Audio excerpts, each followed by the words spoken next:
Hallo zusammen, da bin ich. Falsche Sprache. Wrong language. Hello together, I'm back. I'm Chris, and yeah, here we are watching the fantastic Summer Game Fest. We are late as always. It would not be my stream if it would not start late, but with the power of going back in time, it is not a problem at all, chat. And that are the good news, I think. Something went wrong with also my window here, but it should be okay now. Okay.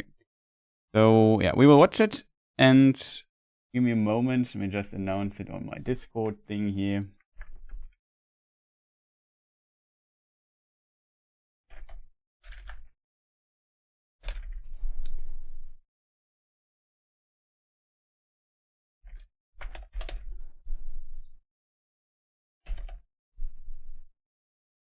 That should be okay. First of all, chat, I need to double check that.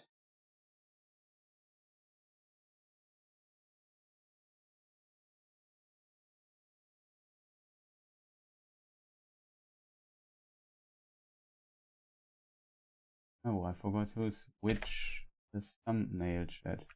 That's always a bad thing. Well, production stuff always. Oh, I forgot to one thing to do. I can hear myself, that's good. It seems like sound is normal. You can hear myself twice.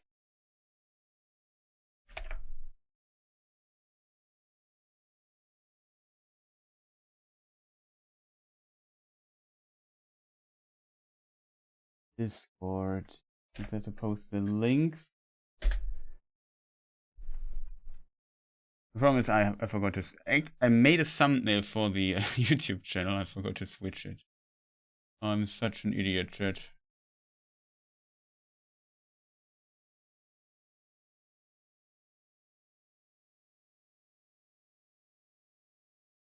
Where do we have it? Okay. That should do the trick, I hope. Yes, that does a trick. Forgot to switch the thumbnail. Why? So much foolishness in one person. Isn't that amazing, chat?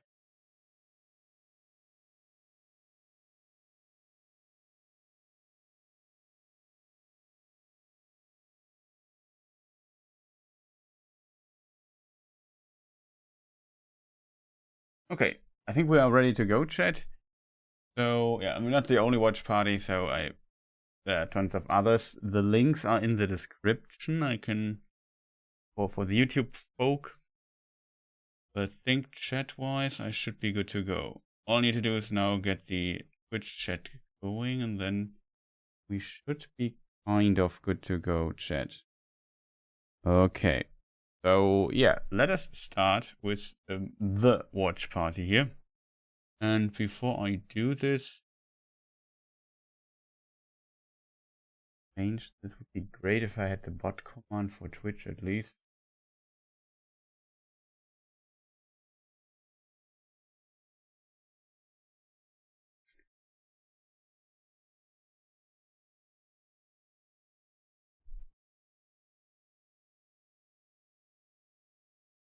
Theory could work. So much little click work to do, chat, you have no idea.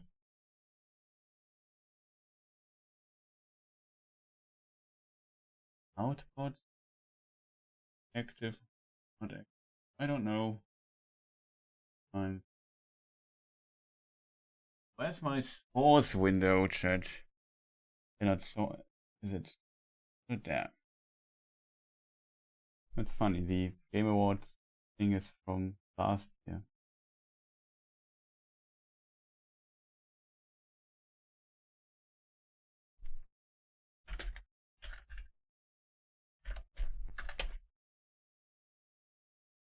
Don't worry, we just watch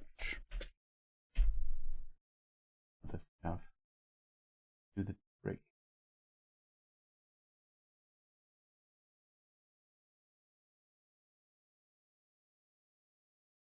Okay, I think I got everything set up. And let us start, chat. Yeah, of course, late as always. Then let's hope the video doesn't get claimed, but we will find out in a moment or two. Let's delete this here. And now we will see how this goes.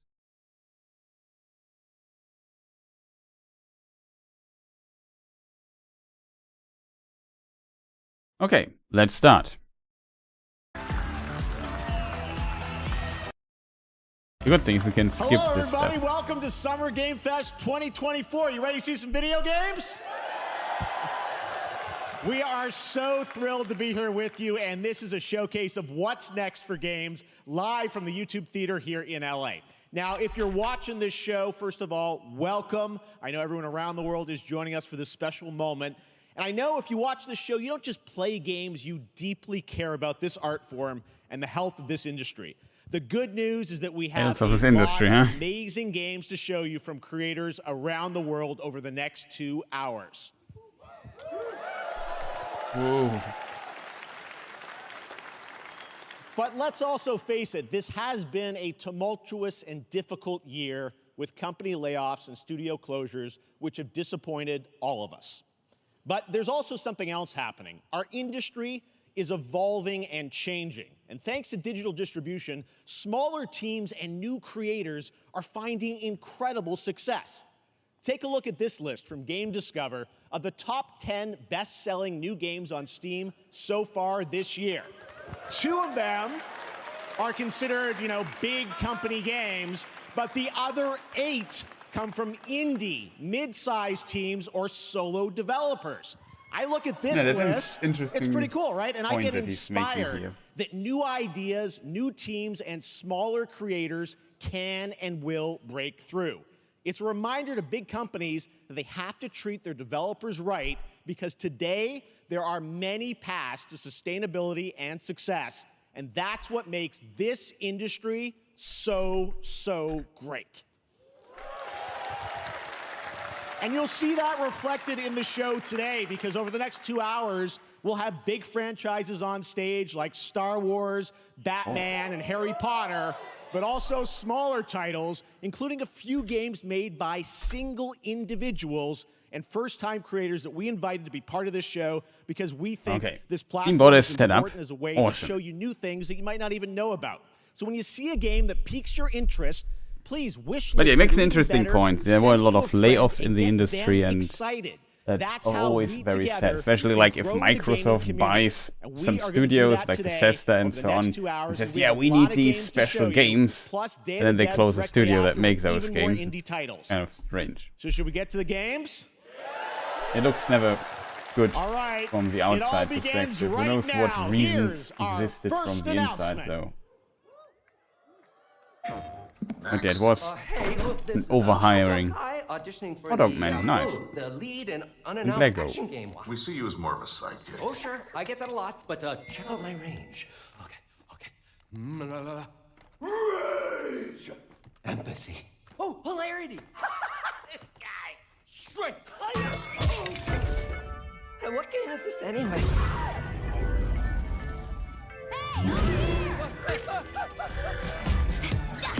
Okay, it seems like Alloy and Horizon is out in the Lego game. It seems like is this a Lego? Who is that? That hot dog guy is Aloy, an amazing video game lead. Thunderjaw went mad and is tearing through the valley. Don't worry, I'll bring it down. This is gonna be fun. Make a Lego game out of a video game. It's a strange idea, I think. Like when they do film adaptations. All by herself. Sure, if the in-game is a bit too loud. Right. A friendly hero hunting with her. But yeah, if they usually do film adaptations with their Lego stuff, you usually don't have that. But in case of video game, also welcome to Nice. All the shiny things. All's well, can't complain. Bit tired. Making a home. But yeah, usually you can't play the film as a game. But suddenly, here, it seems like the video game exists. I mean, it's a jump and run, it's an adaptation in a different genre. It could be a really good game, don't get me wrong. The question is this just Alloy, or is this like an, what you call this, an anthology with lots of different video game franchises put into one game? You can kind of switch to Alloy and I don't know what other stuff.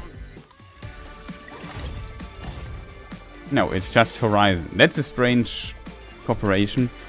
What's interesting, it comes to Switch, Steam and PlayStation. It's a PlayStation exclusive thing. That's unusual, especially the announcement that goes to goes also on the Nintendo Switch. Coming out later this year for PlayStation, but also day one on PC and Nintendo Switch. It's a playful, lighthearted story. It's funny actually. So they move from PlayStation to also in the Nintendo console. Now we're going to completely shift the tone to the next game. Of course, not to Xbox. That's the developers behind Chivalry direct 2. competitor, or more direct competitor compared to Nintendo. Nintendo is also a competitor of Sony, but it's kind of a different thing.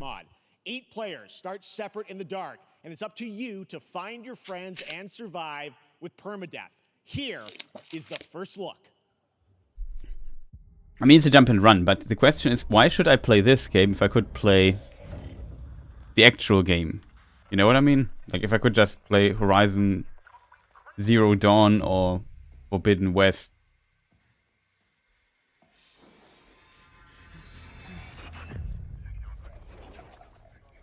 Okay. Sounds like zombies.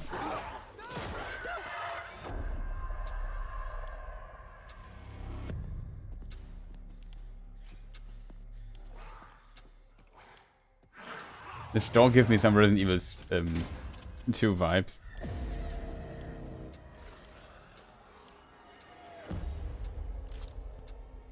But it is not Resident Evil 2, don't worry, but I mean, it's not the first game that, maybe not the first movie installment that did zombies at a gas station. Oh, it's permadeath, that's interesting. 8-player co-op. I mean, it could be interesting. But previous installments with zombie co-op stuff, if it's not done really, really well, had its problems.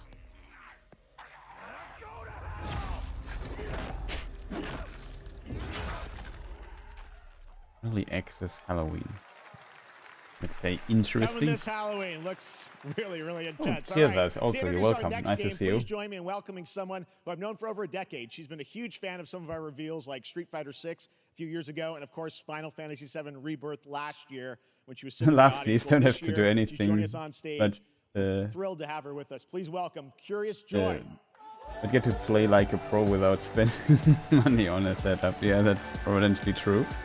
You're often playing yourself is like different experience. Hi everyone, I am so excited to be here at Summer Game Fest. I'm here with you today to share some even more super fun trailers. So let's get straight to another world premiere.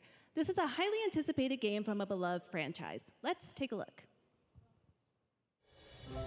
As young witches and wizards, okay, we all dream of soaring through the sky like our favorite heroes. Okay, first I thought, what could this be? No, and then I saw people flying and thought, okay, it is a Harry Potter game. The next Quidditch star?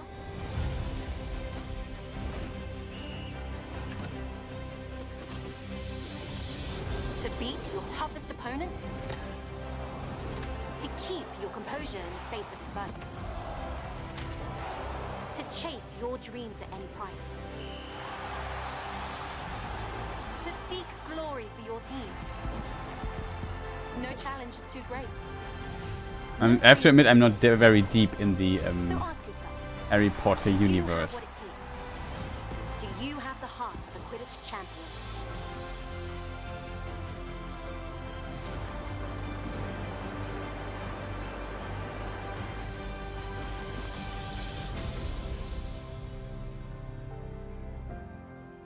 I have to admit, like, I would like to see, like, I don't know. I would like to see some more direct gameplay, you know what I mean? Like, how does this flying and blocking and doing stuff work exactly?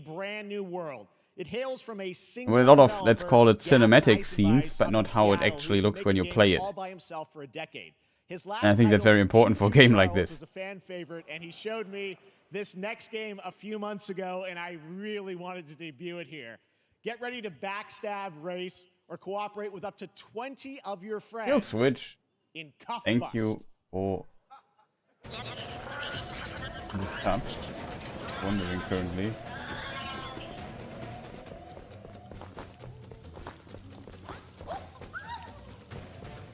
My control monitor just stopped. Thank you, Kill Switch, for these up.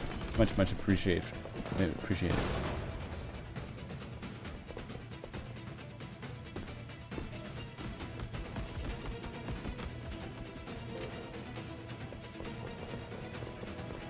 Also hope you're doing well, Kill Switch. What is this?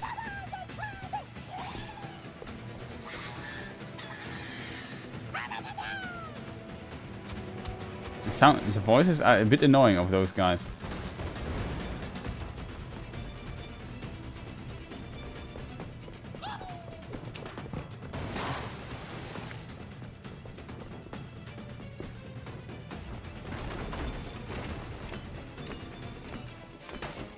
It's not how you use a screwdriver, I think, but okay.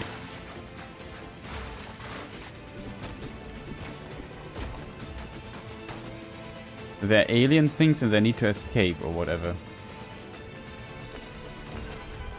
Yeah, it could be fun co-op though. It could be one of these funny co-op games.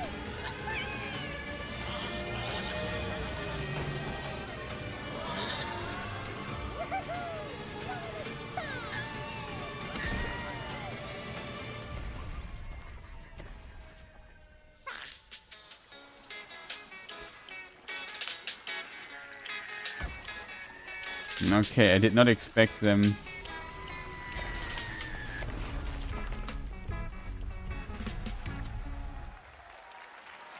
What on earth was that?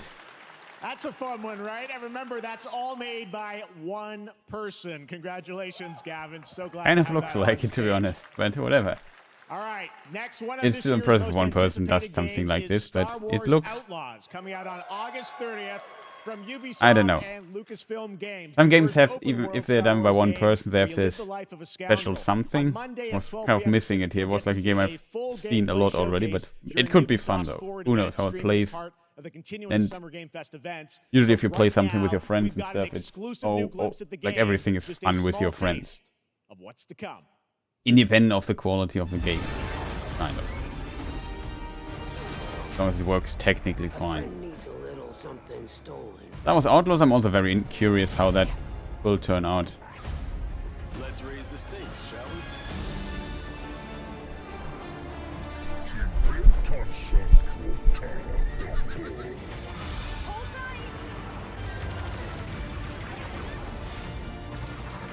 Hearing a game is made by Ubisoft kills my excitement. Well, I'm not that anti Ubisoft, to be honest. It's okay. They also made some good games. They made some bad games.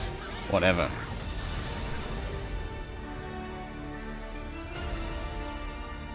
August 30. It's a game we might not play on August 30 because August 29th comes the Rings of Power Season 2 stuff that will be potentially occupy my time. Well, moving back to smaller teams, a few weeks ago I had a chance to play through this next game, and I have to say, it is really spectacular. Neva comes from Nomada Studio, the creators of the Game Award-winning game Grease. It chronicles the story of Grease. Alba, a woman bound to a curious wolf cub. It's Here's your this first ever artful, look at let's the call it gameplay. jump and run game with some potentially riddle elements. Yeah, it looks already like the Grease stuff.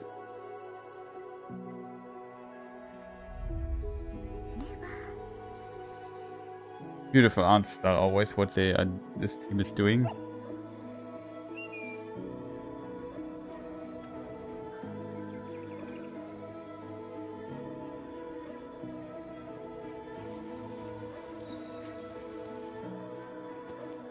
The first game had more going than just walking.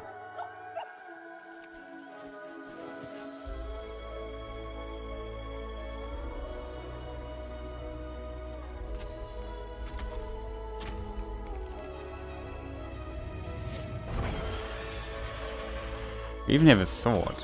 Okay, there's even fighting going on. Nice.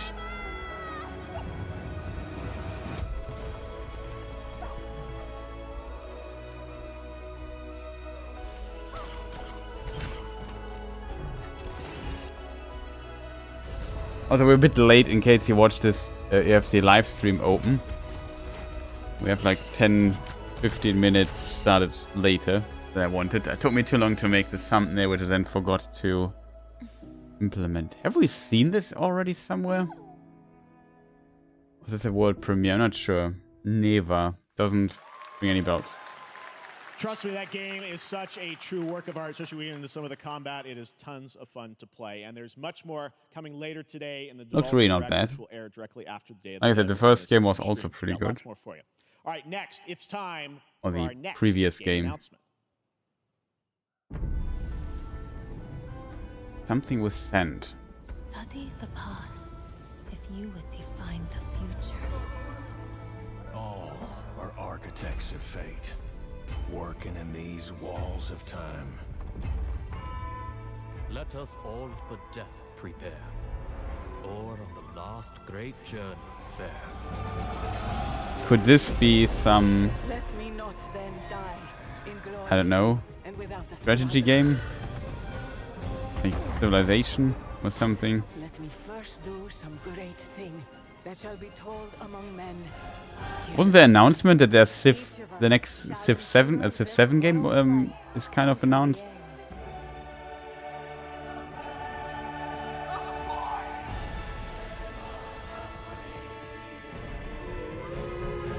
It's a different time epoch, what do you call it? Aegis technology. Was a rumor that there will be a new Civ 7. There will be a new Civ game. I assume it's this. Yeah, it is Civilization 7. So what is important here to know is when it comes to Civilization games, first of all, if you don't know them, it's a round turn-based... Oh, Sid Meier. Legend. Absolute legend game creator. Civilization 7 is coming day and date to PC and consoles next year. I'm in awe of the amazing also on consoles. So with Civ games it's always like this. They always get good when they have several expansions out. So you can't buy, or you of course can buy it, but you have to be prepared to wait for some expansions that fix some of the problems and add some more stuff. Because the previous games... In the meantime, Isn't Civ 6 is also on consoles, I think. And it was kind of very positive, if I remember correctly, the feedback on it. So it's not unusual that they now release it parallel. That's Wukong Black Myth. 100%.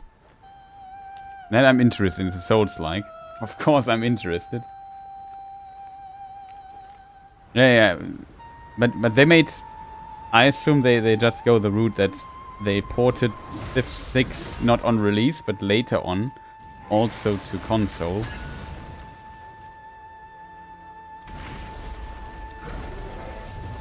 But yeah, Civilization 6 is Civilization is like a 4X game thing, so it's a strategy thing. You have a big map, you do diplomacy and build cities, potentially go to war or go for science or culture stuff and whatnot.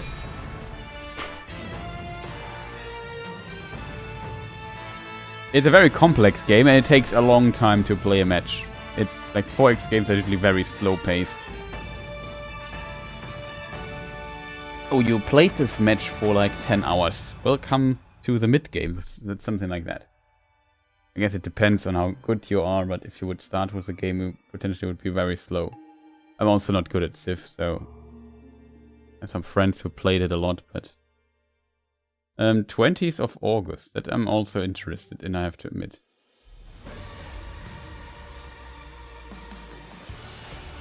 Meta Quest is a VR, so it's a VR game.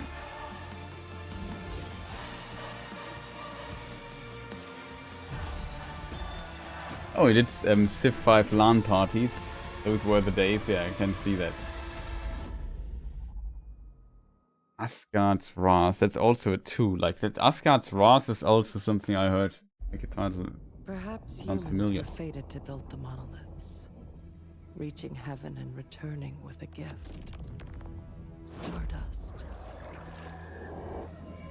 But mankind was given more than it wished for. Not progress, but chaos. Every new height brings a terrible fall. And yet hope still glimmers. Raid Even in the videos. depths of the unknown, like mayflies. Looks pretty cool. We die to live again. There seems to be some co-op element. The smallest creatures show the greatest resilience. Wherever we remain standing, we stand together. Once human.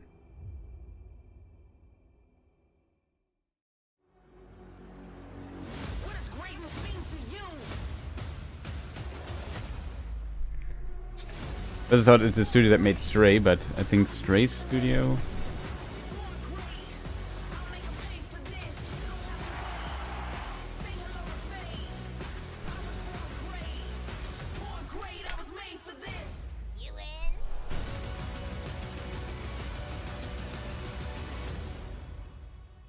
Make Stray is a cat game, in case you wonder. Have any of you faced Tyranids before? The developer's Only Blue these 12 fucking studio. days. Then there Oh, is much to Warhammer. The numbers are endless. The numbers really look endless, to be honest. I will take you all with me. Warhammer 40k. Space Marine Fun. September, yes, Space Marine 2. It's also announced for some time. Looks pretty good, I think. All right, for welcome back to Warhammer Summer fans. Game Fest. We've got some amazing developer guests joining us throughout the show, and I'm very excited to introduce our first guests. They are legendary creators who are working on a brand new fantasy RPG Metaphor. Yeah, it's slated to Egyptian launch this stuff in a October. name called Please welcome Hastags. the director and art designer of Persona 3, 4, and 5, Katsura Hashino and Shigenori Shojiba. But I think that's normal. The first game was also like that. Metaphor. ありがとうございます。アトラスの橋野です。今日は副島さんと一緒にこのステージに立ててとても光栄に思ってます。Thank you, everybody. It is a pleasure to be here. My name is Hashino. The first game was I'm also the on the director of Metaphor. It is a pleasure to be here with Mr. Soejima. このゲームはね、アーキタイプという他のゲームでいうところのジョブですね。その姿に主人公たちが変身して明日の未来のために戦うというとても熱い RPG です。This game is an RPG in which the party members transform into their jobs, which we call archetypes. These archetypes allow you to fight against your enemies. The style looks a bit like Persona. 不安と向き合うことによって覚醒する力です。すべてのアートワークは力強さとオリジナリティを意識して描いています。その総数は40種類以上にも及び、 Also, the sound is good. 一部のアーキタイプは進化することもできます。It is from the Persona guys, okay. I didn't get that. Archetypes are the embodiment of power born from the will to face your fears and anxieties. We gave it our all to instill each and every archetype with a feeling of strength and uniqueness in each of their designs. In total, there will be more than 40 Yeah, I was types just of archetypes currently available busy in the game. googling something, so These I archetypes can gain didn't experience listen and too can well. evolve. Some of them can evolve But into stronger it's good that I still recognized it. メタファーはアトラスの RPG、我々が作ってきた RPG のノウハウをすべて結集させて作っています。とても大きなボリュームのゲームです。今日はこのアーキタイプをテーマにした最新のトレーラーをお持ちしました。ぜひご覧になってください。ありがとうございました。So we are pouring all of our acquired expertise into this game to make it as exciting as possible. In fact, we've even brought our latest trailer today, which is centered around the topic of these archetypes. Thank you very much, and we hope you enjoy it. It is said that we all have Oh, it's an inherited Xbox heroic exclusive. virtues deep within us. Well, it comes also to Xbox. The reality is, I don't think I can't imagine it's exclusive, though. we fight.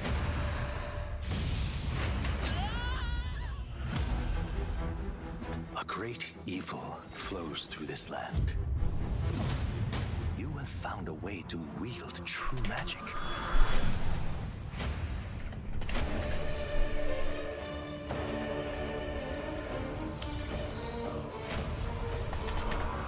Too stupid to type persona.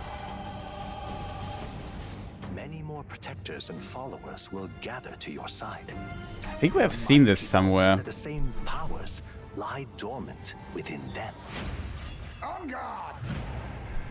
You must acquire more archetypes and bring them together. Metaphor Refantasio. It's by Studio Zero, though.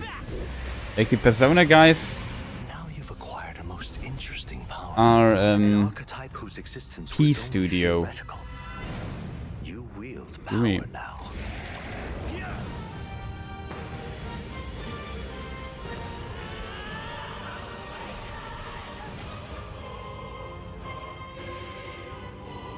But they also made, okay, they made Shin Megami Tensei. And they made Persona 3 and 4. Such an honor to have Hoshino and Shojima with us on stage. Thank you guys, and for that deep look at the archetypes, such Oh, it's stunning Atlas. visual No. designs. Come on, Now back. we're going to jump into the Maybe it's a I think it's a different division then. Is a MetaQuest 3 exclusive VR game coming later this year. As Batman, you face a new threat, the mysterious Rat King and his cultish devotees. Here's your first look. It could be the game at designer story from the trailer Persona for game or Batman something. Maybe he's in a new Arkham division. It's still Atlas. I did not listen what he said again. Killer Studios. DC. Oh, that's interesting then. There's a new darkness. Oh, it's Batman. Overtaking Gotham. Driving the city mad. The only light left. He's potentially very tired. From the fire in the streets. Casting shadows of rats on everything that was once good.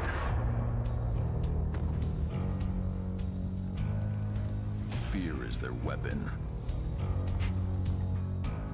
But they're not the only ones who can use it.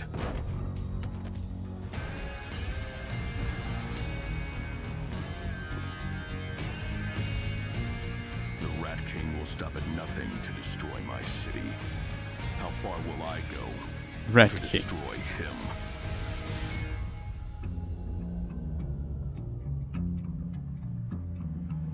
Ah, the Steam page says it.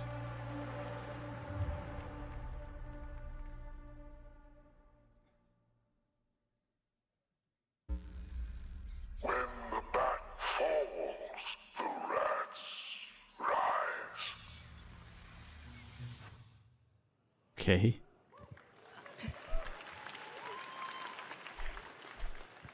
I am looking forward to heading back to the Arkhamverse. Now, it is time to update fans on a legendary fighting game franchise. And that includes me. Because I have been a fan of this series ever since one of its first iteration and have been playing each Okay, now I one get it, ever chat. since. So, So let's check it out. Atlas has 3 different production departments. The first production is Team Maniacs, the second department is P Studio, and the third is Studio Zero.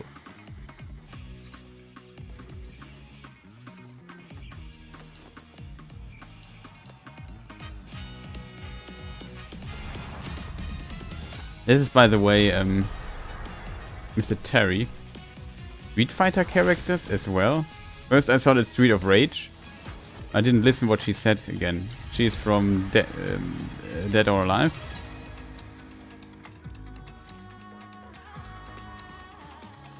Is this Elena? This is Elena from Street Fighter 4. Oh no, not Elena again. What is going on? So we have also... what's this Sagat? Oh no! M. Bison is coming back, which is called different in the Japanese version. In the Japanese version he's Vega. It's called, so in the fighting community calls him Dictator, so people know which Japanese and let's say US people talk about Street Fighter. Need to know who is who. No, it's not Sagat. Terry, Elena joined the fight? What? Don't understand what's going on there. Can someone explain this to me?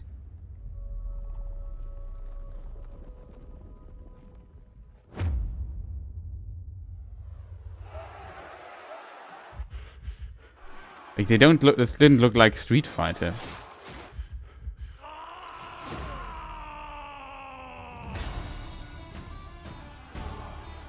Tears of Metal. Okay.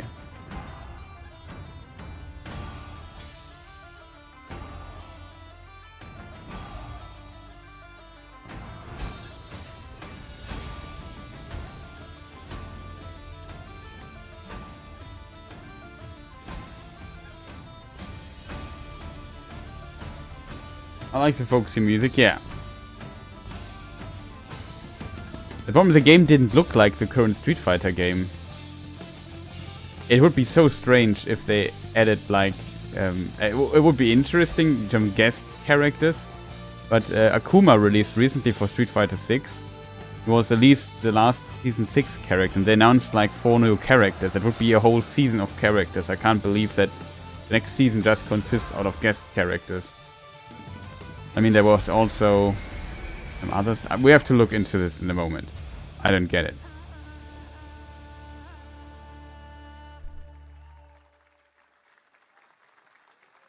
I mean, there was also Elena.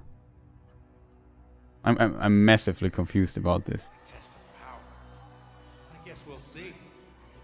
Dragon Ball stuff.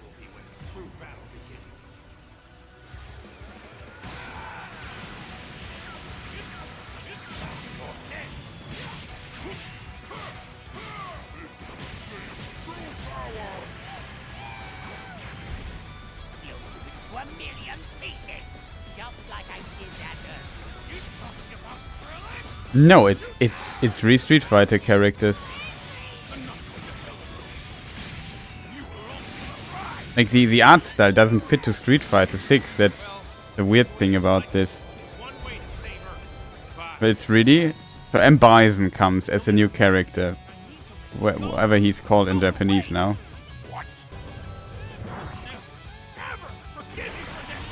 Terry.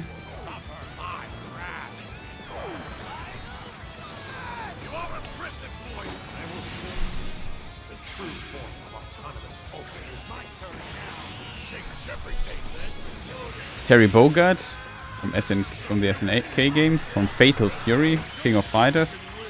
That's a guest character. I'm not interested in Dragon Ball stuff, so I'm checking this. Elena comes back. Elena was an annoying character, kind of, in Street Fighter 4. At least I remember her as such. She was not unpopular in Street Fighter 4. The problem with her was she could heal herself, so she would fight and fight and fight and store a lot of meter and play very defensively and, I don't know, pokey, very boring, and then she healed up and got an advantage, and then at some point the enemy crumbled. I remember like a very boring Evo final where people hope, oh please Momochi, kill this Elena. It's annoying as hell to watch that. It was always the same kind of thing. It was a gameplay, it was the other player, which I also like. It was Gamer B? Killer B? I forgot his name. He's from Taiwan? Yeah, I think from Taiwan. I'm not 100% sure on this. However, yeah, he played Elena. She haven't seen her in quite some time, as you can imagine, because current Street Fighter 6 and in 5 she was not. So bringing her back. And then Mai is also here. I think she was from Mai, Dead or Alive. Or I'm just mixing things up. Yeah, Mai from Dead or Alive. Very unusual to see her in Street Fighter, I think. If this was ever the case, so it's kind of interesting. The problem is always with these announcements. This must be then the complete roster for Season 2. And I guess some people hope for... Okay, and Bison is I would imagine, an often requested release character. Elena was not on my bingo card. I think a lot of people hope for like Armika or something, or that is also fully What other licensed to characters are recreate missing? moments from the award-winning Sagat. Ridley Scott movie. Here is your world premiere first look at that gameplay. That would be so strange, chat. These are 4 characters. Maybe there's a 5th one?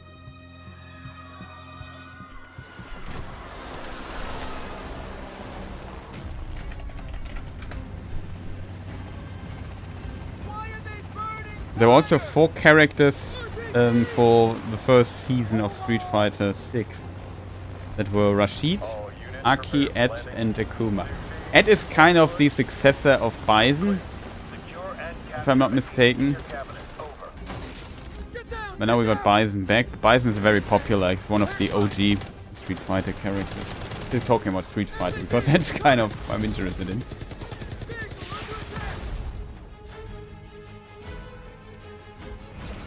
Terry is interesting. Terry Bogard.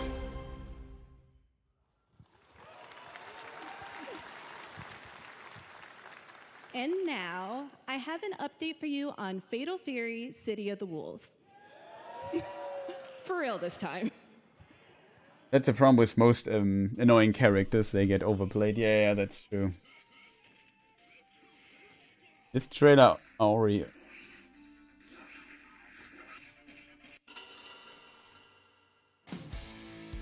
was posted, but I forgot that I'm 50 minutes back. Here we have actually a Fatal Fury, I think. The old arcade game. Can't tell you if these... I'm not into the Fatal Fury community.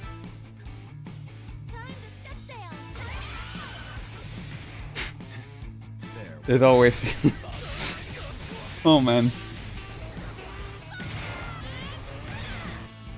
Some of the character designs, it almost feels like fell out of time, but fighting games never change in this regard.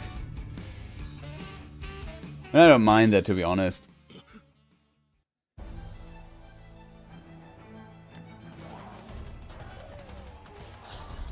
So this looks like some kind of... I don't know. What was the trailer, chat? Let me just double check it. Fatal Fury COTD something. Fatal Fury, what is COTD? Let's look into that. Let me tell you something. Oh, sorry. Releasing early 2025 on PlayStation, Xbox Series, even PlayStation. No, it's just on the new consoles, okay. And Epic Store, Steam as well.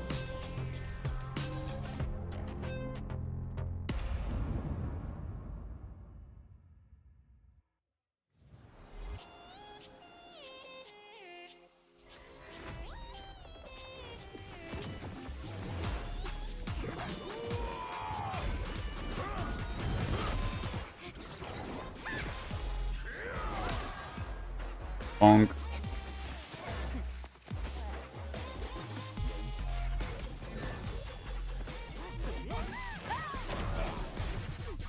I don't understand what this thing is. Is this a new game? City of the Wolves. I don't get it now. Okay.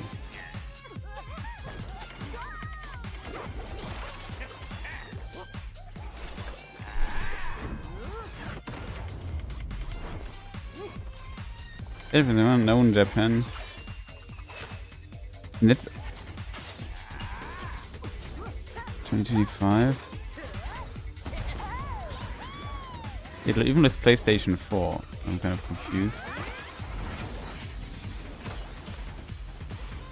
Upcoming sequel to Garo Mark of the Wolf. It will be the first new entry in the Fatal Fury series since 1999.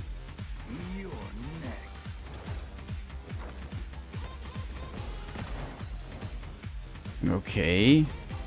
Wasn't there? Okay, I'm confused now. Like I said, I'm not into Fatal Fury at all. I can't tell you anything about this genre. Never really played it. I know that there was an announcement trailer for Fatal Fury, but I thought it already released. So this is just more. Fatal Fury.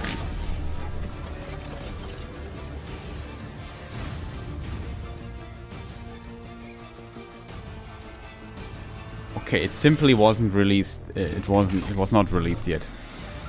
That's where my knowledge is. But this is not news then, right? I don't get it, chat.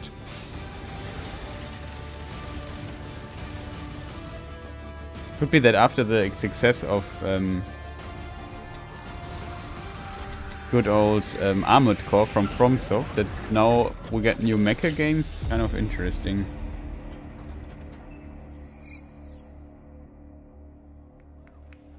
Mecha Break. Interesting. We're back here at Summer Game Fest, and that was a look at Mecha Break with its immersive aerial and ground combat with lightning-fast maneuvers.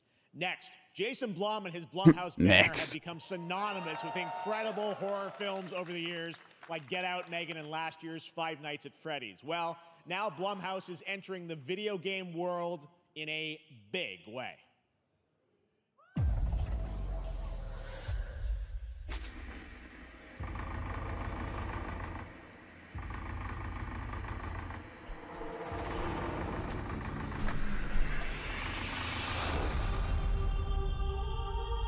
Okay, let's more correction maybe on price. Times await us. Vengeance will take shape.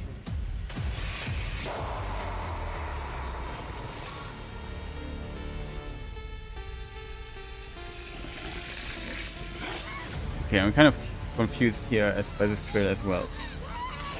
Do they have different art style? It was just a cinematic trailer we saw at the beginning. I cannot sleep. No, it doesn't look like it, right? Must not sleep.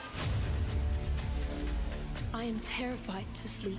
It seems like a game I'm scared to death to stay awake. that has a 3D and this 2D thing. Has different art styles. That's pretty cool. There was another game that did this in the past. Amy, I'll save you, no matter what. Just go home, Viv. Amy! The local police department asked me to help with a case. It's a weird game, but that makes it kind of interesting, I have to admit. Should have some developer mode. Okay, Mai is originally a character from Fatal Fury, not from Dead or Alive. But she was also in Dead or Alive, I think. Maybe I'm confusing her though. Dark times await. And she then appeared the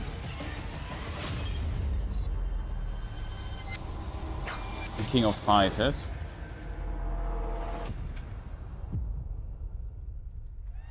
Wasn't she also in Dead or Alive? I think she was a guest character in 5, something like that. Like I said, the whole SNK game, fighting game, roster I'm not too deep in. Blumhouse and Luis Blaine, creative lead at Blumhouse Games.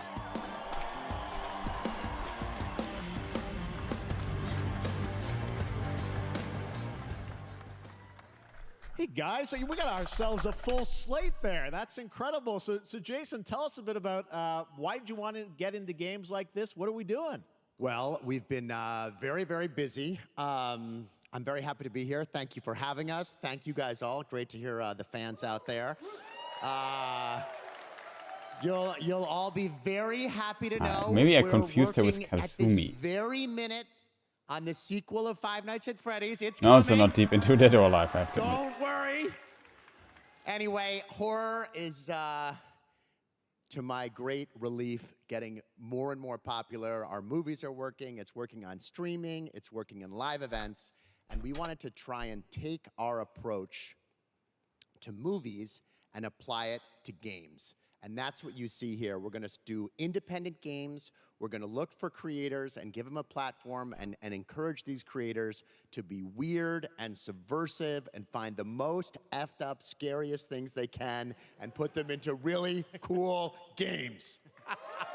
Well, they look great. It's a really diverse, cool slate. Luis, tell us a bit about, we saw a bunch of games there. What can you tell us about kind of the overall lineup of games? Well, as you just saw from our slate, our Okay, horror so games several are a lot games, not like one Blumhouse game. movies. They come in many different flavors of fear, which means there's a horror game for everyone. So maybe you're a fan of nostalgic 90s experiences with a bit of a twist, intense first-person shooters, or maybe, Jeff, you just want some bonus murder in your otherwise very cozy farming sim. I think, you know, we as horror fans, we know that there are so many different subgenres to explore. And our independent development partners, they feel the same and they're just as excited, which means we've got psychological nightmares, we have supernatural scares, we have cosmic horror. And our team has worked really hard to work with global, creative, talented partners. And that means for us that we really want to,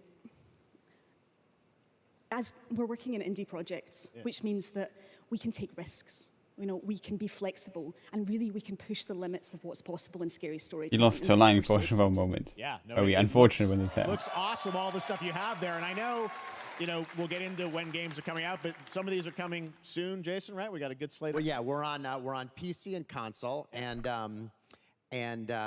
yeah, we wanted to start with not just one, but we wanted to start with a few games. So so you want to tell us about those? Yeah, so Fear the Spotlight is our first release coming later this year, and it really hits our mission statement. It's an amazing 90s horror experience. It's got great characters, a compelling narrative. It's also super creepy, and I think people will be big fans of it, even if you're not normally into horror. And quickly, actually, Fear the Spotlight is getting its first trailer as part of the Day of the Dev showcase, so stay tuned after the show. Directly after. Awesome. Well, I know this is just the start, so we'll probably be seeing you in future years with more from Blumhouse Games. But guys, what do you think of the slate? Pretty amazing, right? What these guys are pulling on. Jason, Luis, thanks so much for being here on Summer Game. Thank you, guys. All right. And now here's the world premiere of a brand new Power Rangers game with a retro feel. Power Rangers game with retro feel, okay.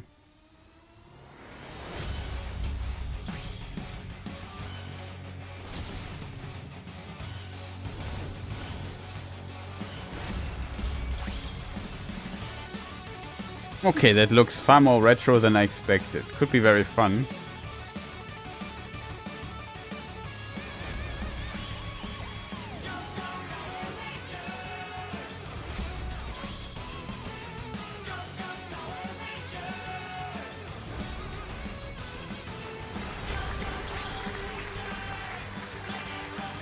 No Elden Ring today. Maybe later. Maybe later, not sure yet. Let's just watch the show here. Let's see what's going on, then discuss a bit stuff a bit.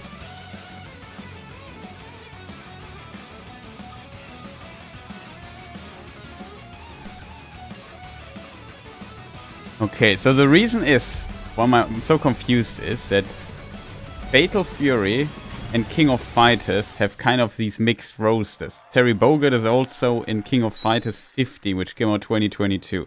Maybe that's where my confusion comes from. I think we have seen previously also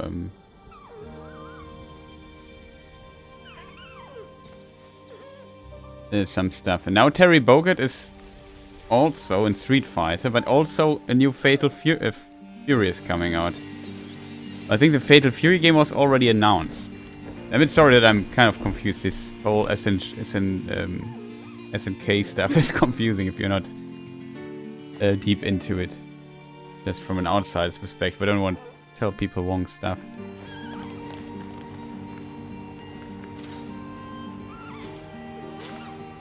That's cute.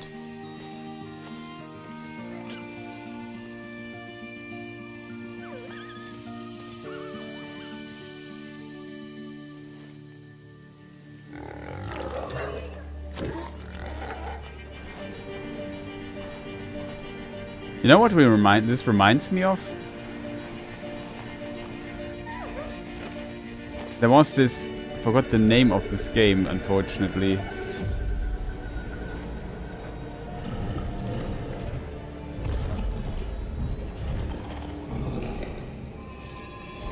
Slow ring shot, kind of.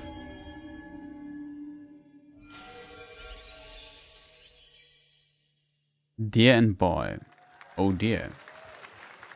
Looks interesting. I forgot what the name of this other game was. Dear and Boy, which comes from first-time developer Jason Houdet in Paris, who started that project alone in 2020 during the pandemic and now has a team of 8 helping him realize his vision with financial aid from the French government, and games like that are why we do this show, giving first-time developers a chance to show you what they're working on. All right, next, after a long wait, Kingdom Come Deliverance 2 is arriving later this year. This is a first-person open-world action RPG from Warhorse Studios. Here is a brand new look. Little Devil Inside was the name. It had some vibes of this, even the music. They had a really good trailer, but I think it never came out. Man proposes, but God. It's still upcoming. And then boots you right in the balls. These two young fellas, I need to find them. One's a smart-ass Smith, and the other's a blue-blooded fledgling. You behave like a spoilt brat. How dare you speak? Gentlemen, praise be to our Lord Jesus Christ. Our Father, there are many sinners in this world. But in the end, we all face your judgment for what we should have done, but lacked the courage to do. The last time I ran away, I lost everything. I'm never gonna run from that fucker again. Kiss our asses! God, is this retribution for my sins? To the task! I'm very curious about Kingdom Come Deliverance 2.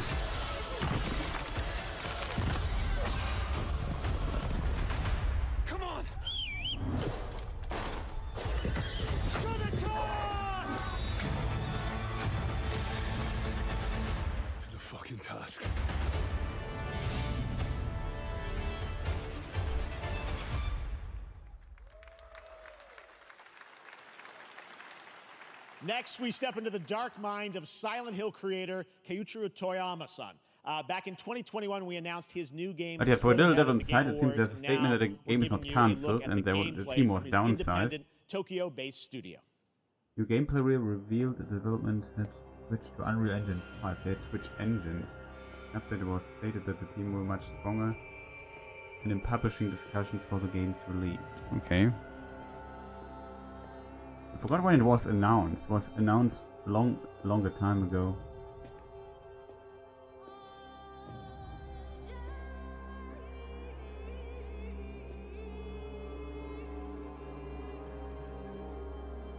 Kickstarter is from 2015 or something. In December 7, 2017 it came, and now we have 24. So this game was in development for a long time. Okay, that's interesting.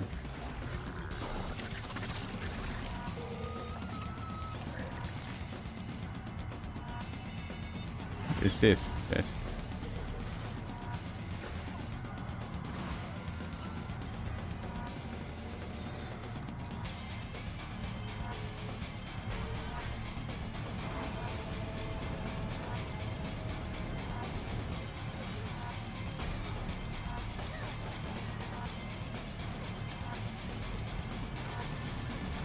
Okay.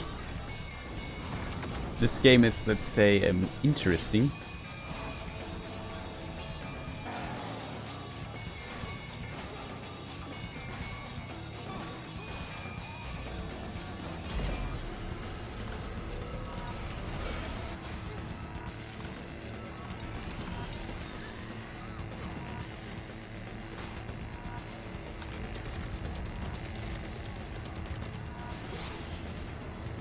Ouch.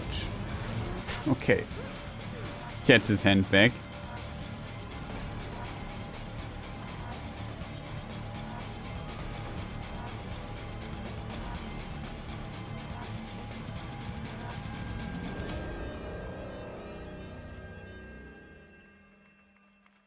Interesting idea, to be honest. Would be kind of cool. Is this a potato?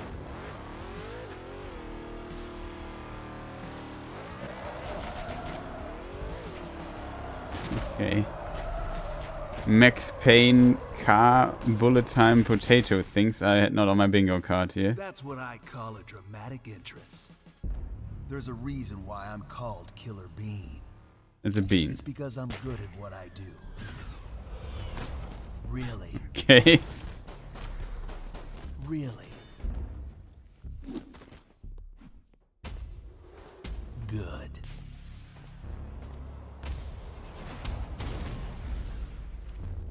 I used to be an assassin for the Shadow Agency. An international. Is this a Devolver game? Looks like a Devolver game. Until they lied to me and tried to kill me. It looks like a Devolver trailer. I'm gonna destroy them. You're the gosh darn idiot who wants to take down the Shadow Agency. Well, it is sure nice to meet you. Before you die. What on earth is this?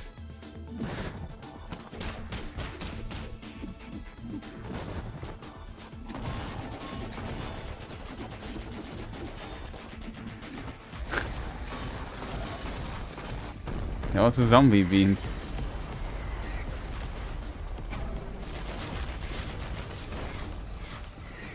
They made me who I am, and I will make them pay for it. Killer bean. What on earth is this? Glad you like that one. It's a fun trailer, though. A third-person roguelike shooter made by another single developer, believe it or not, right here in Los Angeles, Jeff Liu, who previously worked as an animator on movies like The Matrix Reloaded. You see that he worked on Matrix Reloaded. All right, to introduce their brand new game, please welcome from the Game Bakers, a small independent studio in Montpellier, France, Audrey Laprince and Emmerich Toa. Hello, Jeff, everyone. I'm very happy to be here. When we created our studio, Emmerich and I, we promised each other to always come up with something new. So after Fury and Haven, we're here to introduce our new game, Cairn, a survival climber. When I was a teenager, my dad prepared an expedition to Mount K2, but half of his team didn't come back. And I've always wondered Fury, why for example. do alpinists risk their lives in such extreme Haven I have not conditions. played, but Fury I know. That's pretty good. This is something we wanted to explore in Cairn. Cairn is a game about what it takes to go beyond your limits. You climb a mountain to reach a summit never reached before. And the climbing gameplay is the challenge. For French people, they speak pretty good English, to be honest. It's a face-off between you and the mountain. And what you're going to see in the trailer is not Love the from accent cutscenes. though, but It's the sometimes they're actual really hard to climbing understand. gameplay. You can see more later today during Day of the Devs, but now let's have a look. Oh, Haven was also made by them.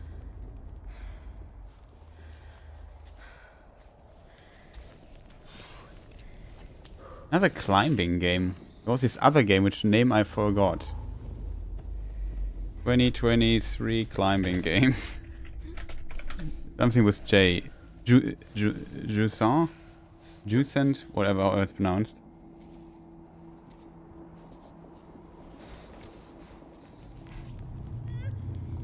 What was the other climbing game? I first thought they made this, or talked about this.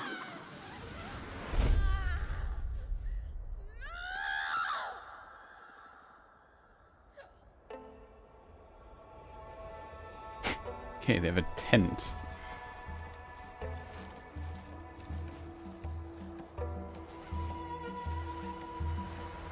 It's a bit unfortunate that there's potentially a similar game like this, but it looks beautiful. Would be pretty cool. I like the emotional reaction. If you've seen some climber videos by some really good climbers, they sometimes also react like this.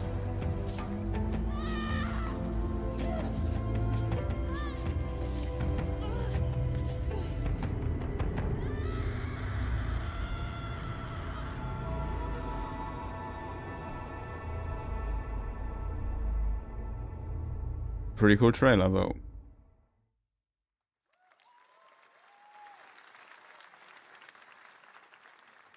Ivy Road.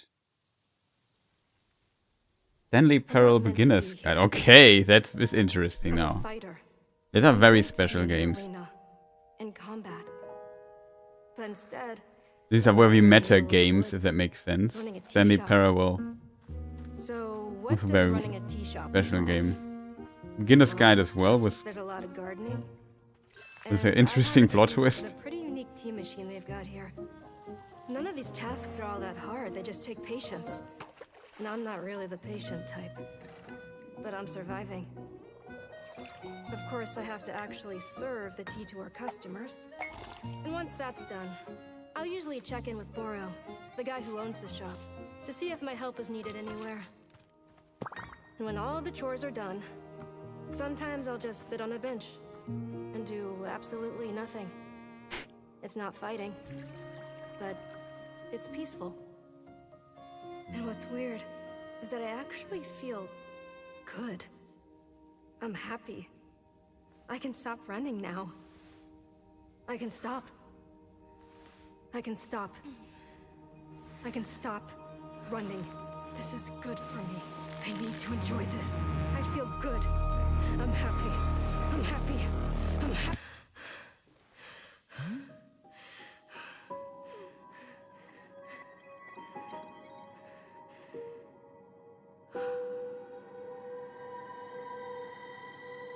Wonder Stop. Very interesting. That's definitely a game you should have on your radar. Stop, the announcement of the next game from Davey Redden, the creator of the Stanley Parable. I sense there's a twist coming, as you would expect from him in Ivy Road. Yeah, there must be a twist in this game. Now here's a look at the story trailer for These Unknown games Nine never work Awakening, without a that twist. narrative action-adventure game that tells the story of Haruna, a young woman born with the ability to venture into the fold, a dimension that overlaps our own. It's not her fault, though. Turn your thoughts inward and focus on your shade. Do you feel it? I do.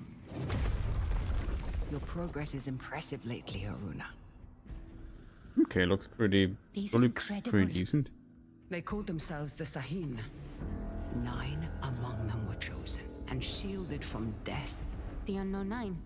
Does this have anything to do with why Vincent is here? Humanity has lived for eons at the mercy of the Nine. It's time we took control of our own destiny.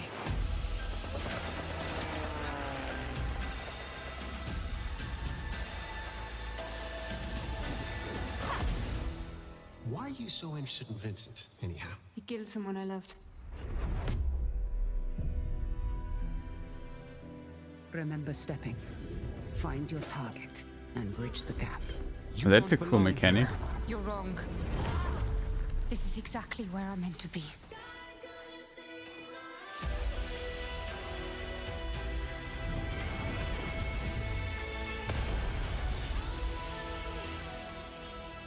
Unknown Nine Awakening. The Fold is a strange place. Vincent found something down there. Session.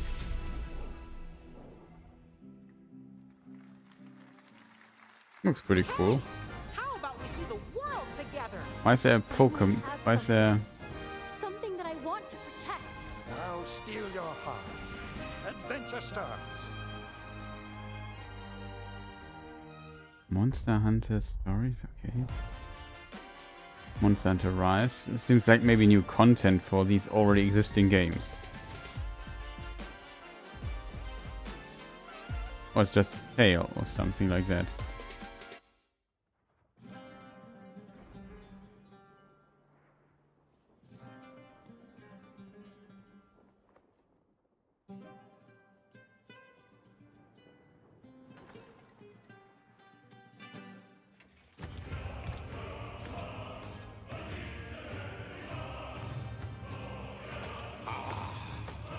Beautiful music.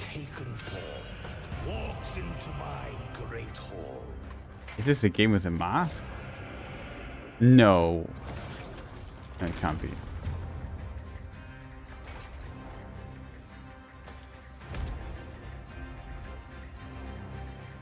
Feel honored to fight a legend.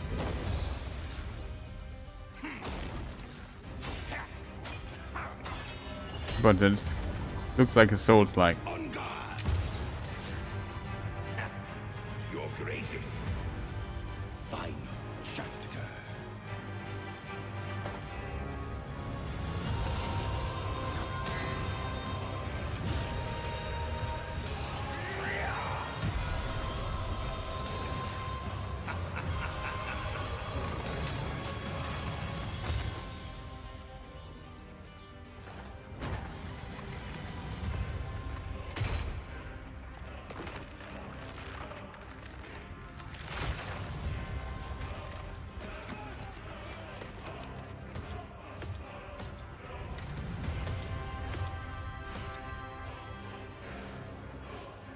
It's a game with him. I forgot what it was called. There is but one certainty in the cosmos. Change. Last Song in Terra. Looks pretty cool. That's a game we might play. All right, we're back here live if we have for more time. Summer Game Fest. The first Descendant, powered by Unreal Engine 5, is a next-gen looter shooter with dynamic Looter cooperative shooter. gameplay, including a grappling hook mechanic. It is finally set for release, and we're very happy here to debut the new trailer and the reveal of the release date. Unreal Engine can always mean looks pretty good. So far it looks pretty good.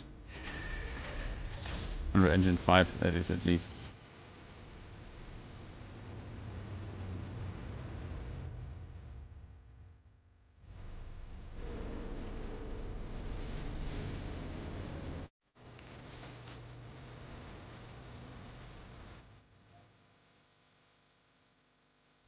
Looter shooter.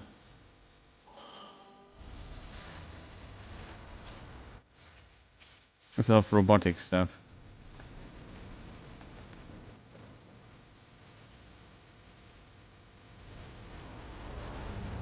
It should also get my video claim, to be honest.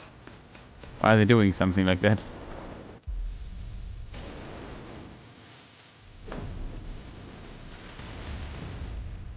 We'll talk more about over it, but yeah, whatever. Very unfortunate.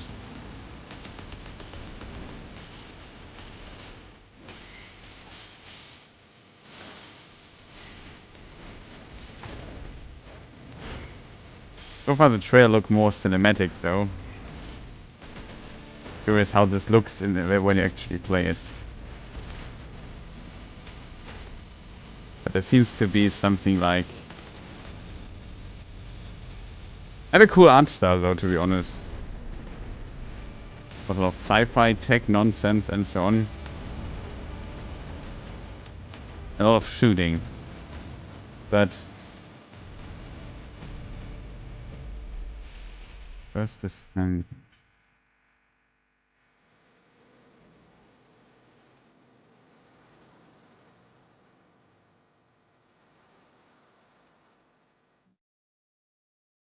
Okay, closer than I anticipated. It's by Nexon. That looks awesome. Wasn't there some trouble with Descendant Nexon will be previously? Well, available the across PlayStation, the Xbox, first and Descent. Steam. Wishlisted now and Looks pretty prepare for visual, release pretty on good. July 2nd.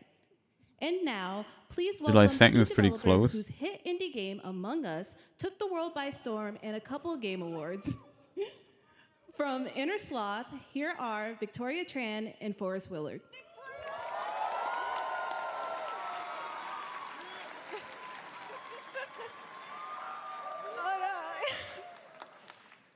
What's up, gamers?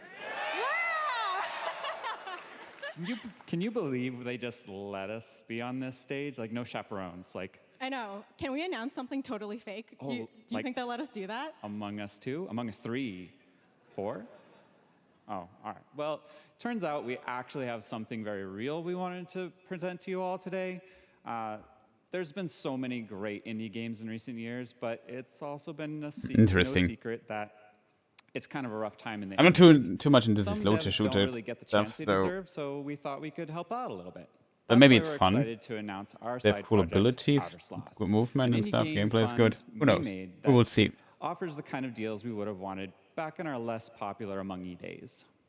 This is our way of saying thank you to our crewmates, players, peers, by helping some games Among Us devs was have the really funding a and phenomenon. freedom needed to ship their games. The game was already And then out we all for get to some play time. them, which was the real plan. I really want games. Outer Sloth is our passion project and dream for a better, more sustainable industry. We are really excited and incredibly nervous to reveal it here and show you the current lineup of games we've managed to fund because of you. And don't worry, Jeff, it has your favorite, a ton of world premieres. Enjoy! So yeah, they made bank with Among Us then, all of a sudden. It was out for some years, it was not looked much upon, and then the pandemic came and some streamers picked it up and suddenly it exploded.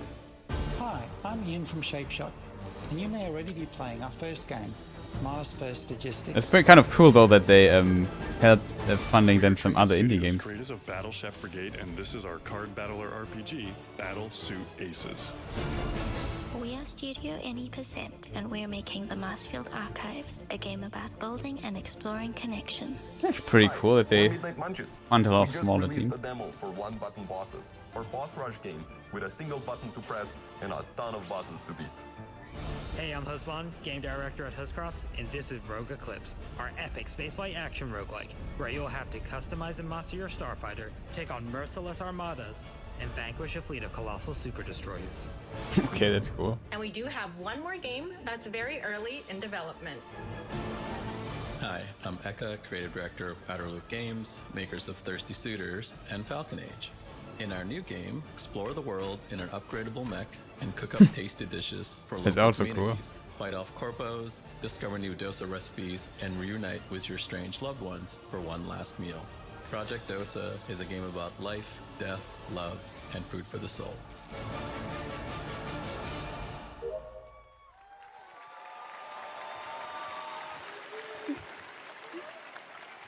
Thanks, Victoria and Forrest. Those all look fantastic, and I cannot wait to play them. But all of those amazing indie games aren't the only thing coming out of Inner Sloth. Did you know that there's going to be an Among Us TV show? No, Sounds like you did. I did not know. Yes, there's going to be an Among Us TV show. Check out this sneak peek.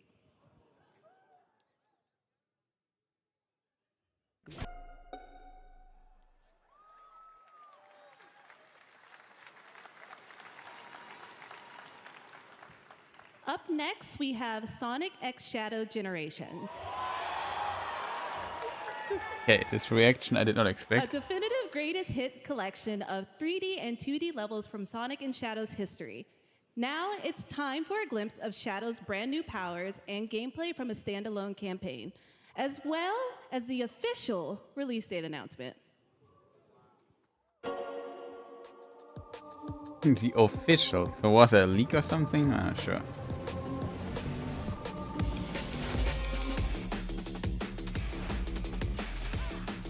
Looks pretty good though.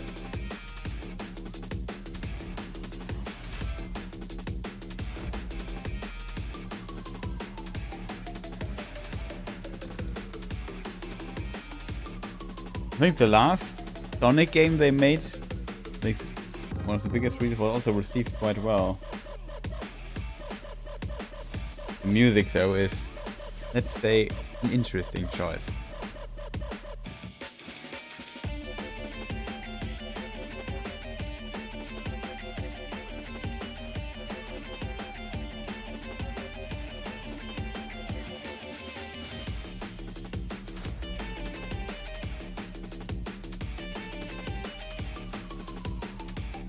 It seems like a collection. I'll overcome every obstacle with this power.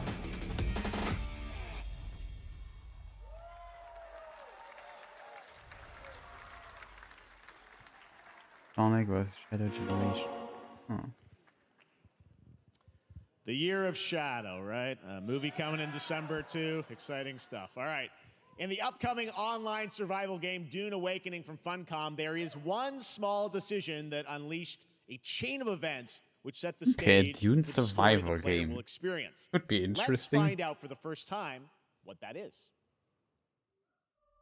The only peace I find is a future that never happened.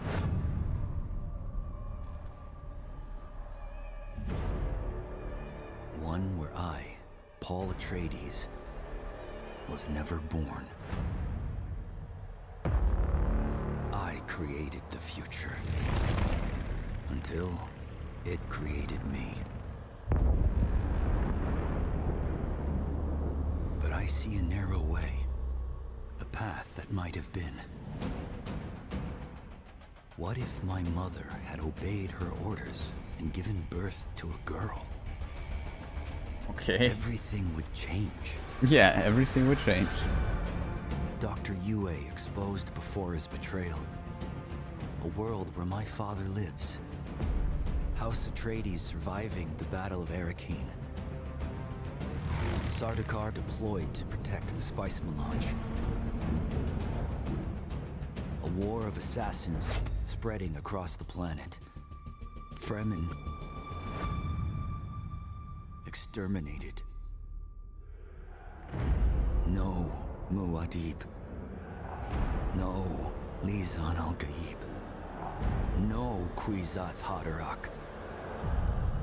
All of my visions lead to horror. Except for this one. This one leads to you.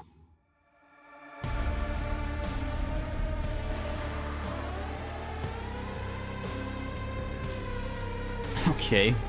You need to be quite deep into the Dune lore to understand More this. Dune Awakening coming at Gamescom O&L in August. Now it is time to see the announcement of another new game from a brand new development studio.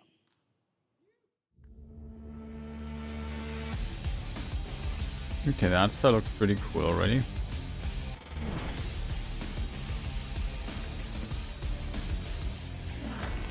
But what is this?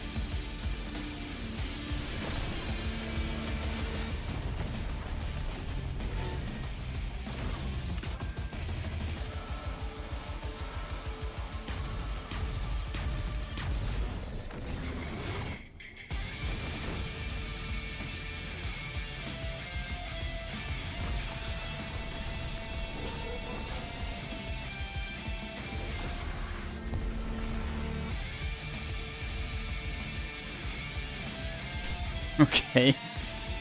This looks like relatively, in German would say aufwendig when it comes to the production of it.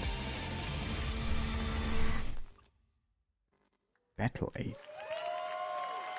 Looks Tell us cool. more about Battle Aces and show you the gameplay. Here's David Kim from Uncapped Games.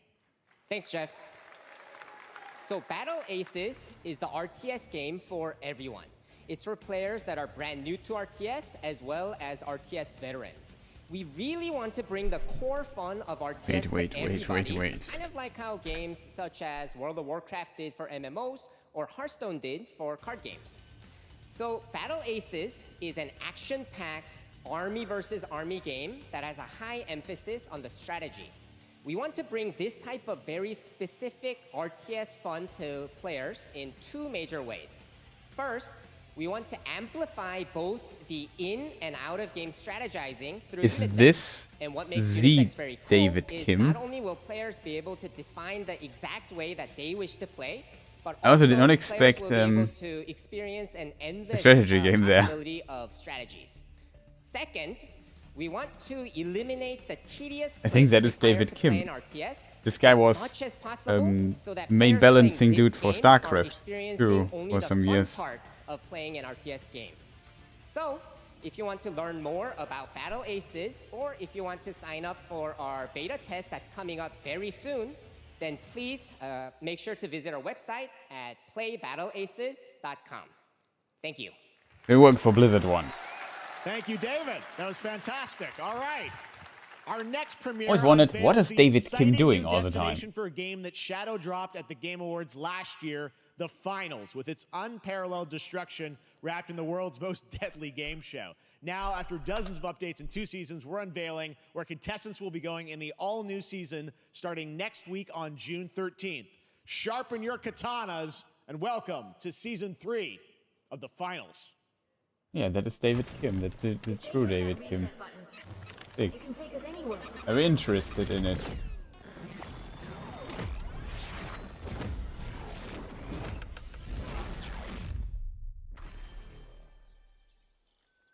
Okay.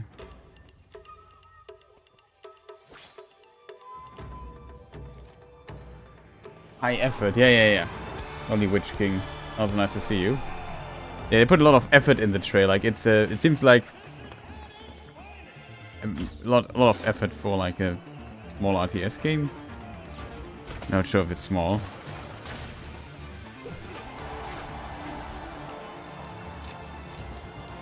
I'm sorry for not reading your message for 3 minutes.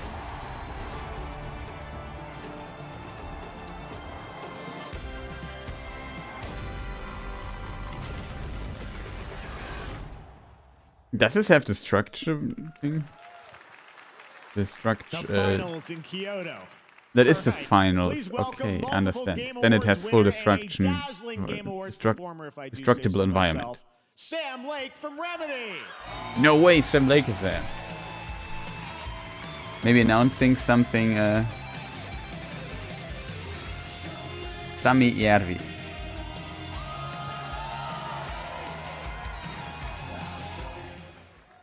I think that's enough. Thank you. I like the Finnish accent there. I think that's enough. This is now the only way they let me come on stage to tell you something exciting news about Alan Wake 2. Many of you have been posting your Remedy game collection pictures on your shelves. Oh man. Alan Wake 2 so far digital only, sadly missing. Well, we are excited to announce physical deluxe editions and physical collector's editions for Alan Wake 2 coming this fall.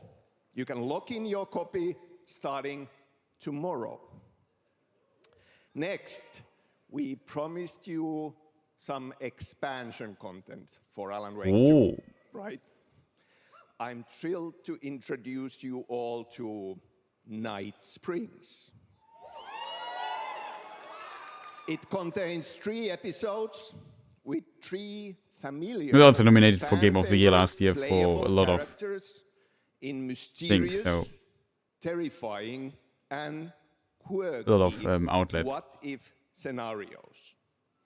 It was a chance for us to really go out there, as if we already didn't. Night Springs will be playable in less than 24 hours. Tomorrow. Thank you. Now, almost shadow drop. With this world premiere, I invite you to step into Night Springs. Night Springs, a special place, a shifting space, existing in a countless number of parallel realities. Different every time we set upon the road that leads us there, and yet always familiar to us. In Night Springs.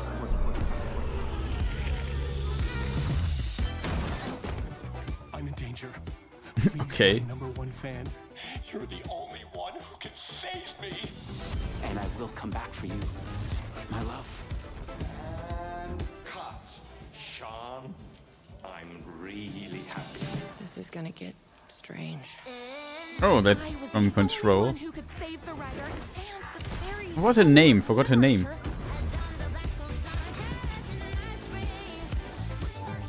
Something was different. Oh, cool. Even the Max Payne coming. That's interesting. Yeah. I have a shotgun. Well, I gotta. Wait, that's a real shotgun? Who can ever truly know how deep the rabbit hole goes? Okay, that's pretty cool to be honest. Night Springs. If you know the Remedy games, there are a lot of references and stuff.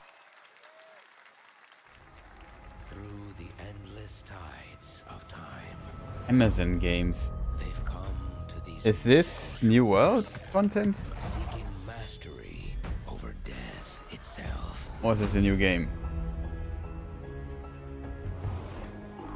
Uh-oh, music gets claimed again. Beautiful paradise where primal forces clash. I think that is expansion or whatever for New World. That's even the name of the game. Where heroes are forged and demons are born. Huh. Yeah, this game had some hype when it came out, but there was some troubles with the game and then it kind of died off. Yeah, New World, Atrium, Eternum, October. Maybe this brings back some life into this. Initial reactions were quite positive, but then it died off because there were some economy problems in the game they had to fix, and took him a long time to fix the game. Start to finish as a solo player or play co-op and use crossplay as well.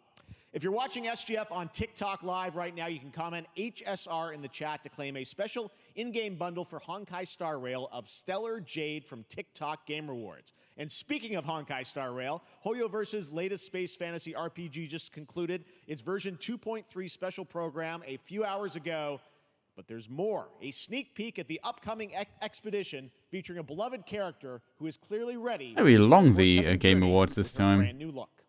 Game Awards, the Summer Game Fest. Hoyoverse. Why do people choose to sleep?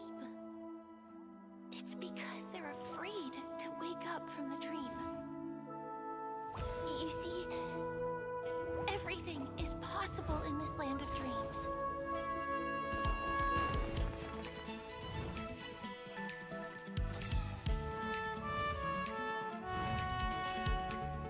The nightmarish past will disperse and fade away like bubbles in water, and the future that you don't want to face will never come.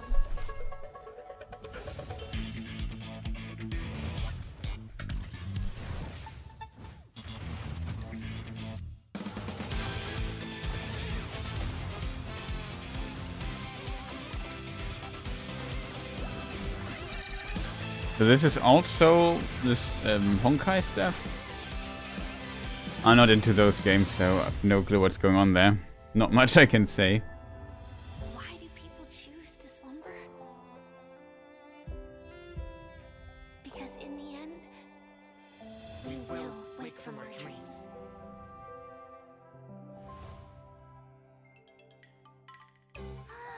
War dance? I can't miss out. I'm joining too.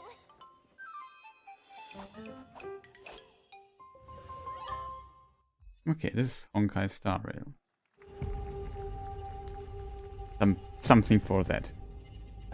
Iron Maze presents. Iron Maze. Is this it's not Dark and Darker? It is Dark and Darker, okay. So it looks like Dark and Darker.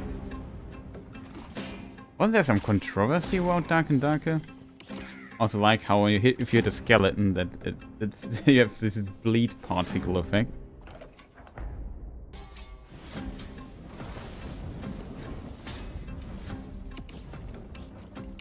It's a multiplayer game, in case you wonder.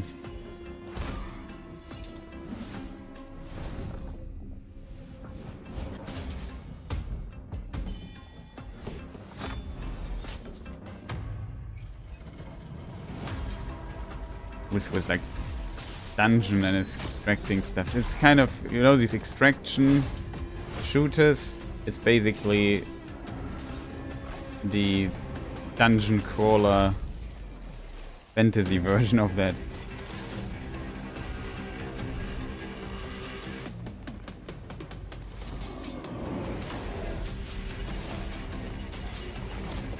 It seems like there's new environments now. This sounds like from Dark Souls.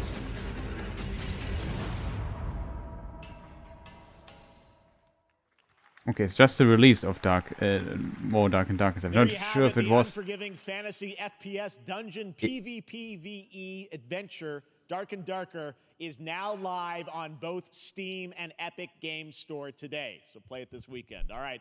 Lots of fans are joining us here in person at the YouTube Theater, and we thank you for that. And ahead of the show, 4 lucky fans were upgraded to our VIP section thanks to the Discover Orange Ticket upgrade. It's also free to play, I think. No, it's still early access here in the thing here. Here's the announcement of the release date for Capcom's Maybe it was removed from Steam? I can't tell you. There was something going on with the game.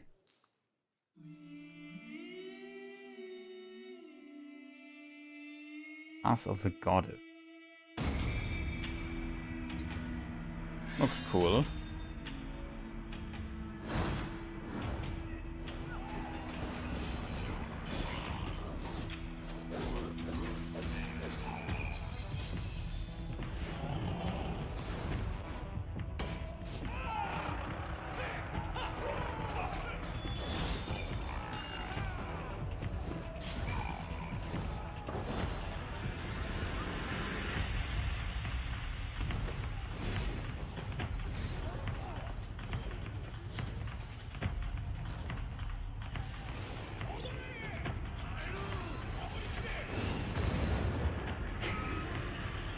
That's neat.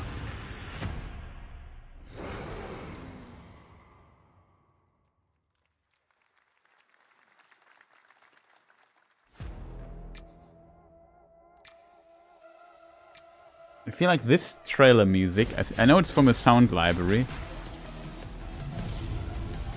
Not the music, but this clicking trailer sound is highly overused. You see it in so many, this section, so many trailers.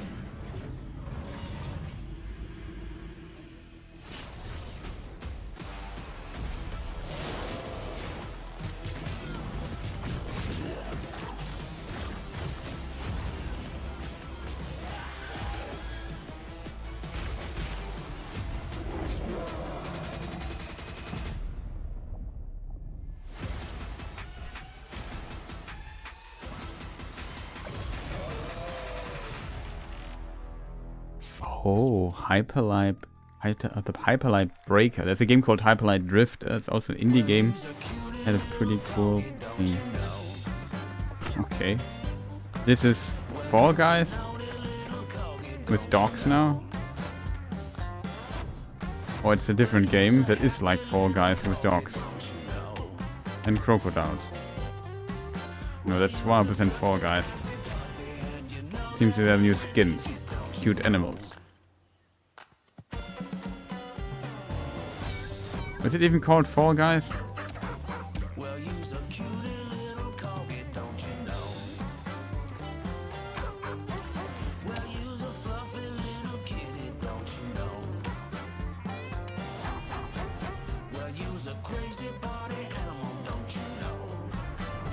No, it's not.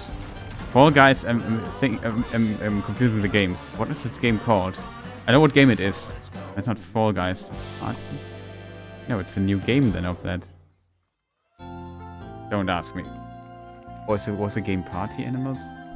I can't remember all these game names. Stories about the fine people here at MCorp. So we wanted to take this time to dispel any of these completely unfounded rumors and allegations and reassure you that things here at MCorp and the city of San Amsterdam have never been better.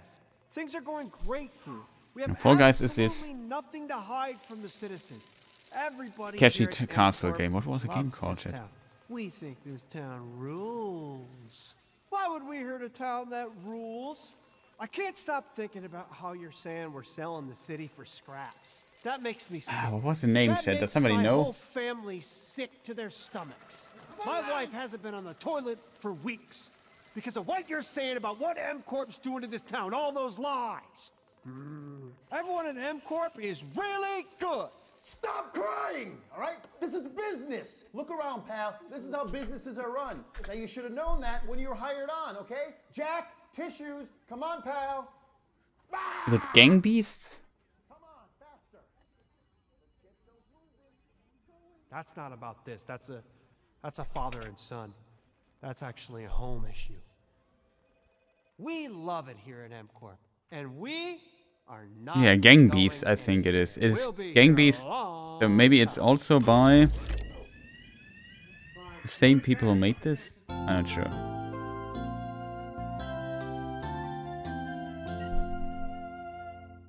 Party Animals. No.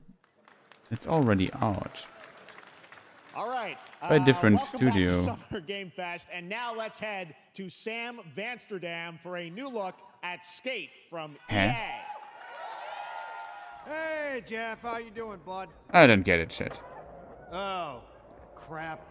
Some really bad stuff. According to Steam, Party Animals is already out for like since last year. I don't get it, shit. Takeshi's Castle, yeah, Fall Guys is basically Takeshi's Castle with you know, not even sure if you know Takeshi's Castle, this Japanese TV show where people have to go through, let's call it parkours in a fun way, just, I don't know, all kinds of, and they start falling off and it get less and less people.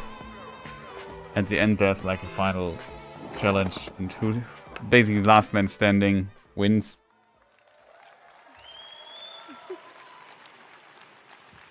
Very exciting that people will finally be able to play Skate on console in the near future. Our next world premiere is an indie sensation from Japan that is adorable, deadly, and has over 25 million players worldwide. That's a lot. That's right, I'm talking about Power World. I mean, Power just look World. at the giant depresso. Cheer up, buddy. It's Summer Game Fest. Now, here is the first major update announcement. A whole new island is coming. Okay. Yeah, Fall Guys is not on Steam anymore. They got kind of like bought out by Epic or something. But Power World is.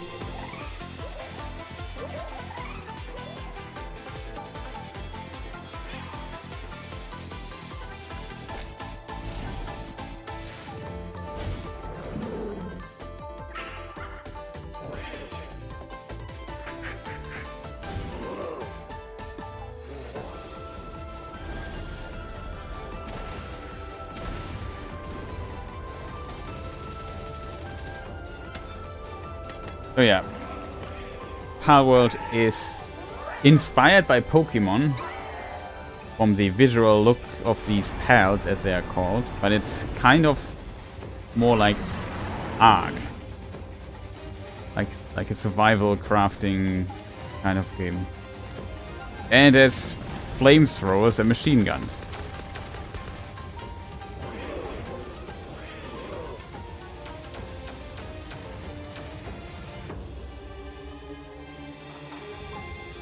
It kind of hit a nerve as well when it came out. It was very impressive to see that that was kind of a surprise hit.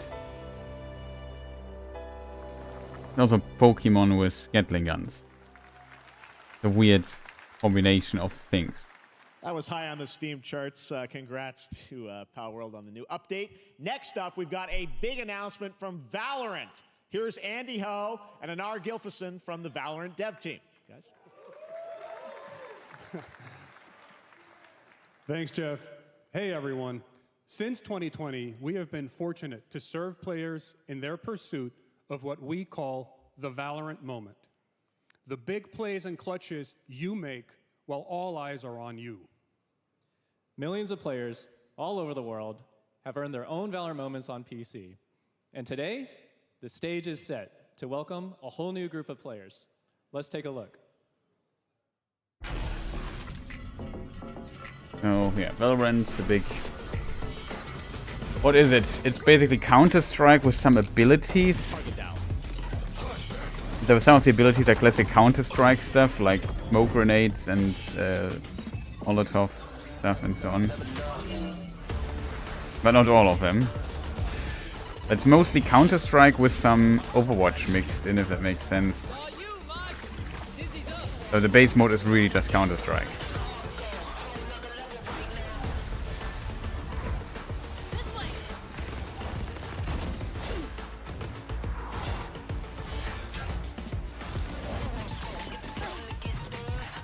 It's kind of impressive that Riot pulled this off in such a competitive... Well, it's not competitive, the genre, right? You have Counter-Strike, which is also very successful and popular. But rarely people kind of try to get into this genre because Counter-Strike was always such a massive thing. I mean, a lot of games tried in the past but failed, but somehow Riot pulled it off with simply a very good game. Art style and stuff is very good. Seems well balanced. And yeah, adding of abilities and stuff kind of adds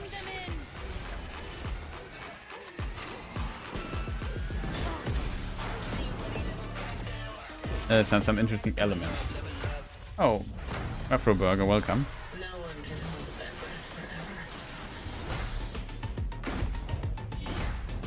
Fancy catching you live here. Well, here on Twitch recently I was a bit was mostly on the... When I was on Twitch I was often on my German channel because turns out it's fun to do streaming in your native language. That was Valorant's core. But nice that you are turning up here. Everything you just saw was captured Showing up on console and with a controller. Valorant is coming to PlayStation 5 and Xbox Series X and S this year. Our limited beta starts June 14th, and you can sign up right now at they bring it to console. beta.playvalorant.com.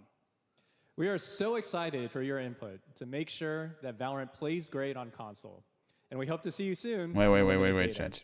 I have to just go back. Coming to you just saw was captured on console and with a controller. Valorant is coming to PlayStation 5 and Xbox Series X and S this year. It's so isn't that strange that they say yeah it comes to PlayStation 5 and Xbox, and the Xbox logo is not even on the board. Excited for your input to make sure that But it seems like Sony paid for this or something. That's weird. Almost as good as English. But before we go, your German is very good. Thank you. Studio, Anna Donlin.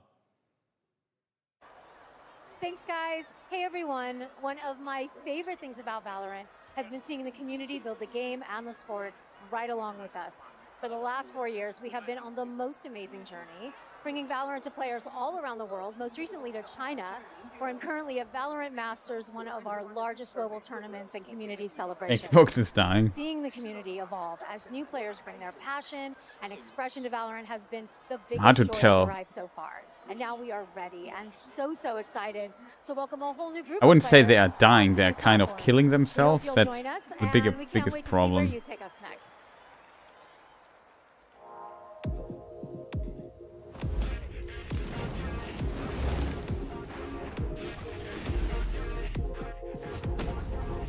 Also feel like my video gets flamed here.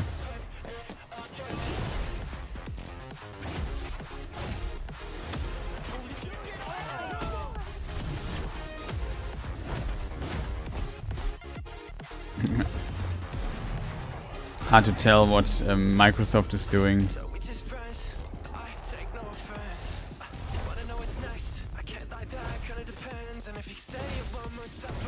That is a cool entrance for augmented reality stuff. Guten Tag. Good day, yeah, well, that's nice.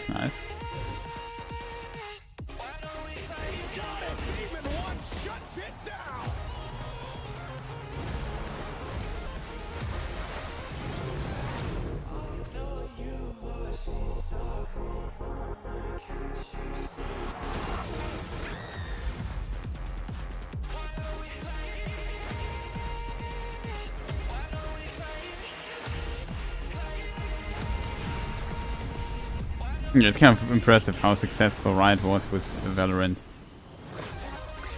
I might discuss the Microsoft stuff in a moment, but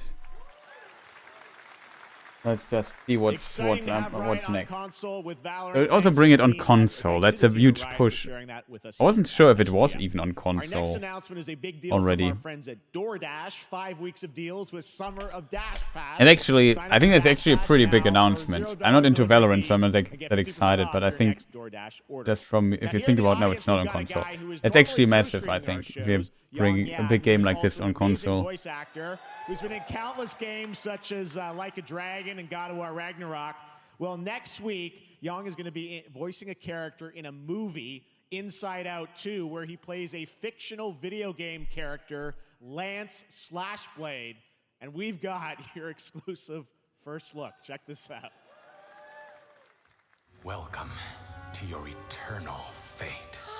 Lance Slashblade? But he's a video game character. Why is he here? Yeah, I always thought Riley had a secret crush on him. I never saw the appeal. I long to be a hero, but darkness haunts my past. I'm in 100%. We were all banished here, deemed unfit, worthless.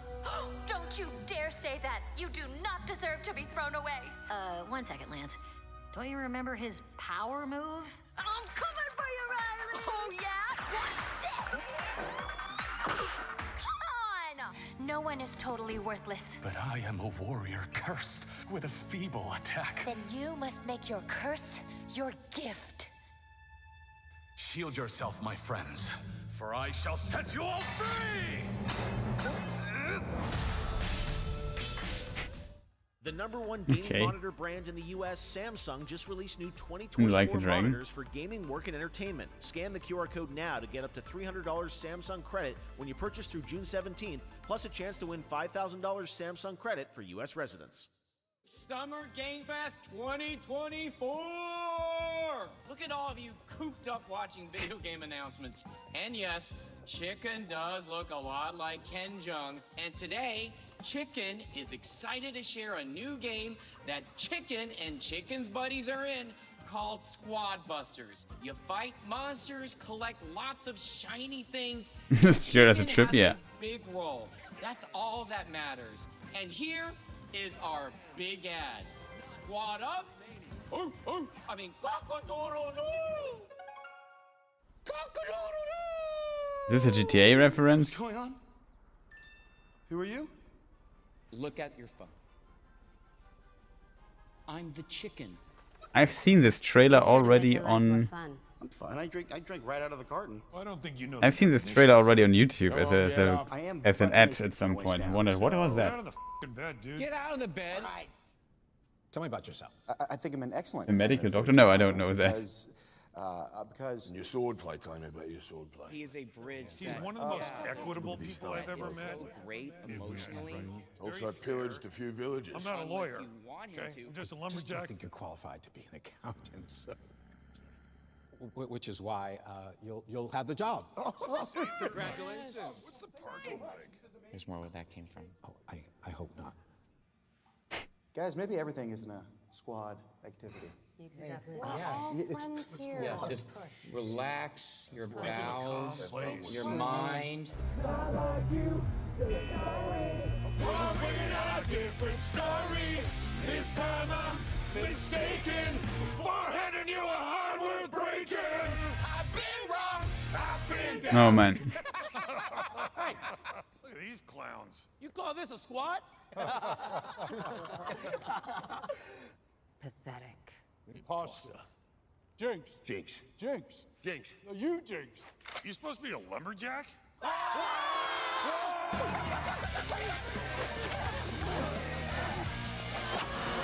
Hey, you wouldn't happen to want to go chop some trees, would you?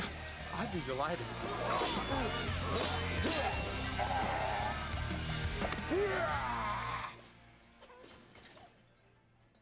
I think our job here is done. Where are you going? You can't leave. Aye. We ain't never leaving you. Good boy. Here. That came from inside me.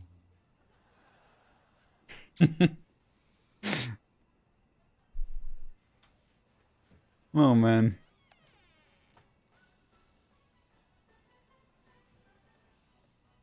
You want me to shut the door or? Oh man. But we still get blamed.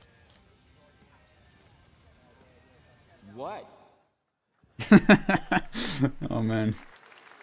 All right, please join It's me not in a welcoming it's to not the a SF bad made stage commercial, to be honest. Monster Hunter series producer, Mr. Ryozo. Okay, Monster Hunter. There was already announced that there's a new Monster Hunter at things. 今日はですね、モンスターハンターワイルズの、最新の映像を持ってまいりました。今回ですね、はですね、後半にですね、完全新規で、今回初お披露目の大型のモンスターも出てきてますので、そちらも注目していただけたらと思います。Thank you, Jeff. Hello, everyone. Hope We that Monster prepared a very Hunter special has button trailer wrapping. today for Summer Game Fest. I want everyone to be on the lookout for a very mysterious. I'm not sure yet. Maybe monster play near the end of the Elden trailer, Ring as it's an or important go to monster sleep within the game. because I need to get up early はい、 tomorrow. 本作で So ではですね、没 potentially 入 should 感 go とア to クション sleep. こちらの融合を目指して開発を進めております。モンスターハンターワイルズは2025年にプレイステーション5、I didn't expect that it would go so long. S、そして PC で同時発売となります。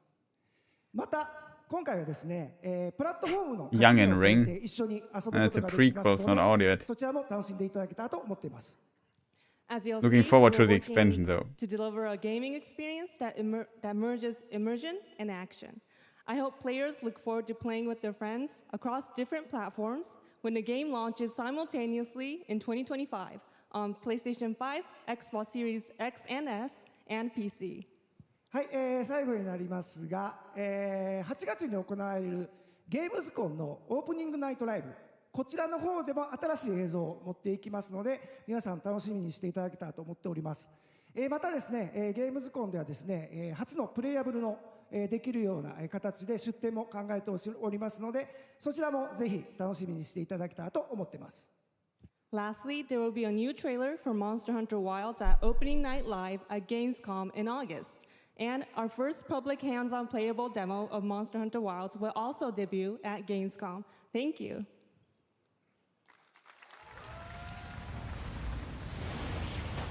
Nice. Trailer.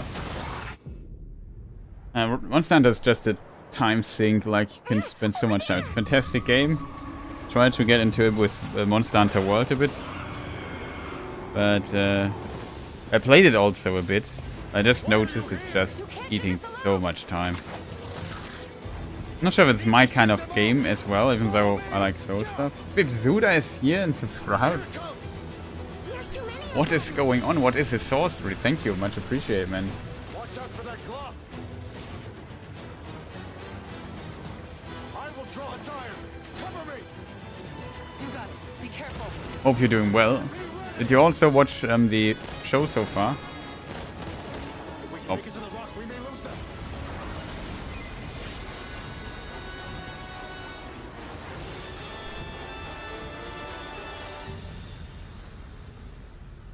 What is the only thing that is strange? As I feared, it picked up our scent. I'll handle it. You find someplace safe. Thank you.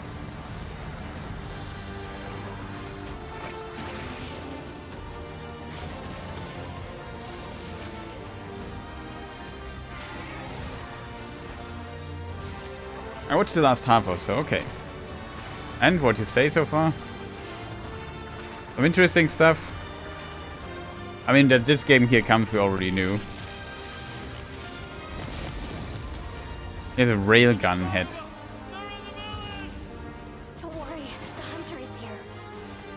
Just watch. You'll see what hunting is all about.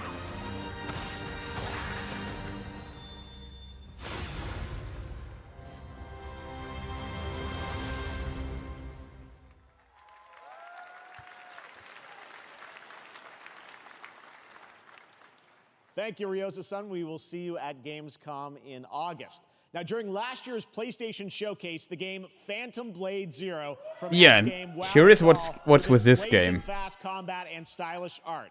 Well, I'm honored to share with you the brand new trailer for the game featuring all real gameplay. Here's our final game of the show, Phantom Blade Zero. Final game of the show.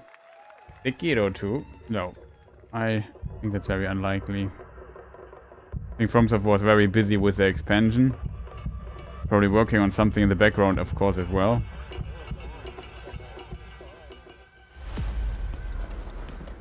How many days do I have left? It looks like it, though. 42 or 41. Oh, it's not a FromSoft.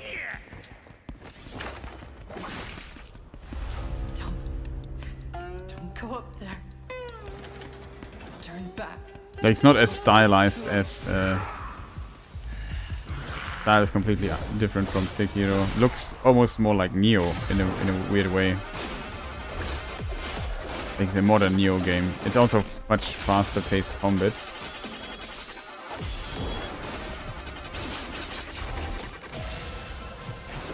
It looks pretty cool though. I haven't played Neo yet. I mean, it's for sure inspired by Sekiro, because a lot of games are. It's kind of interesting in that regard, that so many games took inspiration from the Sekiro stuff.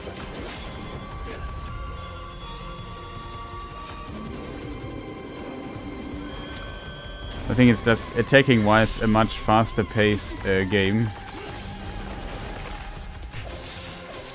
It also looks less Japanese and more Chinese, to be honest.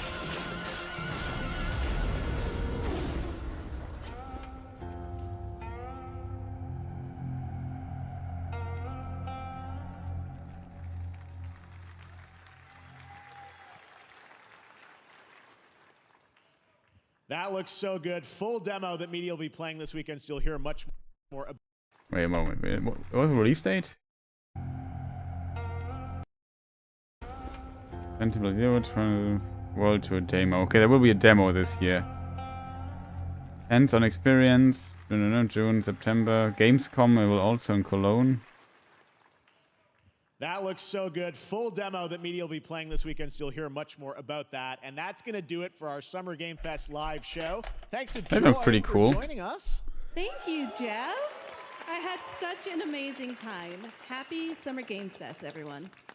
Thanks, Joy. And we have so much more, so stay tuned because Day of the Devs is coming up live right now on the stream, featuring an hour of indie game reveals, including the next game from Cappy, and that's followed by Devolver Direct. Now, keep checking SummerGameFest.com for other event streams this weekend, and we'll see you again live this August 20th in Germany for Gamescom Opening Night Live. Thanks for watching, everyone. Remember, Day of the Devs starts right now.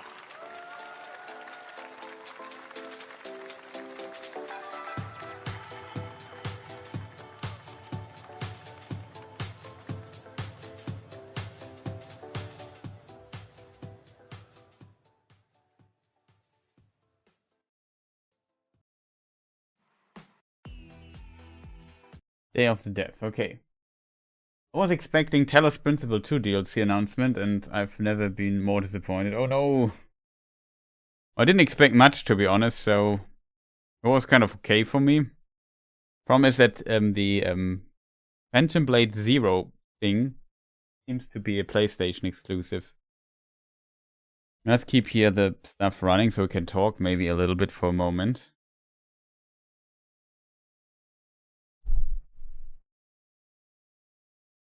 Starting to get into games, so thank you for explaining through this and while watch you play.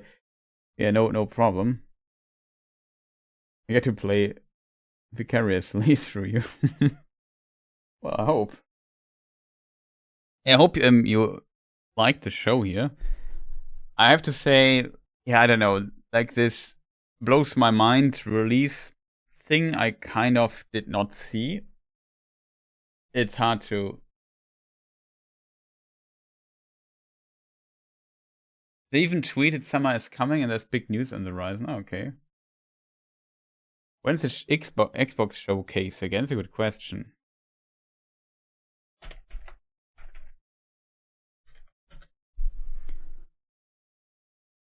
Um, 9th of June. So in 2 days. From this perspective of Germany, tomorrow.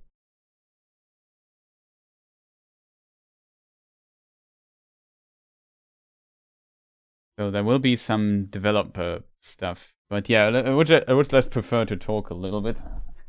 Oh, look who's there, Tim Schäfer. Okay, that's we have to listen to him for a moment. Team of volunteer curators scours the globe for the best in video games for you to enjoy, with a focus on indie developers who are lovely, and you'll get to meet them today as well as enjoy their games. And there's nothing else to worry about, so just sit back and relax and enjoy Day of the Devs, Summer Games Fest edition. Oh, that's a prop. We love Cappy Games at Day of the Devs. They've been making... Okay. Yeah, that's the Xbox stuff. We have several things to discuss briefly, I think.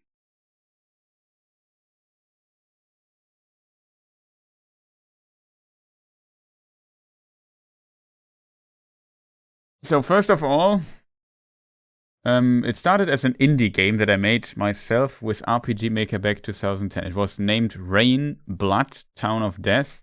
The process of making it was to escape from difficulties and frustrations life threw at me when I was studying architecture, first in Beijing, then in New Haven. Then I returned to China and founded S-Game to make more games.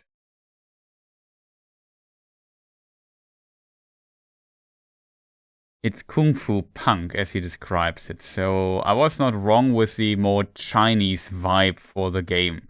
It's not Japanese, a Phantom Blade thing. We can maybe jump back here in the trailer for a moment. This thing here is what I'm talking about. It looks pretty cool, I have to admit.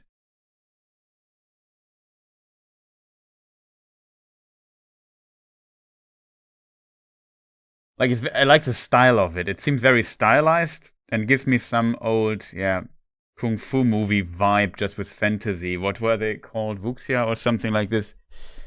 So, yeah.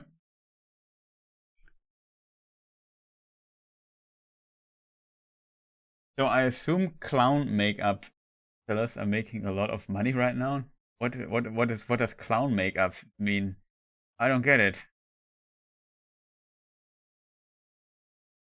I think it's very unfortunate if they tweeted something like summer is coming. Maybe they mean Gamescom though. There will also be Gamescom opening night with game announcement stuff, Bibzuda. So maybe there we will see something. There will also be the PC game show, PC gaming show. Maybe there they could show something off like that. It could still be announced. There's the Xbox show though. I would be surprised if it's there. That was kind of wild. Let me see. Here it started. We have the power of YouTube. We have this weird Lego game at the beginning of the show. In August, yeah, it takes still some time. It's running out in Hollow Knight community about Silksong. Oh, okay. That I don't understand, but it will work. So they make a game.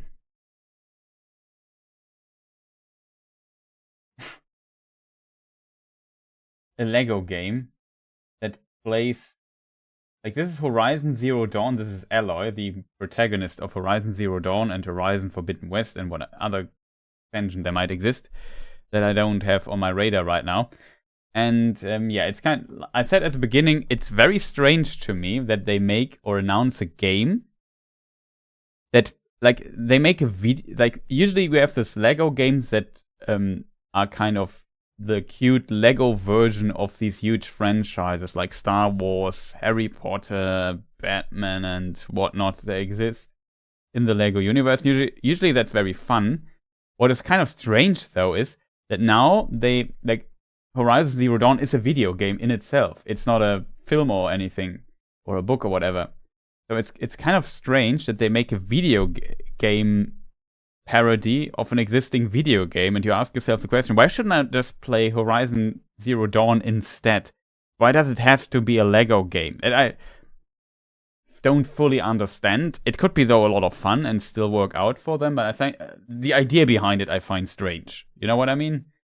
Like, of course there are also Star Wars games, but for Star Wars it seems to me that it makes more sense for what other Lord of the Rings and Harry Potter and whatnot. I think it will do a better job. Like Horizon, I'm not sure. Have you played Horizon? The Horizon games. They're received pretty well. I think they're also pretty good games. So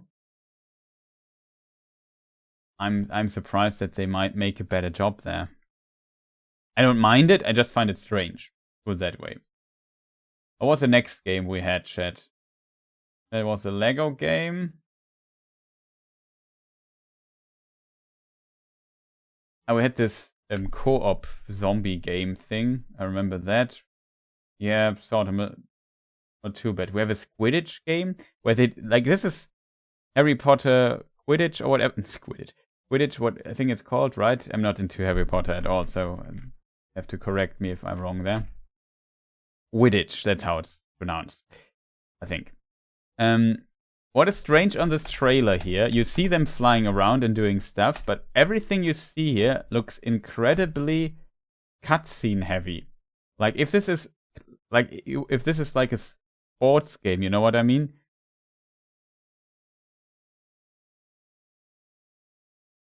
Okay, now it works again. Put it up to 4K again, so the image quality is better. If you have a sports game, you would expect that they kind of that you see what's going on. There's only one scene where you see them flying from above, and that's a really weird shot.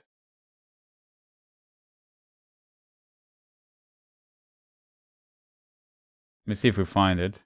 No, I must have skipped it.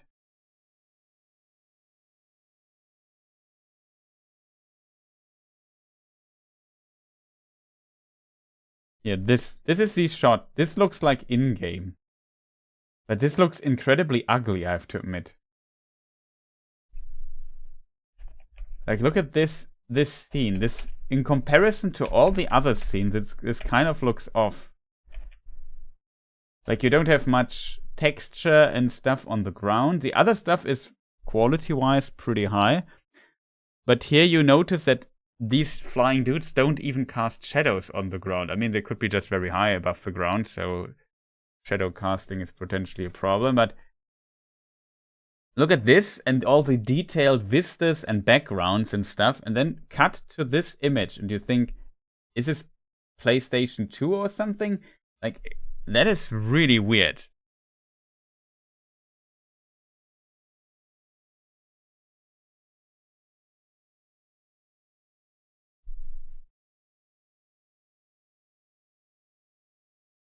Fans of Hogwarts will be mad at as fuck, yeah, for sure.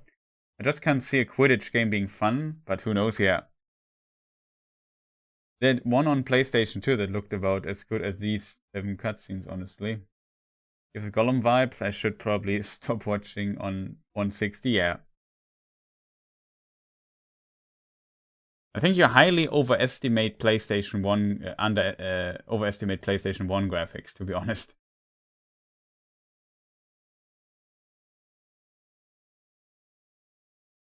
Like, it would not look this crisp on a PlayStation 1. I know that because I played a lot of PlayStation 1 in my life.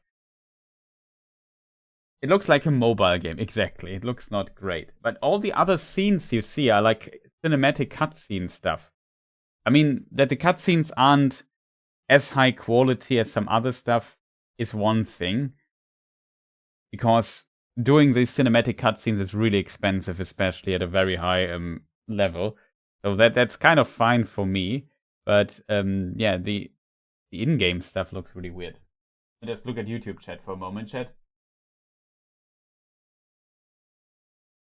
People were saying it will be revealed in the next Xbox showcase. I'm doubtful. Oh, okay. Could be.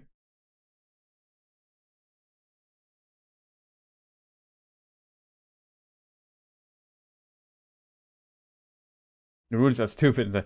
Yeah, I don't know if it's interesting, to be honest. Don't ask me. But it's strange if you show, like, let's say this is a sports game. And maybe it's more arcadey or something, but why don't you show gameplay then? Like, it's not like you explore a huge story in games like these. It's usually, yeah, I want to play Quidditch matches, I guess. So why not show a Quidditch match, how it could look? It looks very weird, to be honest. Is there a release date for it? September. It comes out in September. That is, from this perspective, in 3 months. And they don't have a gameplay release trailer. That's usually... That feels like an absolute... yeah, I don't know. It's not a good showing here, to be honest. The game comes out in 3 months, you don't show gameplay. Maybe there will be like an interview. Yeah, this is how the game looks and how it plays. And they didn't want to put it in the trailer or something. I'm not sure. Whatever. Then we had this weird, fun co-op escape thing with these big weird entities that make strange noises, and you have to break out or whatever. Yeah, next. This looked interesting, not this, but the before. That was by the makers of Grease. That's a little indie game that they made. Is it next the Star Wars trailer? Yeah, well, this Star Wars Outlaws, I'm also curious what they do with it. Some people hate the Ubisoft stuff, but I think it's Ubisoft I don't mind Ubisoft. They also made some good games, they made some bad games, whatever.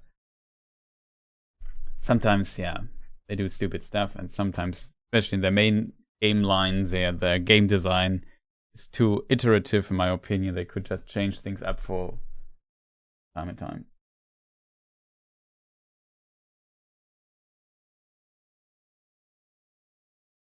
This, however, yeah, this looks pretty cute. They made Greece was also a game with kind of a distantly similar art style. It was a very unusual, colorful art style in Greece, and this looks like, yeah, goes into a very similar vibe. There's also combat with it and so on. If it plays well, could be pretty cool. I like the style of it, and I think Greece was also received very, very well. We didn't see the combat though. Here we see a bit of slicing with a sword. Niva. Then, yeah, we have Civilization 7. That was very interesting. The problem with Civilization games, I said this in the past, is... What was the name, Niva? Yeah. That's maybe a good thing to wish list this. Just to support the developers. First game, Greece. It's spelled G-R-I-S. I think I have it also somewhere, yeah. I have it in my library, that's cool. I was not sure if I have it here or on the other thing, but I have it on Steam. Overwhelmingly positive. 95%, 96% of 61,000 came out 2018. It has 61,000 reviews on Steam, and it sits on 96% positive reviews. Just to give you an idea, that not many games pull this number off with that many reviews. So 69% on Steam's pretty good. Like, I don't know, top 100 material. Maybe not top 100, but because Steam has so many games. But you know what I mean. It's really far up the top. The next game, yeah, Civilization 7. The problem with Civ, I started the sentence, said it while watching this as well. It was kind of leaked that there will be Civilization 7. The problem with this is that Civilization always profits from expansions that come out.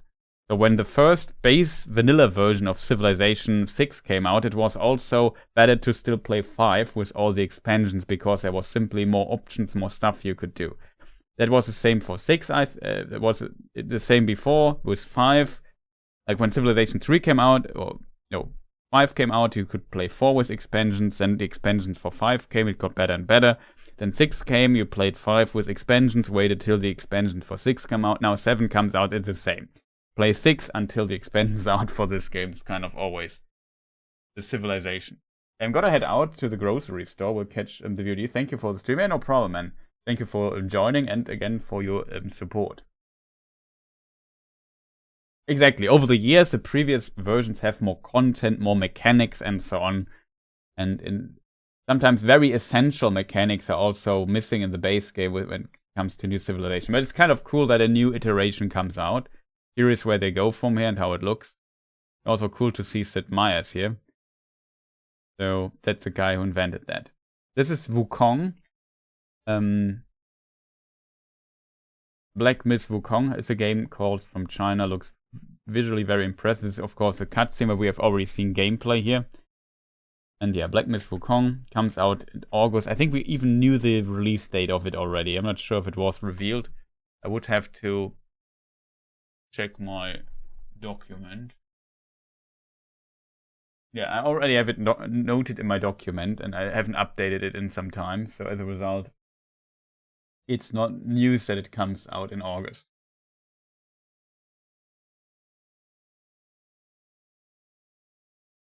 Got a wishlist Wukong as well, yeah.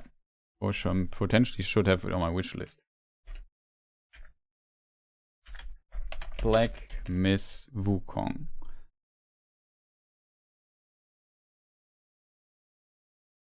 Not announced on Steam though, that is strange.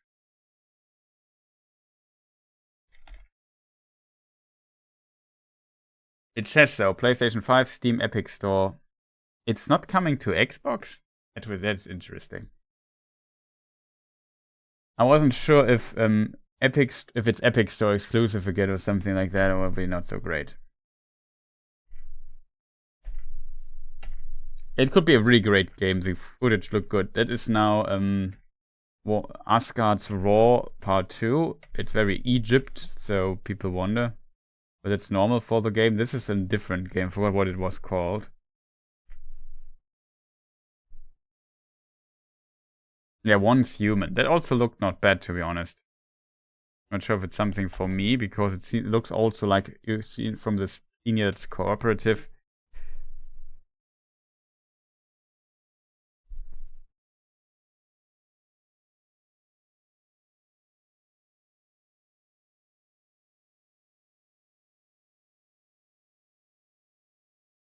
Space Marine 2, there was a short trailer for it. Skip that. Yeah, then the Persona guys, some studio of Persona, these guys also worked on the Persona games. I didn't listen. Make a game Metaphor. ReFantasio, something like that. I forgot the whole name. Let's call it Metaphor. And yeah, I'm not into the Persona games. Classic J is RPG fun. Also, very reception of Persona games is very, very positive.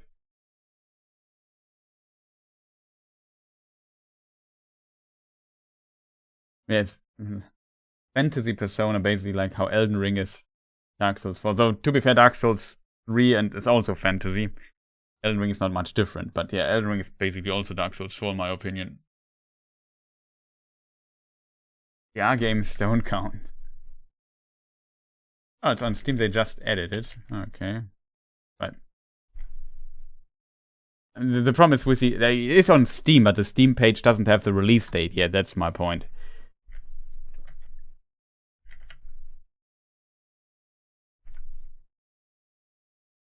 I would be surprised if this turns not out to be a very good game here. ReFantasio, yeah. Strange name, October. Pretty cool, I think, for JRPG fans. Potentially very, very excited about this game. What was that again? That was this weird Batman game. I have no clue what's going on here. Batman Arkham Shadow. It's a Meta Quest game, so it's a VR game. Okay. Not much gameplay we have seen here. Maybe it's an expansion for an existing Batman game. I know there's a good Batman games on VR somewhere, or a decent one. Yeah, this is Terry Bogard. This is Jamie. And like he's a Street Fighter 6 main dude. I forgot how he's called. Luke, of course. It's basically, yeah, kind of a interesting version of Ryo. Not the hugest fan of his art design, to be honest, but whatever. What is kind of strange is that we have this cinematic, cartoonish cutscene here. Maybe to turn people off. And then we have Terry Bogard appearing. That he's from Fatal Fury or from King of Fighters. He also has a Fatal Fury cap. And it seems like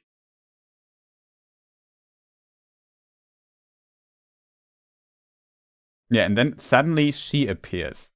She is also, that is Mai from also Fatal Fury / King of Fighters.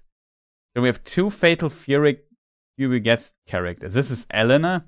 She was in Street Fighter 4, where she could heal herself as ultimate. That was like a super or critical thing. That was very annoying. I remember this Evo Street Fighter 4. I think it was already Kate edition or something like this. He was not on. I'm not sure if he was a release character for 4. Could be, but I could be wrong. I think he came later into the game. We haven't heard of her for some time. She was also in Third Strike, I think. So she's also an older character, to be honest. In this regard, it's cool that they're bringing her back. I think the healing stuff was very annoying as a mechanic. So I'm curious what they do with this. It seems like this is the roster for this, and then we have this guy. First, this is Sagat or something, but the eyes are not fully fitting. This is M. Bison, which is Vega, I think, in the Japanese version. Confusing. There's a boxer dude, and in the Japanese version he was called M. Bison as a reference to Mike Tyson. And Capcom feared when they released Street Fighter in the US that they get sued. And so they switched the names off. So M. Bison became Balrog. And Vega was previously Balrog. He became Vega. That's a dude with a claw. And the final antagonist was Vega. And he became M. Bison. It's very confusing. That's why these three dudes are called the boxer. Like internationally, you often don't call him Balrog, but you call him Boxer. And the guy with the claws, which is like usually in the West known as Vega, you call him Claw, and this guy is Dictator.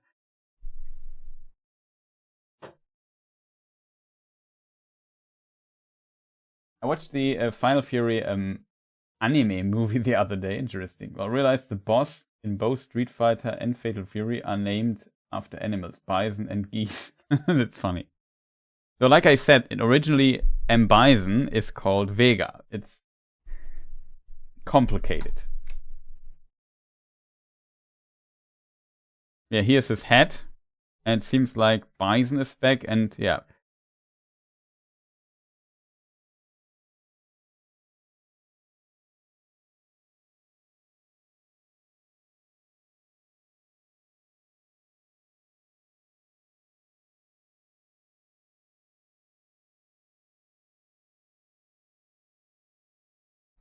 So yeah, we have M. Bison, Terry, Elena, and Mai.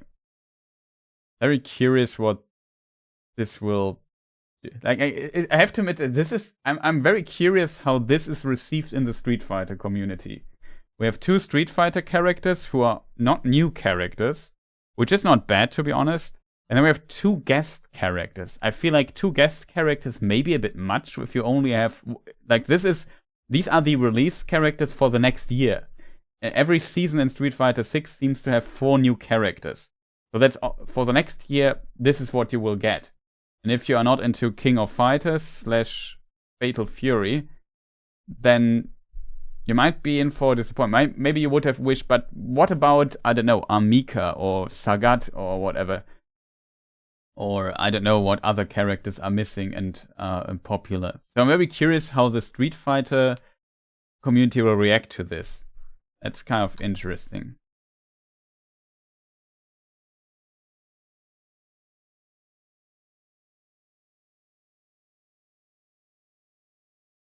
Geese was in Tekken 7, that is true. But Geese was not in the release version of Tekken, he came later, and there were tons of characters already. But Street Fighter in of itself has just 5 billion characters, so it always seems a bit strange if you add characters that weren't there before, if that makes sense.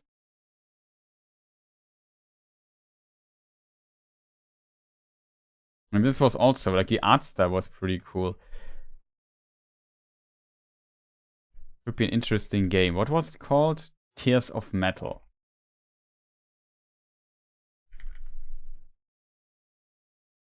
That we skipped, it was Dragon Ball thing. I have not much to say about this. 5000's Dragon Ball game. What was that game, chat?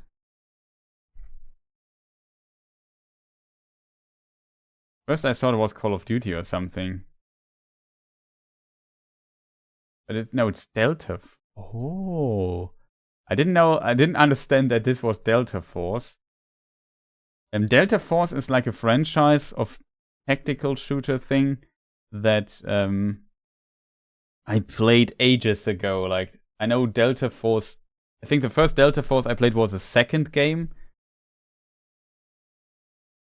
And I really liked that game back in the day, but I was a teenager of 20-something years ago. Scott Samurai Warriors, of course. Interesting. It looks not bad visually. Like, if they can get the gunplay right. Like, Delta Force is like a very old franchise. Let me just check when the last Delta Force game came out. I remember Delta Force 2 and Delta Force Land Warrior. I'm not sure if there was a third installment or the fourth. Delta Force. Yeah, that was the first game. Novel Logic back in the day. Long time.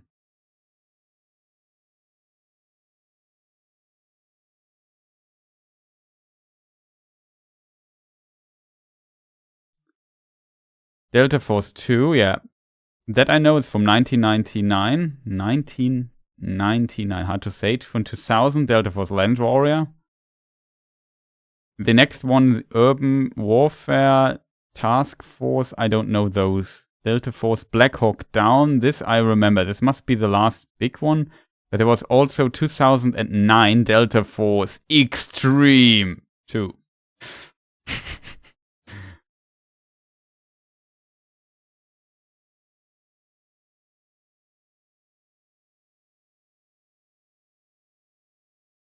Does Novel Logic still exist? It was. No, Novel Logic is closed. The assets were bought by THQ Nordic. That's interesting. That's part of the Embracer Group.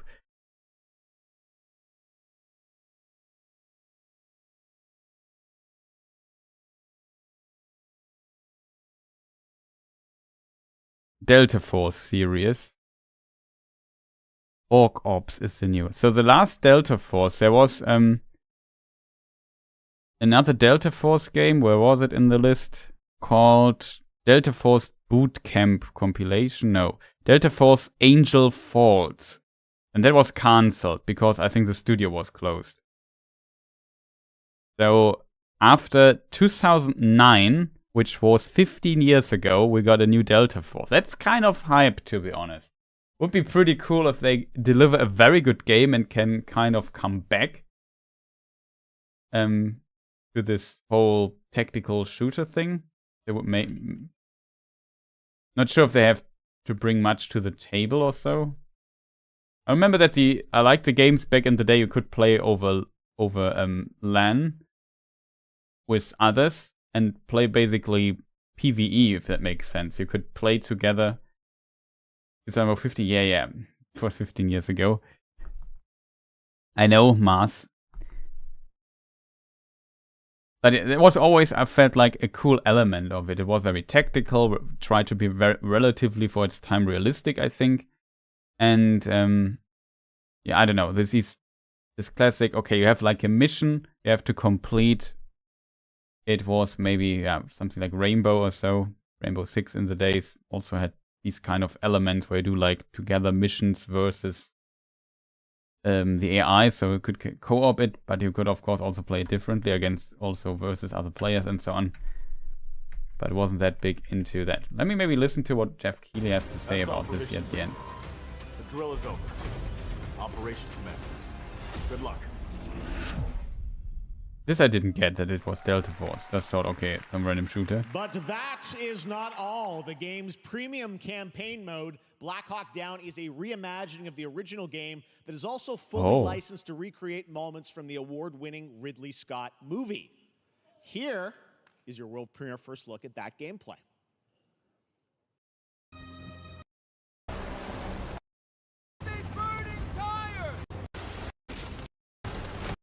Interesting. So they really have these campaign missions still. That was something Delta Force was kind of known for.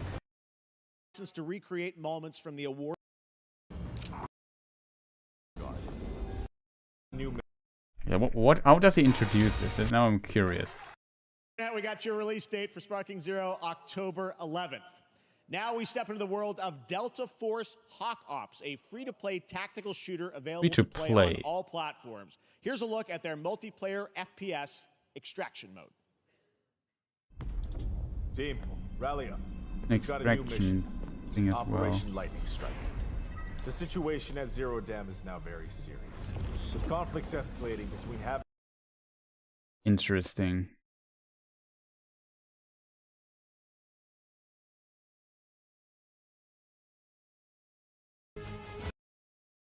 Fatal Fury, City of the Wolves.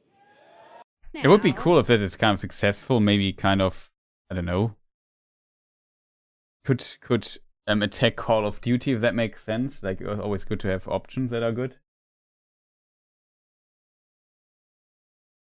When Call of Duty was good. Well, it still sells good enough, I think. On Fatal Fury: City of the Wolves. For real.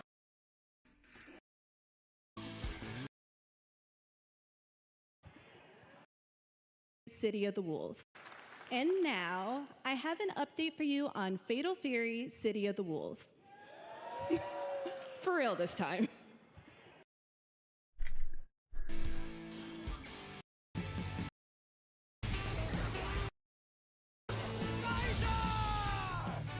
Wasn't there a playtest of this? Like the...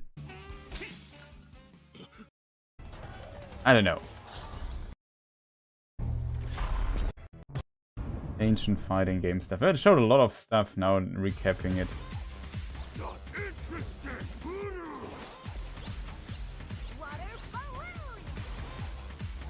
Looks kind of cute.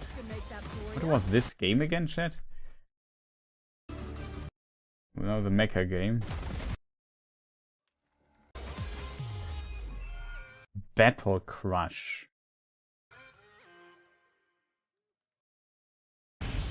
Oh, it's a Shadow Drop. New mecha game? Like I said, with the success of maybe Armored Core. Anonymous with incredible success, and that was. There was also some gameplay at the end.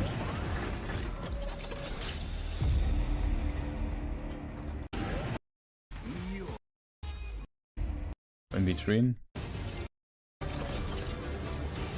Yeah, here.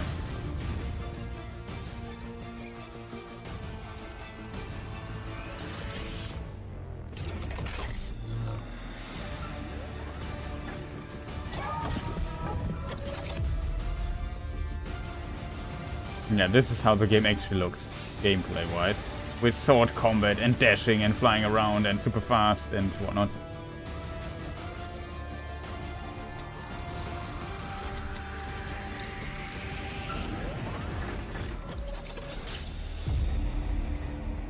Coming summer, the beta comes out. Not into mecha games that much, but yeah, I played Armored Core at least. Like video game. They show some stuff here. I thought this was once one game, but I didn't understand that this was like, okay, it's different games from different studios. Go home. Yeah, by the way, this I'll save you. This game here, by the way, this is how PlayStation 1 graphics looked. And this even looks better than PlayStation 1 graphics. Let me just explain why. Scared to death to stay awake. The resolution is higher. But the reason why you don't have texture warping here. Don't worry, Viv. You have this effect that slightly emulates it, but it's not texture warping. The lightning on the table is far too detailed for PlayStation 1 time. Amy, I'll save you. Hey, this scene where she walks, you would need this weird wall texture warping, but you don't have that. It's kind of emulated, but you definitely know there are dynamic shadows on a PlayStation 1 for sure. Just go home, Viv. Amy! The local police department asked. Just want to point out how blurry and stuff looks. But this game comes somewhat close. But even that was better than PlayStation 1 graphics. Just want to point that out.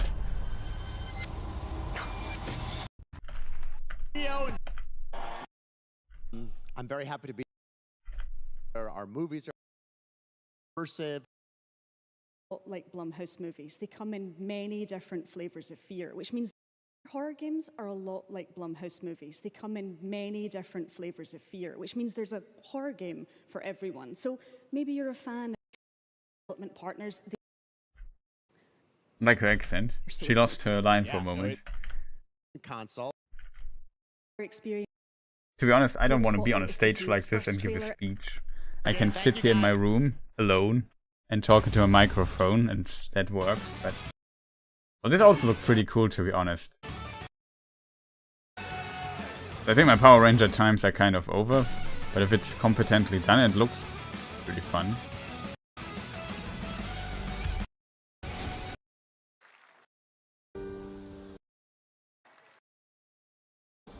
What was this game? Ah, this looked pretty. This trailer looked they're also kind of interesting. Boy and Deer and Boy, it's called. His vision with financial aid from the. One's a smart-ass Smith, and the other's a blue-blooded fledgling. You behave like a spoilt brat. How dare you speak? Gentlemen, praise be to our Lord Jesus Christ. Our Father, there are many sinners in this world. Our Father, there are many sinners in this world. But in the end, we all face your judgment for what we should have done, but lacked the courage to do. The last time I ran away, I lost everything. I'm never gonna run from that fucker again. Kiss our asses! God, is this retribution for my sins? To the task!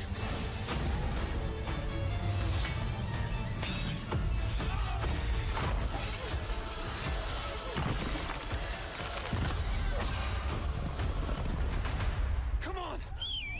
So, Kingdom Come Deliverance. Very curious what's going on there. 2021. We know it's already coming. Looked like more into this direction.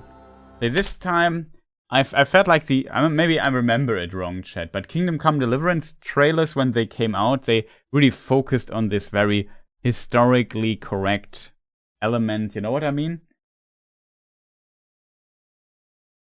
Yeah, Kingdom Come is definitely one of the games in the show, but we already know that it's coming. It was already announced previously. So it was not a big new surprise. Oh no, Kingdom Come Deliverance 2 is coming. That's not what is. This trailer in tone though seems to be more funny. We have this yeah, I don't know, these funny quirks, or not quirk, funny punchlines being throwing back and forth between the characters, funny banter here and there. We have this scene in the bathing house, whatever you want to call that, and so on. Of course, it's also, I guess, part of the medieval culture, but it seems it's not like the tone of the trailer is simply focused differently. I think the historical accuracy is still kind of there, which was an important thing for them in the first trailers. But yeah, and the trailers of the first game, I mean. So this here is kind of different in this regard, but it might be just marketing.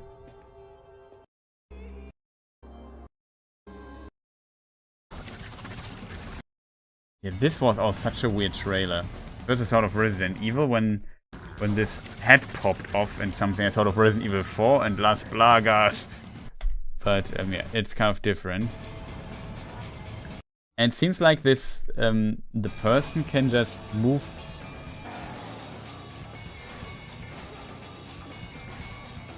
their spirit around. Yeah, here they show this kind of.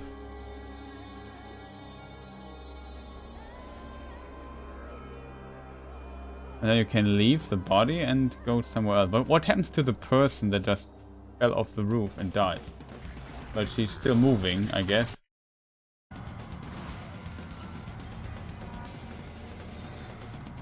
So that's an interesting element there.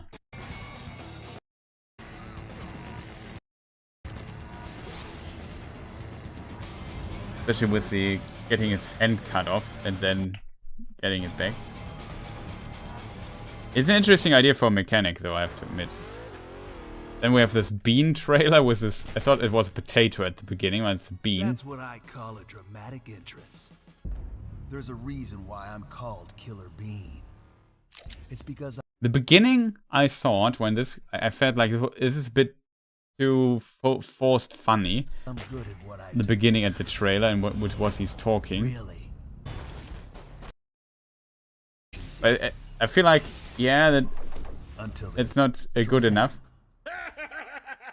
But then at this point here, the trailer kind of gets the turnaround, like it works much better. Oh, Birchman, welcome. What am I looking at? We watched the Summer Game Fest, and this is a game called Killer Bean, where you play, we're in a world of anthropomorphic beans, and you are an assassin or something.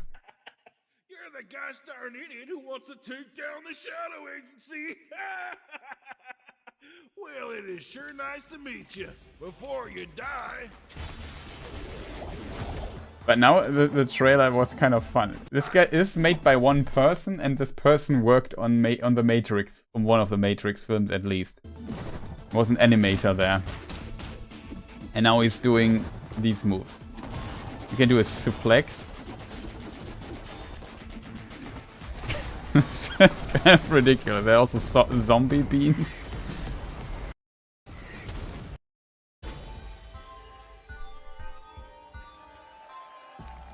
This changes a lot. Yeah, that sounds funny. Is it on Steam, chat? It says early access. Early access usually means it's on Steam.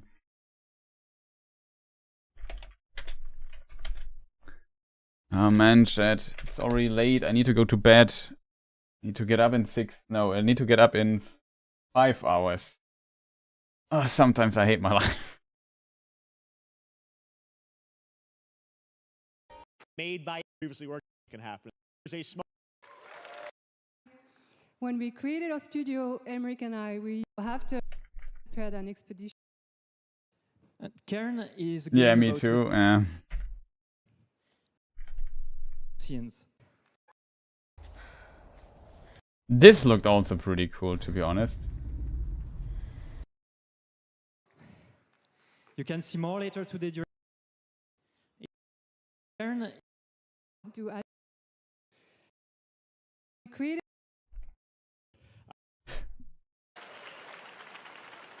Glad you like that one. That was Killer Bean, a third-person roguelike shooter made by another single developer, believe it or not, right here in Los Angeles, Jeff Liu, who previously worked as an animator on movies like The Matrix Reloaded.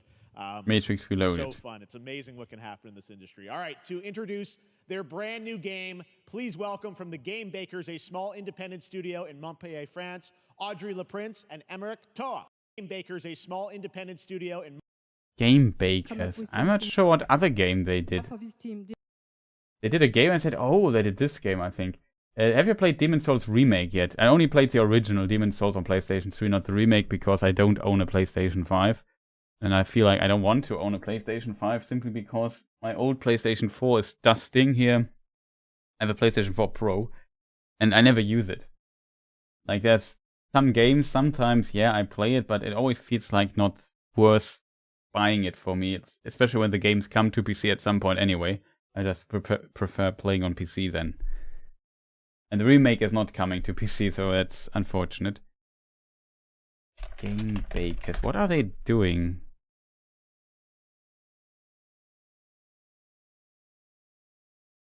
Fury, yeah, now I remember. They did Fury, fantastic game. Then Haven, I'm not sure how Haven was received on Steam. It is very positive, 92%, so yeah. It was with this, let's say, boy and girl, and they go through the world and do fighting stuff and move together. I'm not sure if this is even co-op. But it's like kind of a story-rich romance RPG game thing, kind of thing. It was their last game from 2018, I think. On Steam it's 2020, so maybe it was some exclusive deal, I'm not sure. Oh, no, it was 2020. I forgot when they released it. However, since they made Fury and this game, I'm actually interested in their new game now. Because I like both of the games. There might be other games they did.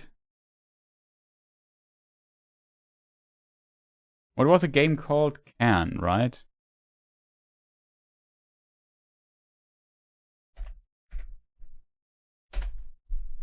I will put it on my wish list as well. It's about climbing. I'm not into climbing, but I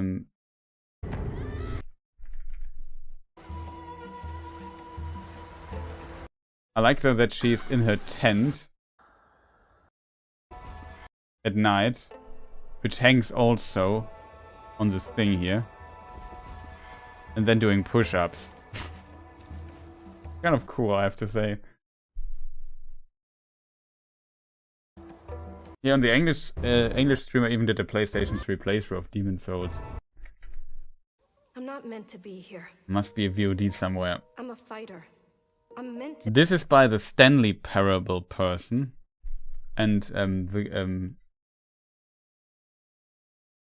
what was this? Something guide.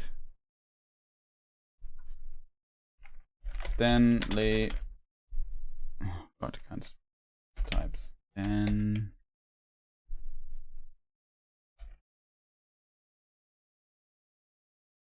The Stanley Parable.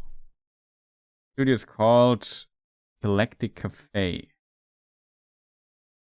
Beginner's Guide. Is this the name? Yeah, the Beginner's Guide. No, it's not. That's wrong. Ah, God, why can't I just find it fast? Stanley. The Stanley Parable, 2013.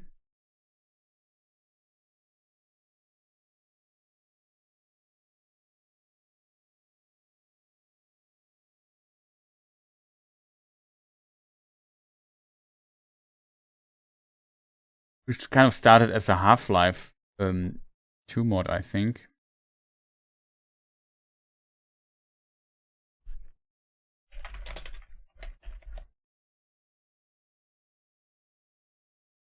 Yeah, it is a beginner's guide. It's now called Everything Unlimited. And do There's of course some... running. Like, it's about making tea in a far too complicated world. It must be some meta plot twist commentary going on in this, else it would not be the game. Wonder Stop. So it comes on my wish list because I like the previous games as well. A lot of games in the wish list now.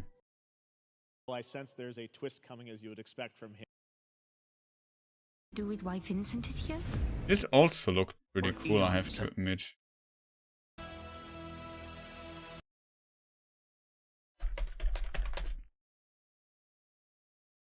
Unknown 9 Awakening. I would even put this on my wish list as well. Action adventure going on there. Anything to do with why Vincent is here? Humanity has lived for eons at the... They call themselves the Sahib and focus on your... Also about Bandai Namco as publisher. They call themselves the Sahin. Unknown 9. Does This this is have anything to do with why Vincent is here? India style. Okay. Humanity has lived for eons at the mercy India of style, is this a word? You know what I mean. It's time we took control of our own destiny. Not sure where the developers are from though. Man, don't do this, chat. In Windows.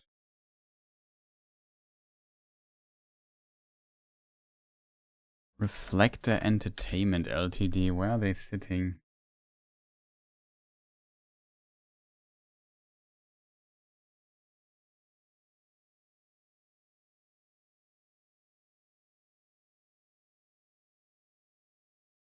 It's a Montreal game studio though.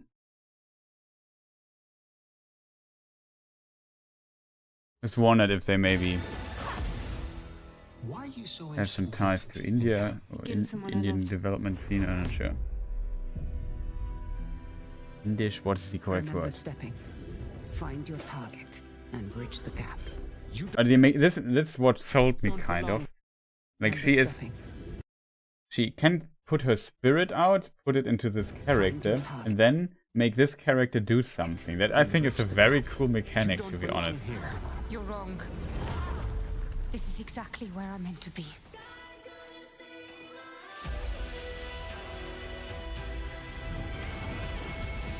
Maybe just placing world is inspired by. The Fold is a strange place. Vincent found something down there. Also this year. I finally Interesting. have something. This is just some games that are on sale. This is a game that also interests me. This is a game with a mask, so he wears a mask and has a certain fighting style as a result. And this guy also has a mask. And now he has to defeat this guy and get his mask, and then he gets his powers. He has like a scene where he just switches his mask to a different thing. Now he has a hammer.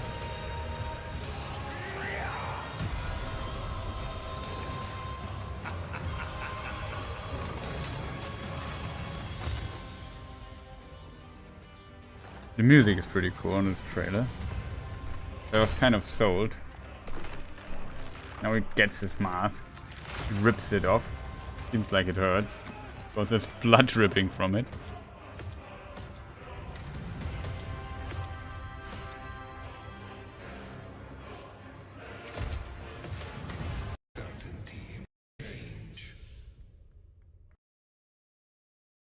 The last song.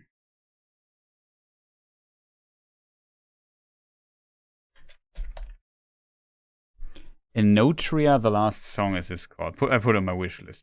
That looks pretty cool. Wasn't there a playtest or something? No, I think there was a hands-on event or something about this. There was something recently. Grappling hook mechanic. It is finally set for release. The First Descendant. I'm not sure if that's a game for me. It'd say it's a looter shooter, but it looked kind of visually interesting. Also like sci-fi stuff, even though it looks like a lot of sci-fi stuff look these days.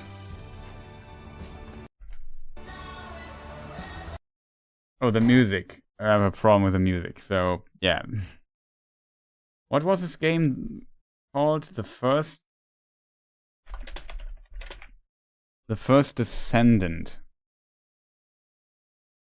by Nexon. Developed and published. Third-person looter shooter powered by Unreal Engine. That's my main gripe with this game, is that it's a first-person looter shooter. It could be really a game where I say, yeah, it's not for me. Here is how actual gameplay will look for this. This looks very cinematic, everything they show here in these trailers. On my wish list. Yeah, there was no Nexon.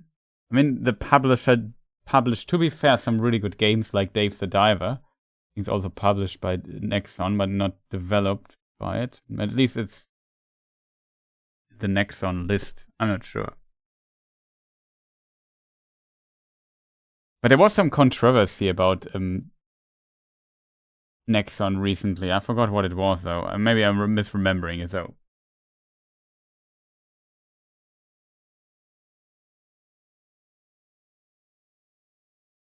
Combat arms.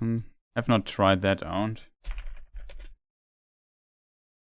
I mean, if it's a good Counter-Strike ripoff, if you think about Valorant is also kind of a Counter-Strike ripoff. It's a Korean company. Maybe no, I think I'm confusing the company. It's not.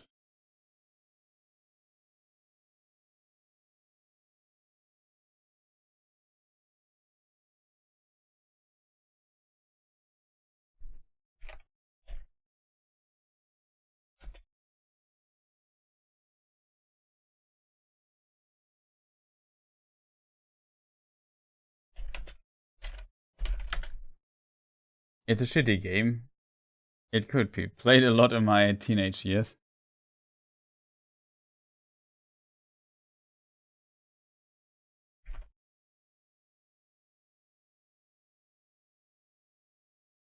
No, there was I'm not mistaken. It was with Dark and Darker. There was a legal dispute with the Dark and Darker devs with Nexon.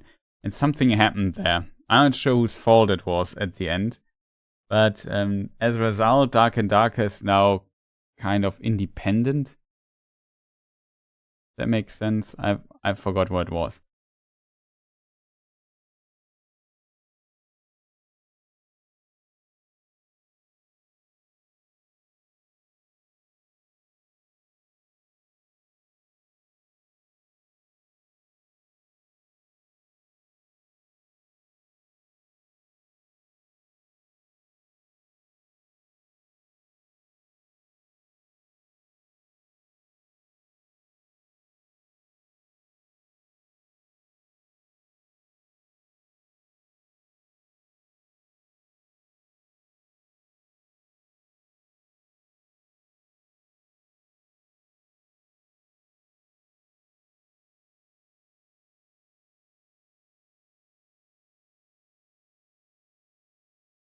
United States thing was dismissed. Yeah, I think Nexon, for whatever reason, filed a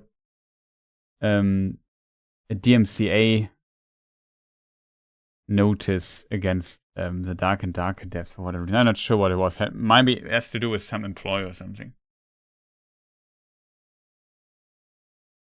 I've got to go sleep. I also have to go sleep. But thank you for showing up, Birchman. Have a good one.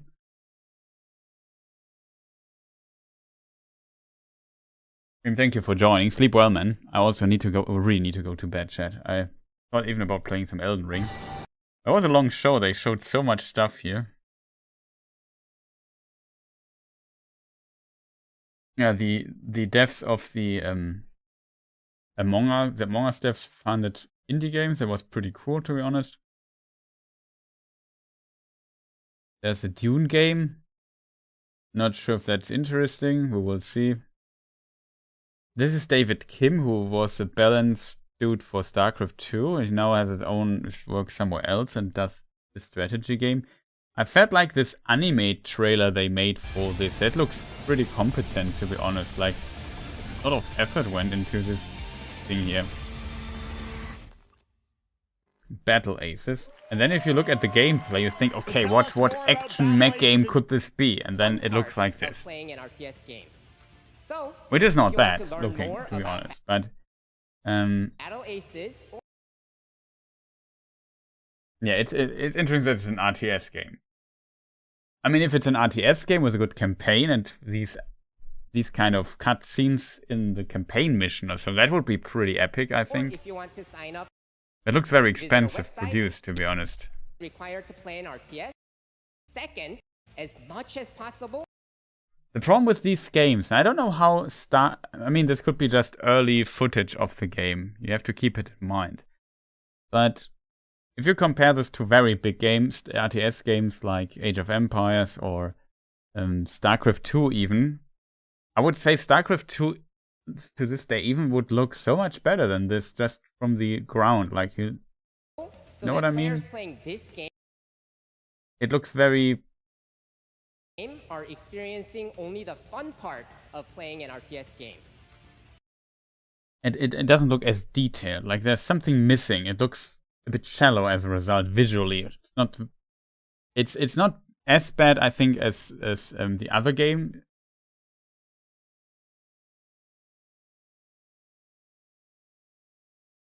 What was it called? Was it Stormgate? Yeah, Stormgate. It might be mechanically and game design-wise a fantastic game, but I feel like these games often struggle a bit with their visual art style. I think it's very difficult. It seems then very... Like, the conclusion is a bit... These are experienced developers working on this, but it seems to nail your art style in a way to make it very appealing and pleasing. A lot of effort needs to go into this. It seems not to be trivial for a game like this. Like, you look at those games always and think, yeah, something is kind of missing. If you want to sign up for our beta test that's coming up very soon, then please make sure to visit our website at Play Battle Aces. In a weird thing, even though this looks different than Stormgate, it kind of has the same problem as Stormgate art style-wise, I feel. Of playing an RTS game. I know what it is, like... Some of the units don't look that cool. You know what I mean? I mean, these ships here look kind of cute, to be honest, but... I don't know. If it's just me or so. I feel like... Like, if I still like watching StarCraft 2 content, like tournaments and like esport tournaments and so on with people who are really good. Speaking of really good, who won the thing? I have to go to my site. I'm just now curious. I forgot.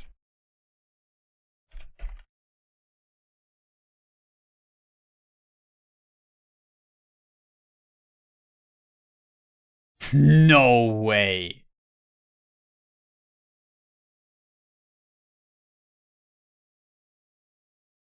Okay, there was the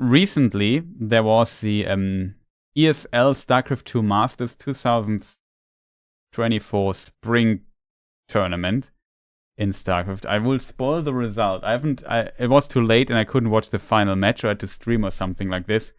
But I watched Oliveira versus Serral. Serral is a Finnish player and is considered one of, if not the best player currently in existence on this planet. And yeah, there's another very good Korean player, that is Maru, and they played. And I'm not kidding you, but Serral in the interview after winning against Oliveira said, yeah, looking forward to playing Maru. I hope it won't be that one-sided as last time, because Serral won 4-0 in the last tournament when he played Maru. He 4-0'd him again. He just completely destroyed him. And I missed that. I'm kind of sad now. So I'm very happy to see finally. I've watching StarCraft esport for a long time, and there was a long time where Koreans were just so dominant in this esport. Like they won all the tournaments. Like the best Koreans were just unbeatable for foreigners. I don't know why, but we came to a timeline where suddenly foreigners can beat Koreans. Like one foreigner can beat the best Koreans in StarCraft, that's Serral, because he's a machine, it seems. He must be a cyborg. There's no different explanation for his skill level. A different explanation for his skill level. Like it's insane what this guy can do. But whatever, I'm getting stuck. But this doesn't look bad visually. Don't get me wrong. They do all the right things. Scamado. Thank you for the sub, much appreciated. That came out of nowhere. But I also thank you for the follow. But yeah, as a European, I appreciate that there are very strong players currently in the European scene as well.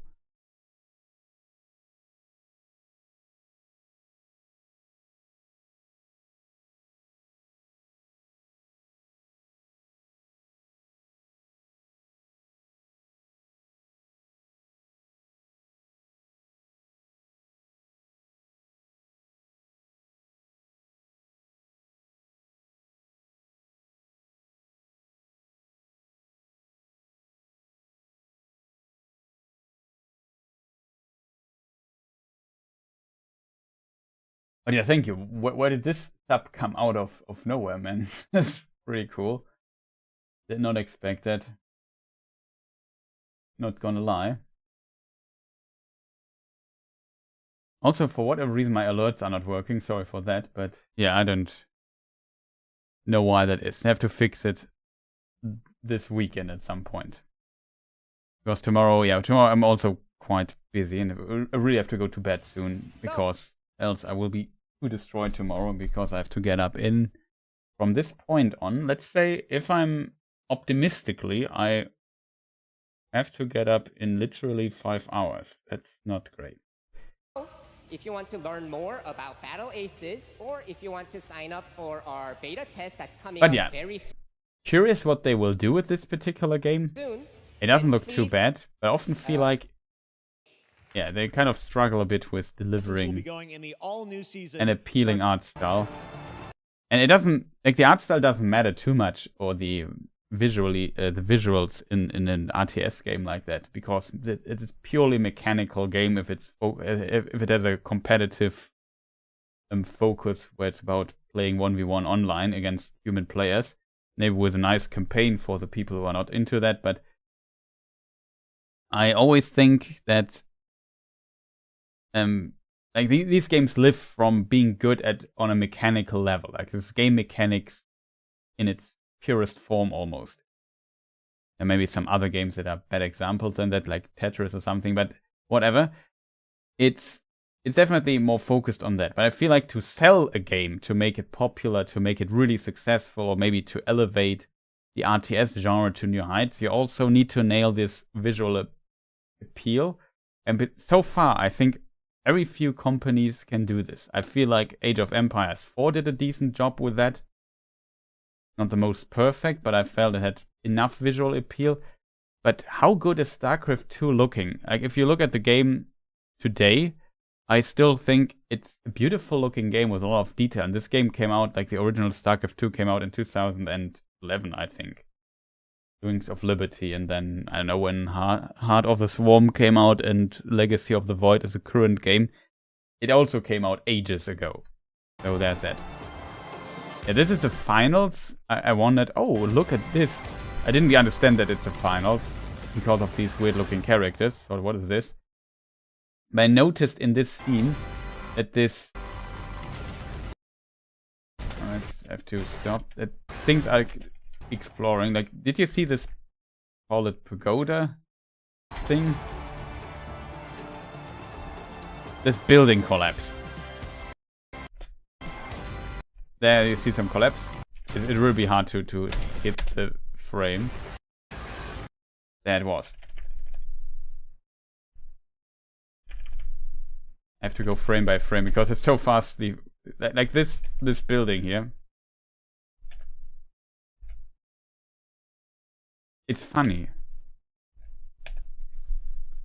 The show here is streamed at 60 FPS. But if I go a frame back and go a frame forward... Okay, could be just a coincidence. But only every second frame the building moves. So this was captured at 30 FPS. And the frames are doubled to reach 60. Doesn't matter too much, but you see this building here slowly collapsing. Wow, did you? What is this cut? Why does it have to be cut so fast? If we count the frames, chat, like it's 30 FPS, so we have 1, 2, 3, 4, cut. We have literally 4 or 8 frames of this in the trailer. That's quite a little, to be honest. Like, they have a scene cut in the trailer that is 4 frames long. Why? Does it make sense cutting-wise? I mean, you see how fast-paced this is. Yeah, it's just a compilation of images here and there. Maybe there's a better scene with stuff exploding.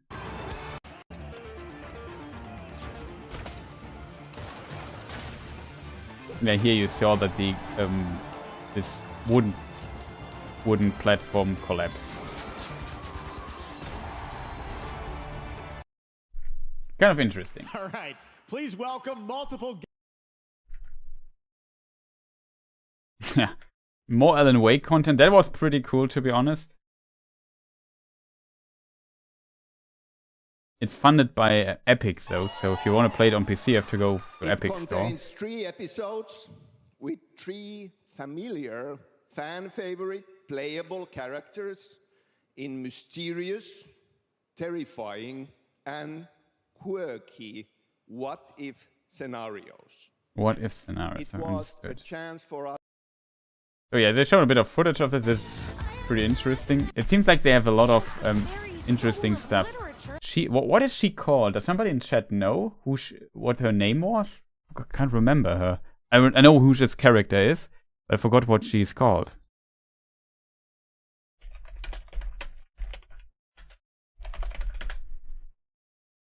Rose Marigold, I think.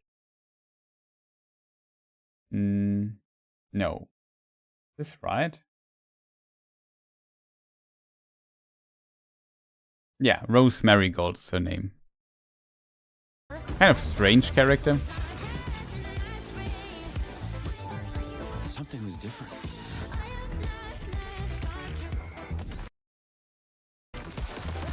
This is the character from Control.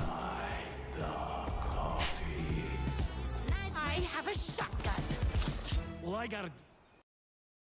Wait, that's a real shotgun? Who can... They've come to...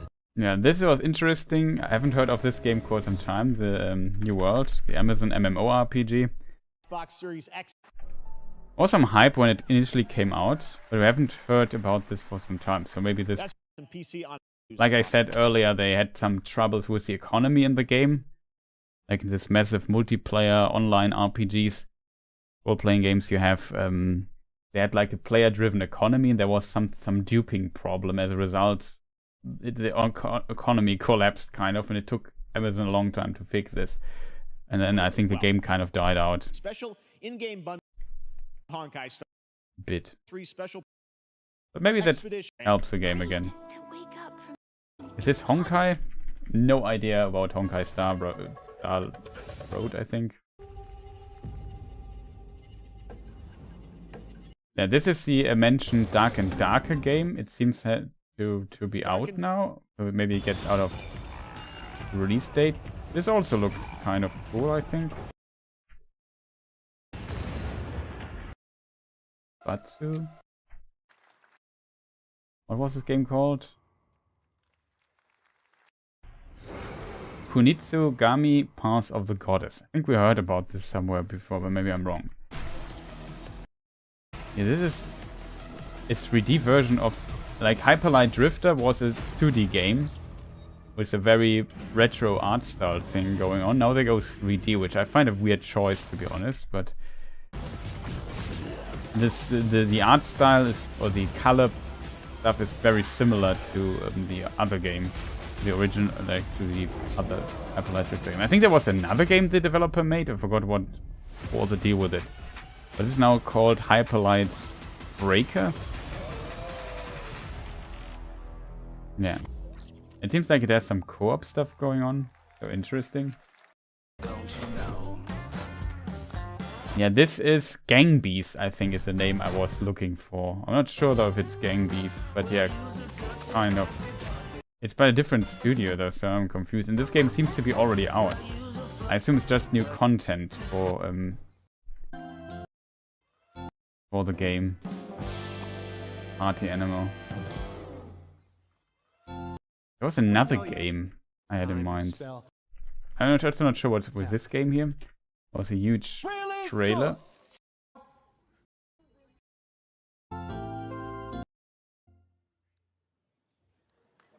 Is this a narrative game? Lead and creative accounting. Oh, I think this is Now let's have. I assume this game would be some kind of yeah, what do you call them? These real-time cutscene games with a lot of stuff like Her Story and so on. What was it called? Let's maybe, is it on Steam or so? Corp. Let's maybe check it if it's on Steam. Who makes this game?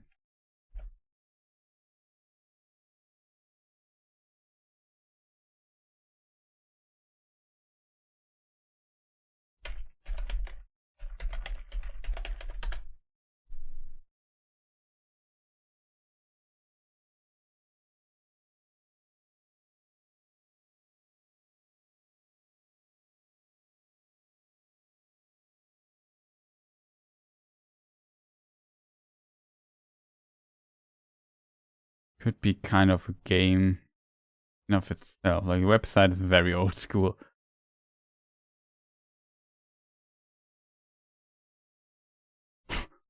All these pop-ups. Terrifying.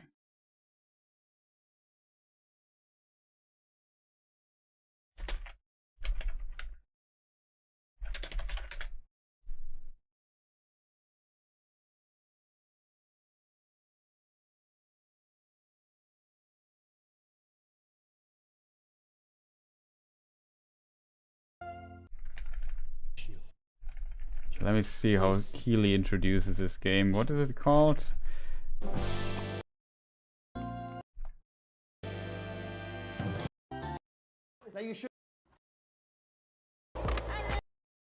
Death's Gate. We're still working on it. Hey, Jeff. Some really bad stuff's happening out there. They're gonna need a lot of help cleaning that up. That's bad.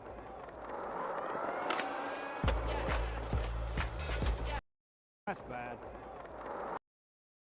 Jeff, how you doing, bud? Oh, crap. Some really bad stuff's happening out there. They're gonna need a lot. Okay, is this connected to Skate? I don't fully get this section here afterwards, to be honest. There's a new skate, okay, I don't get it. Very exciting that people will finally be able to play Skate on console in the near future. Our next world premiere is a crazy party animal. Dark and Darker is next. All right, lots of fans are joining us here in person at the YouTube Theater, and we thanks to the Discover Orange Ticket upgrade. Announcement of the release date for Capcom's upcoming Kunitsugami Path of the Goddess. Sometimes finding stuff is difficult, chat.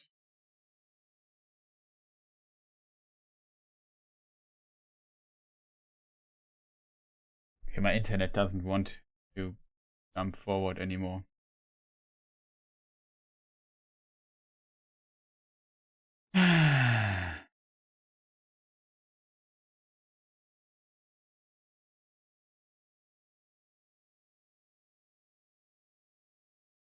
It died, chat.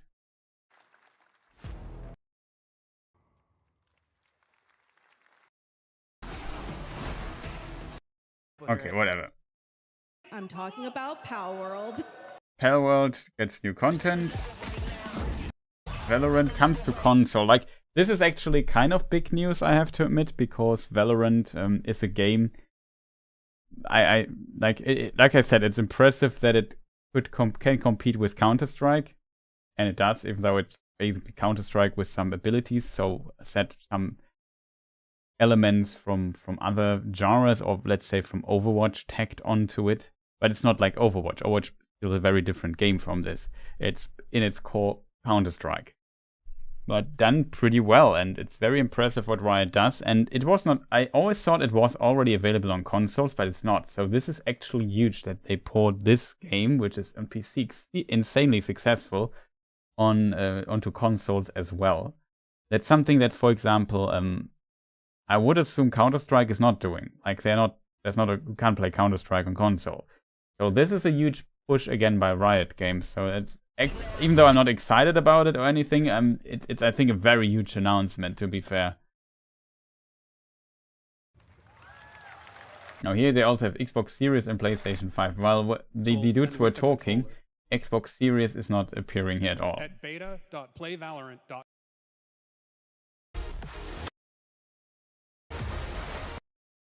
There's still part of this section.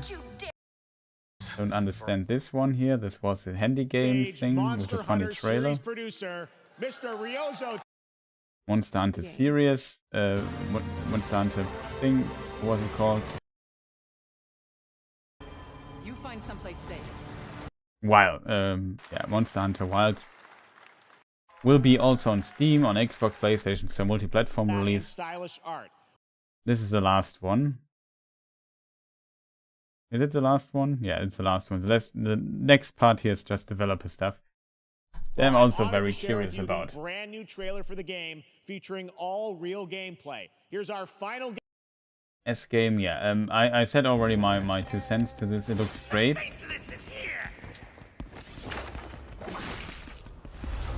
It's Chinese Sekiro, kind of. Turn back before it's too late. Very fast-paced combat. It could be like this is actual gameplay. I always like when they show this, and the gameplay looks also really good. Hey, look at this. They are spinning around like crazy. You can block and parry. Their finishes.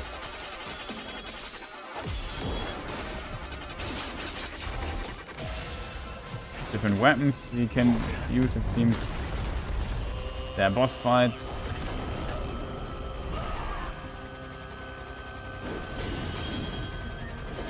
That this parry blocking, the enemy have also this posture bar, so it feels like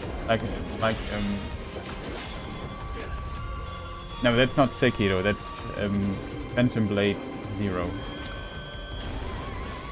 It's also very different from Sekiro in a way, but it's more Chinese. Sekiro is Japanese, setting wise, this is Chinese.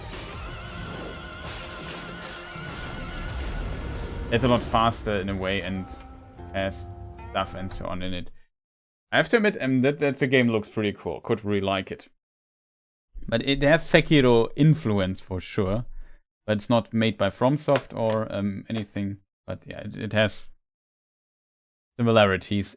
It seems, but also different. It reminds me a bit of the Neo games and the other games the Neo guys did in a way. But yeah, also Sekiro, like, there's a lot of elements in it. Like here, the enemies have also this bar. I'm not sure what it means exactly, but yeah, it's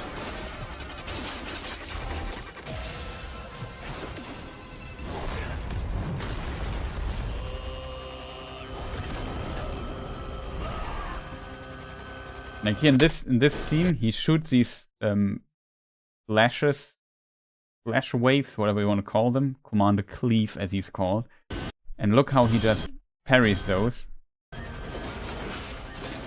He then attacks him.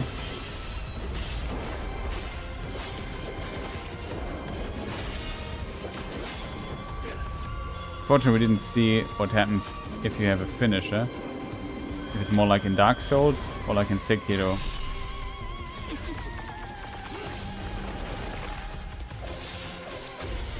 There's these completely over-the-top enemies. Like she here. Jade Dancer. Like, this was a cool scene with the her standing on, like, having the sword on her feet.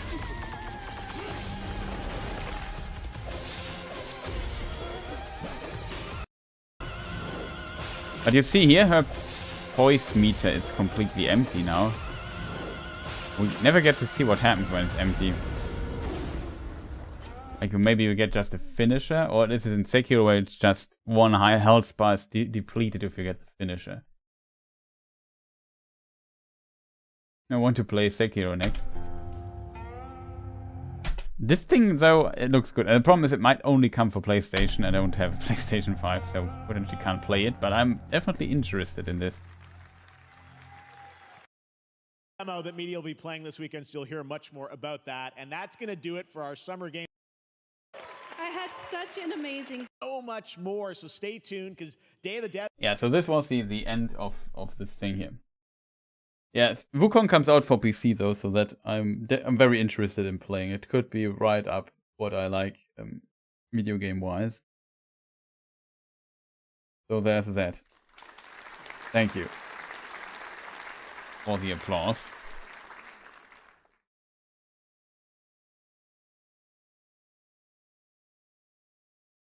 But yeah, that was Summer Game Fest. There was also the brief discussion we had about Microsoft potential and what's going on with them. I think the Wafro Burger is not there anymore. Hard to tell what Microsoft is doing. Like, Microsoft did, of course, a lot of things in the past that were strange. Like, I made a video about Microsoft on the main channel when it was still a games channel ages ago. Let me see if I can find it.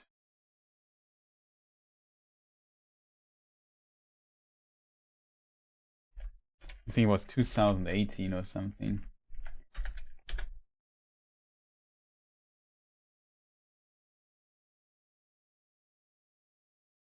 "5 years ago, I called it Microsoft Game Direction. I called it Quo Vadis Microsoft.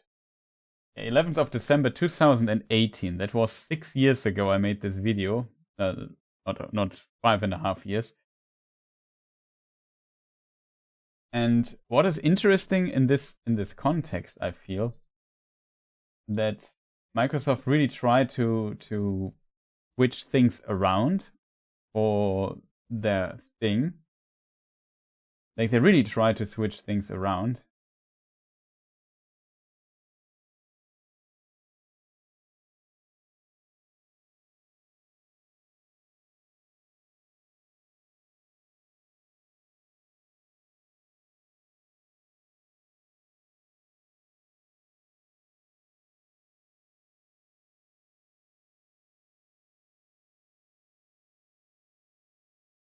Just lost my thought. Sorry, chat. But yeah, there they already made strange things. They made one strange decision, the Microsoft people, and that was around the time of their release of the Xbox One, as it was called, ages ago, 2013, I think it came out. And yeah, that was one of the weirdest moves ever. Microsoft completely failed that release, and it's so interesting not interesting, very unfortunate to be honest, that Microsoft never fully recovered from this release. It feels like they brought out the PlayStation, the Xbox One, and as a result, they completely was like, while the Xbox 360 was definitely outselling the PlayStation 3 for some time. So the PlayStation 3 later caught up again, and then it was very even, only with like the Nintendo Wii being like the most selling console, because it also brought video games to new audiences and so on, and set a new trend with the motion controls, which kind of cooled down, to be honest, after that slowly, which we can be happy of. But yeah, casual games, as some people might call it, it's not bad. It's good that those games exist, to be honest. What is interesting though is, yeah, they explored new audiences, and maybe I mute the thing here and let it run here in the background chat. So we have some footage to, it's not so boring just listening to myself. And I give you a little bit of sound. Not talk so much, dude. I'm talking. Collecting all the shiny things. Okay, maybe I'll let the sound off. The problem with this is Microsoft never recovered from this Xbox One debacle. Like Sony just said, yeah, well, we have used games and not always on, and we have no motion controls, and our console's $100 more cheaper than the other one, because the other Microsoft wants to bundle it with the Kinect. And then they said, yeah, but isn't it possible to get a Xbox One without Kinect? And then people say, no, that's not possible. Microsoft was very offensive and angry at this time when it comes to their marketing back in the day. I remember this Angry Joe interview with Major Nelson, I think he was called. I think it's also not working for Microsoft anymore. It's just, I think it was in the PR department and so on. So, and yeah, basically, Angry Joe is like also a Twitch, YouTube person who does reviews and so on, very big in the time. And he got this very, I don't know, snippish answer, like from Major Nelson, as like an official Microsoft PR guy. And yeah, I don't know. I really remember this one. Like, I felt like it was not very professional for Microsoft to be so aggressive with their Kinect thing. And then they saw, oh no, our console is not selling. Surprise, surprise. And Sony is kind of winning. And then suddenly it was possible to get rid of Always On. And then they got rid of the Kinect. They had to do like a 180 on their whole console construct that was the Xbox One, the concept, not construct, for the Xbox One, and then they were just trying to play catch up with Sony all the time. They just lost this tremendously in this generation, and yeah, Microsoft had really a tough time really recovering from all of this stuff there. So that was something that is to keep in mind. And then Microsoft also started closing studios. They had Lionhead Studios, who made the Fable games, was closed, even though I heard bad stories about this studio, not in particular, but especially about Peter Molyneux and working with him. But yeah, it's in this regard quite interesting that Microsoft back in the day, they needed, like, how do you sell your console? And you sell console by having really good games that you can only play on this console by exclusive. And that was a strategy Sony kind of perfected in the realm of building up all these big AAA studios, which must be very expensive. But they managed to do this, and they managed to have those killer apps. As a result, I think PlayStation has a far better, these days at least, identity. And Microsoft completely failed to develop further here. And that is why they struggled so hard, in my opinion. Like, if you think about it, like back in the day when the Xbox 360 was very successful, we had these cool online features, you had the gamer score stuff, and so on, good user interface, and online playability. The PlayStation 3 was lacking in this regard, even though it was free, while for PlayStation you always had to pay to play online. That was, for Xbox you had to pay online with these gold membership. But it was, in this regard, very interesting, or very successful, the Xbox 360 era for Microsoft. After coming new into being a newcomer in the market, they tried their stuff with the original Xbox. And of course, the PlayStation 2 was insanely successful. It was hard to compete there. But then after the PlayStation 2, they really managed to compete really well with Sony, and even for a long time beat them in console sales, especially in the US and so on. Even though like Germany is always like a PlayStation or a Sony country, as a result, it's not very representative for the rest of the world. But I still think it is in this regard very impressive to see that Microsoft managed to do this in this generation, because maybe also Sony got a bit, I don't know, what do you call this? Arrogant, maybe, with the PlayStation 3. They also released a far too expensive console. They had to tune it down. Sony had to do a lot of adjustments to make the PlayStation 3 a success. And they succeeded with it, interestingly. But I feel like there are always strong games and lineups. Like you had Metal Gear Solid, you had what other games were huge on PlayStation 3? Let me just go through the list. It's too late to think right now. PlayStation 3, exclusives. I can't spell exclusives right. But yeah, Infamous, The Last of Us came out, Metal Gear Solid 2, God of War, Ascensions, maybe a special case.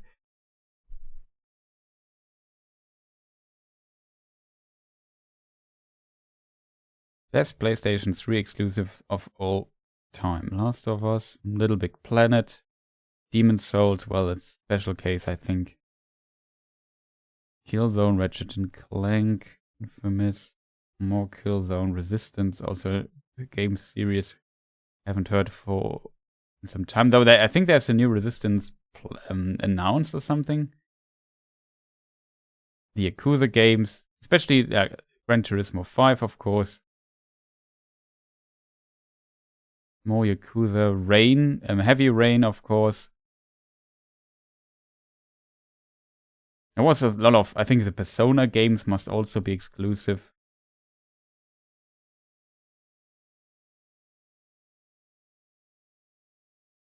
Drakengard. A lot of very special games here. So Calibur Last Sword, come on.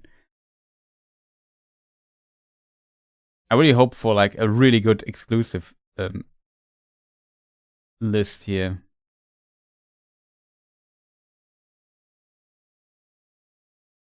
Well, there was the God of War remaster for 1 and 2 for the PlayStation 3, but it's just a remaster. Last Guardian was on the next one, right? Final Fantasy 15 was multi-platform, I think. Uncharted, I forgot. Why is this not in any list? Come on, games. Uncharted 2 and 3. Heavy Rain. Final Fantasy 13 was still exclusive. Last of Us, of course. Big Journey was also exclusive. And that was just a smaller indie game.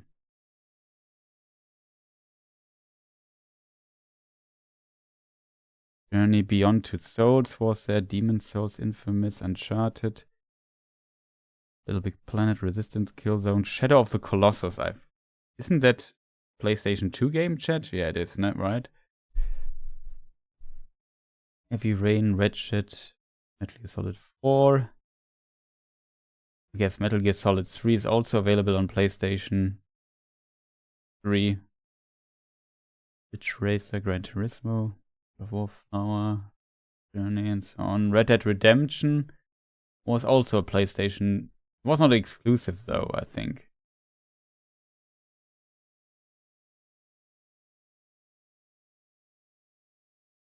Kind of funny that it suddenly becomes difficult to get a list of PlayStation exclusive games where you say, yeah, these sold very well, but whatever.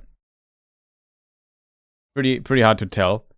But yeah, Microsoft had back in the day like their what's it called? You know the game name. Halo, for example. They had Gears was still doing strong back in the day. Was, I guess, established there mainly. They even did some experiments at some point, like Halo Wars, the RTS Halo game, which is kind of funny for console. That was very interesting.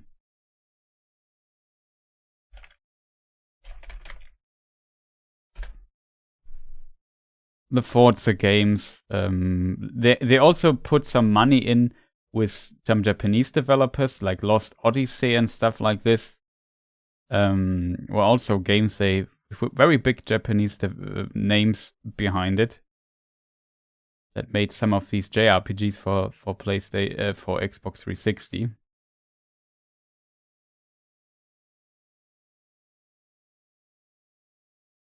That's the Fable games, of course. I don't know, Crackdown. Lost Odyssey, Banjo, yeah. Some Rare stuff, of course. Because Microsoft bought Rare. Crimson Alliance, Namco. I was never an Xbox guy, so pardon I can't just name you the best stuff here.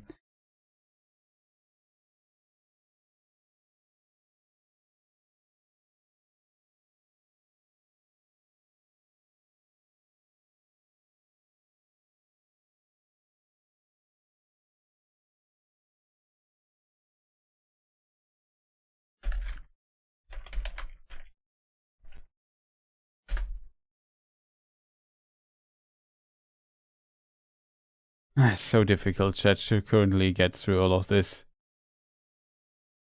A lot of, yeah, I guess Gears of War. Halo stuff. Yeah, whatever. You potentially know these games that are on Xbox 360 back in the day. It's too long ago, and I didn't possess an Xbox 360, so it's difficult for me to name you all the games.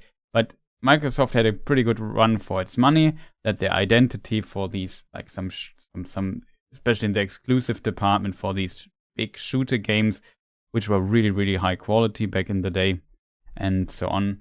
Especially like Halo was very dominant, I almost would say, in the shooter genre. And as a result, they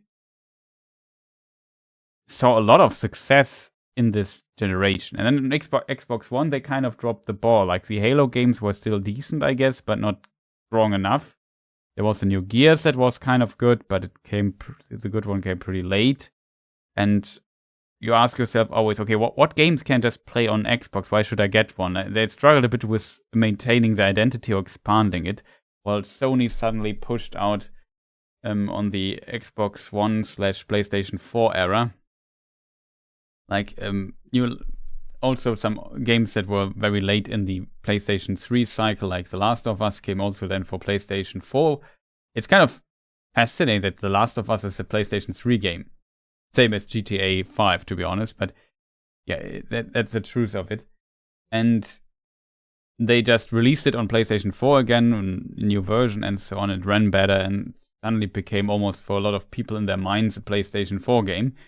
And so on. So this kind of worked. There's still Ratchet and Clank. That's a Spider-Man game. They had Bloodborne then early on, even though it took also the PlayStation 4 some time to really get Steam on. Then they had Ghost of Tsushima and whatnot. So there were all kinds of very strong releases in this generation that not everything worked what Sony did, but you definitely could bet on that Sony had some high quality games in their lineup available in different genres as well, even though you could say that there was some similarities between the action-heavy games here and there. Still, I think in the end, the identity for what games you can expect on this console as exclusive games was far stronger for Sony. And as said, the Fable I forgot, by the way. But yeah, the Microsoft shutting down the Fable studio and not replacing it, and so they just did not a good job at this time. To really bring strong brands and games that people talk and care about a lot back on their, or just push them on their console. So as a result, in my opinion, Microsoft there lost a lot of time doing this. And I don't know why, but Microsoft never really tried to establish their own new studios. Like I feel like Sony also acquired a lot of studios, but they also took old existing studios and kind of managed to make them great and having them delivering great results. So there's that. And then at some point, Sony just noticed, oh no, nothing here is really working. We have to do something. Oh, it's not Stray, the studio that's called different, whatever. It's simply not working anymore. And now we have to just go on a buying spree. Then they started buying studios left and right and did tons of acquisitions. And those, of course, were very expensive and take time to work. The problem with the acquisitions for Microsoft is that it's not helping with their identity. If you just buy Bethesda, we know Bethesda as a game publisher for 2 decades or longer, as an independent big game publisher. We know what games we can expect from Bethesda in the form of Elder Scrolls, now for their new entry with Starfield. We can expect the id Software games like Doom and whatnot. So yeah, Bethesda has these big Fallout, of course, forgot about that, and all kinds of other games that they are making. Elder Scrolls, Fallout. What's the other big Bethesda franchise? Well, they were also with the Wolfenstein games, they were successful, but that goes again to the id Software area. So it was not developer id Software, I think. But yeah, you definitely knew. So they just now have Bethesda games that previously were multi-platform, and now they potentially become platform exclusives. And I don't know, I feel like that's the Sony approach. Sony also acquired some studios, but it felt always, at least from our perspective as consumers, less aggressive, I think. As a result, Sony kind of built up their reputation. Sony understood at some point that they have to have strong development studios to make good games, to sell consoles and to sell games as well on these consoles. And that Microsoft, I don't know what they were doing. There was a time I wondered about Sony or Microsoft leaving the games industry kind of thing already in the 6 years ago. Like, it's nothing new.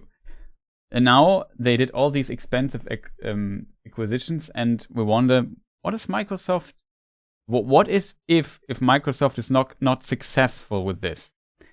And of course they are kind of not, because they are so behind. They had to come up with a backup plan and just give a really, really good offers to their consumers. And that's how Game Pass came to be. It started earlier with their Play Anywhere program. So if I buy it on PC, I can also buy it on console, play it on console, and vice versa. So something like that. It was really a good offer. Like, while other thinks, yeah, look at GTA or something. Oh, you want to play GTA on PC as well? Well, release it 2 years later, and then you can buy it again. And we know you will. That's potentially the exact same thing they will do with GTA 6. Comes for consoles first, and then the PC version comes later, so people buy it again, and then it runs better, it looks nicer, and then they make a re-release on the next console generation as well, of course. And you buy it a third time. That's how Take-Two makes their money.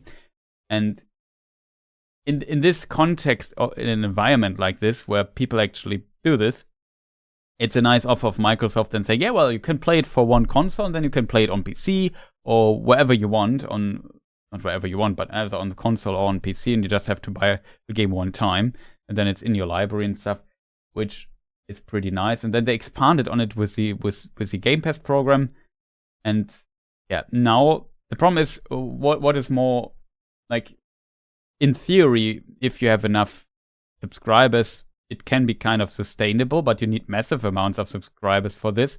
But isn't it more profitable if you, let's say, like Sony does, selling your big, exclusive, shiny, first-party AAA game that's exclusive to your console day one for €70/$dollars? Or if you just say, yeah, well, you can just pay us $15 whatever dollars a month, and then you have it day one and can play it as long as you pay us $15. It's, on paper, in my opinion, if this cannibalizes basically the full sell of the game, then yeah, you really, really need a big subscriber base for this to be sustainable. And I guess it kind of works. There are potentially a lot of people who don't play these games, but still have the Game Pass running. So they, in a way, you can't count them as played the game as potential buyers, but they still give you money, even though they don't cost you much. They don't generate much cost for you when it comes to download bandwidth and so on and so forth. So in this regard, I would argue, yeah, that could kind of work, but it seems like Microsoft is not too happy with everything. Like, if Microsoft would boast their numbers and their sales much more, if they would be insanely successful with it. But that seems not to be the case. So as a result, they're not publishing numbers really, or rarely talk about them. And this is very worrisome, to be honest, because Microsoft is now the second generation behind Sony, and it seems like not doing that well. Now they just said, yeah, well, we expand we need more games on our console, so we need to buy studios. We just buy one of the biggest publishers on the planet for $70 billion, which is, I hope I said 70, not 17, which would be Activision Blizzard. And yeah, I don't know. It's really strange, I think, in this regard. And now, yeah, I don't know, some of the Call of Duty and other games might become exclusives for...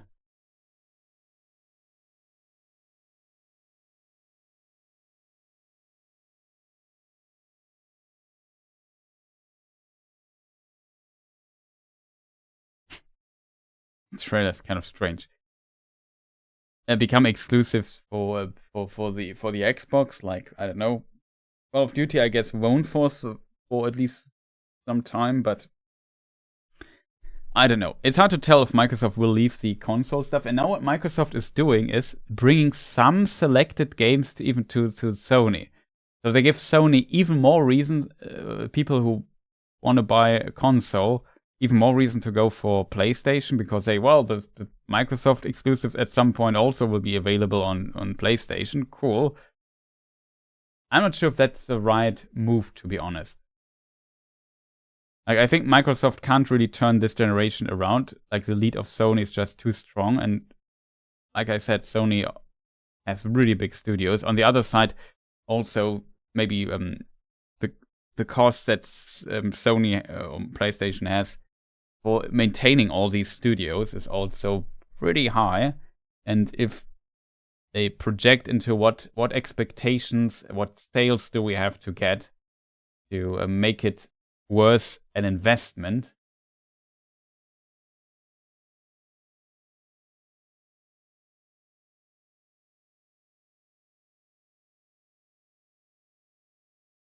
Then it seems like they also could run into trouble if some of their games suddenly start selling very well.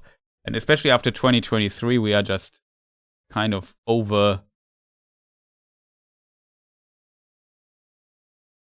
saturated is potentially the word I was looking for. Oversaturated with video games, because so many games released last year. It's kind of insanity absolute, and what we got there. So people just feel, yeah, I just have to play my backlog. I'm not in the need of new video games right now. I'm kind of happy that 2024 is kind of a slow pace year so far, with some already good releases, not like that, but definitely not as extreme as 2023, which just was ridiculous. After the pandemic, I guess a lot of projects were pushed further back and then they all released in the same year. It is very interesting to see. It would be better if the developers kind of said, yeah, well, when we push our game another year or so, but then it becomes too expensive. You have to think it's still a business. If the development cost is too big, then the money they potentially get back is smaller. If they like having an extra year of development time, not necessarily means your game sells an adequate amount more copies, if that makes sense, to make back the investment of this extra year. Even though if it's more polished and better maybe received when it releases, if it's just an okayish game, it will only sell the numbers for an okayish game, even if it's technically very polished. You know what I mean? It's not like every game release is a 10 out of 10. Sometimes the fundamental idea or core game design is flawed and so on. That's just how game development works in this regard.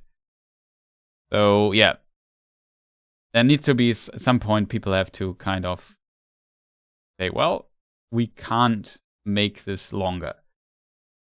We can't give more development time to this. We have to sell it at some point. So there's always this developer perspective, consumer perspective. Well, why not just polish the game longer on one side, and on the other side, of course, you have this business side where it's just numbers, and yeah, you have to find a balance between both of the sides. Yeah. The developer would potentially develop the game 20 years if they have to, but yet sometimes you need also somebody who says, well, we have to cut this feature, this feature, this feature, and then release it next year, get it done.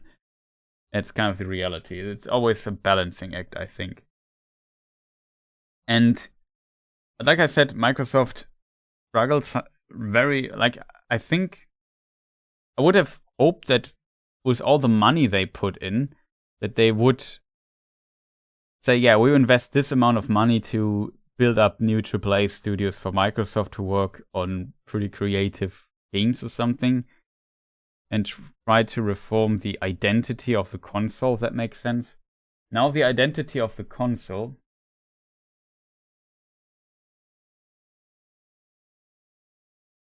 only worth around 90 billion because of 212.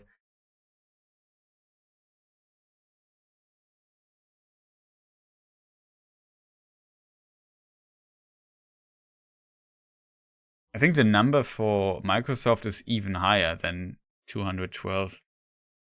I'm not sure where it is right now.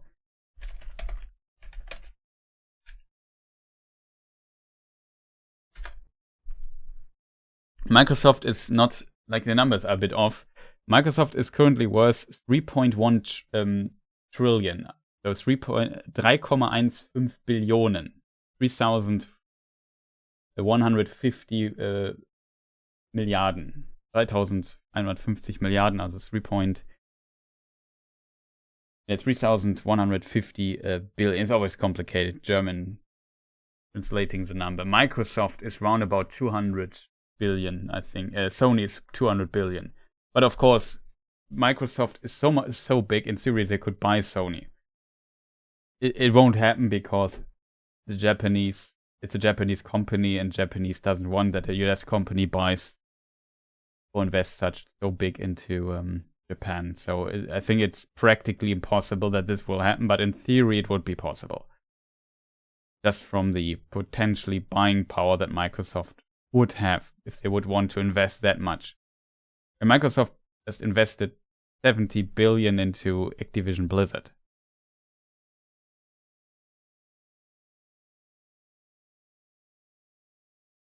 Yeah, it's ridiculous numbers. Like, I even had to look it up, and I looked at the number and say, that can't be right, but I think it's right. It's at least the market capitalization of Microsoft, if Google is not lying to me right now. But Microsoft is a massive company, but not everything Microsoft is doing is games. Microsoft is a small branch of Microsoft is doing the games. And for Sony, it's kind of different, I feel. I mean, might have changed, but there was a time where the game, especially in the PlayStation 4 time, Sony had a lot of problems here and there with other divisions of Sony, and the gaming one was kind of carrying the company quite a bit. It's different for Microsoft. Xbox, I think, for Microsoft, just a fun side activity.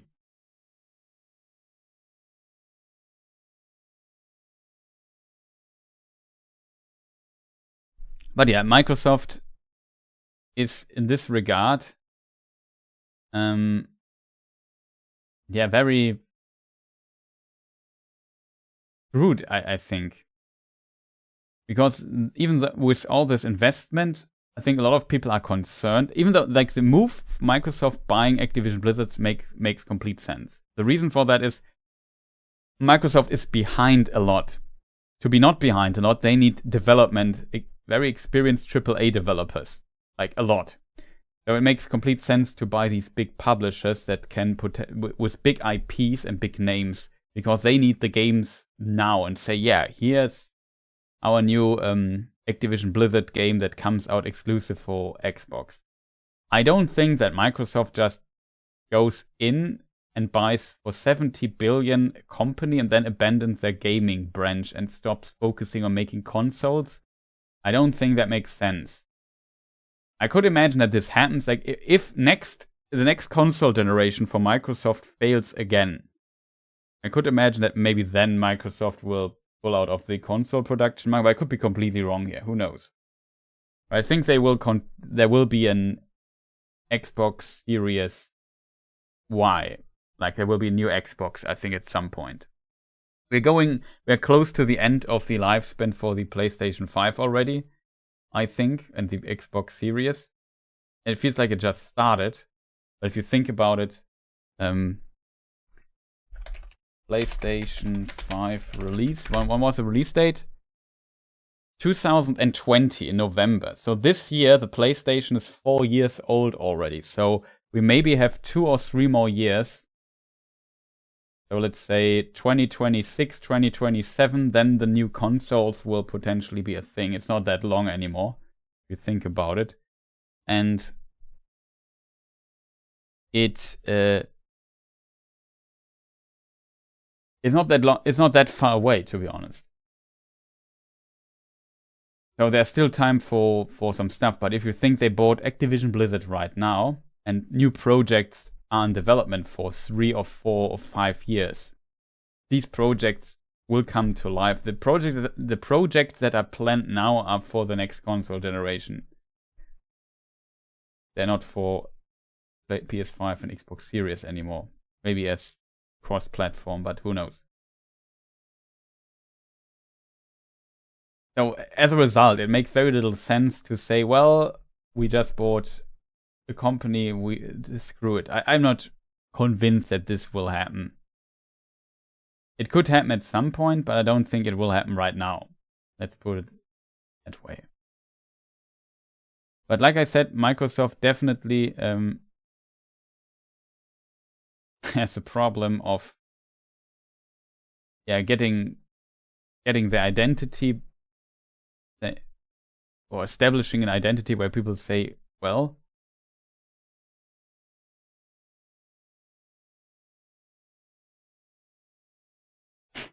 this trailer is just funny. establishing their identity where Microsoft understands. Let me just look at the trailer here.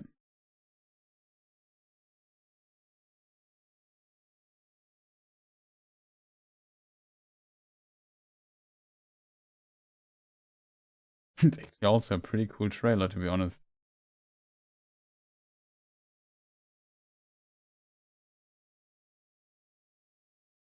But whatever.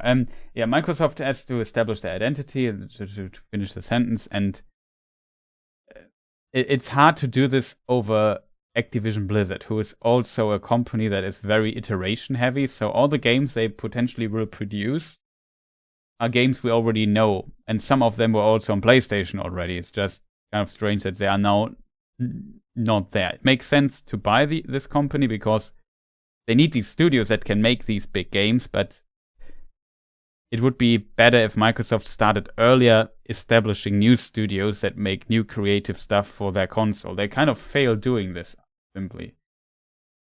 And that's the reason why I think that Microsoft is still kind of screwed, even though they paid so much for it. I'm not 100% convinced that this will translate into more Xbox console sales. Not sales, sales. Units sold. I can't talk anymore, chat. I'm too tired. I really need to go to bed, though. As a result, yeah, I don't know. It's so difficult to predict what's going on there with Microsoft. Like I said, the strategy kind of made sense, but the fruits of it are still in the future. So I'm 100% sure what the future will bring for Microsoft. They really have to be more on point for the next console release, like have some killer apps available. Like Nintendo showed how it can be. They had this cross-generation Zelda with Breath of the Wild, and this really kickstarted the Switch well. It had a good concept when it came out and so on.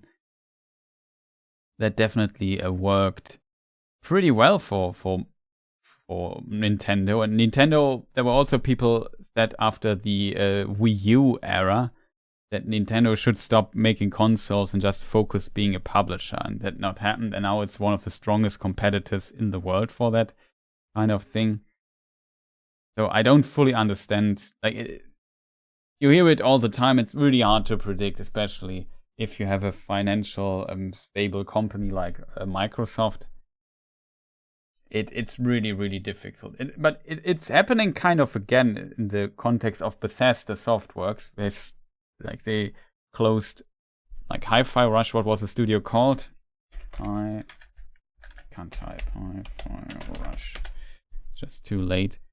Tango Gameworks. Like, they closed Tango Gameworks. Of all, like, they had this prize-winning game, Hi-Fi Rush. And even though it's potentially not when it comes to sales, a huge success. But it's a studio where you think, okay, they potentially have the talent there to make these games that kind of stick out. And that's exactly what Microsoft would need in their gaming portfolio. And now they just closed the studio that made this. And we wonder why. This is a studio you actually need, Microsoft. Why do you close this? It's just so stupid. It potentially makes sense from numbers perspective or whatever, but I don't know.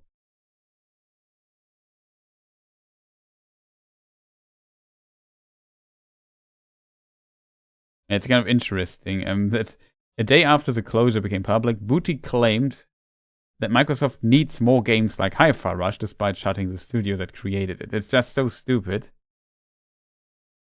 It's so unfortunate. I think that's a tragedy. It's the same with the guys who made Redfall. They also closed those guys.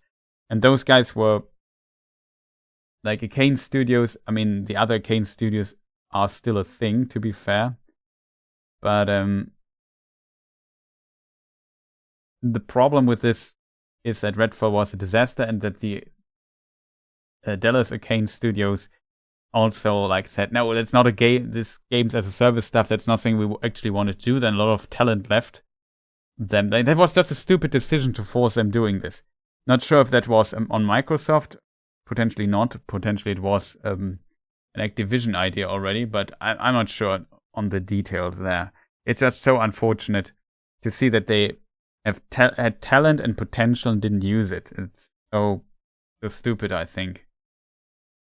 So yeah, it is what it is, I guess.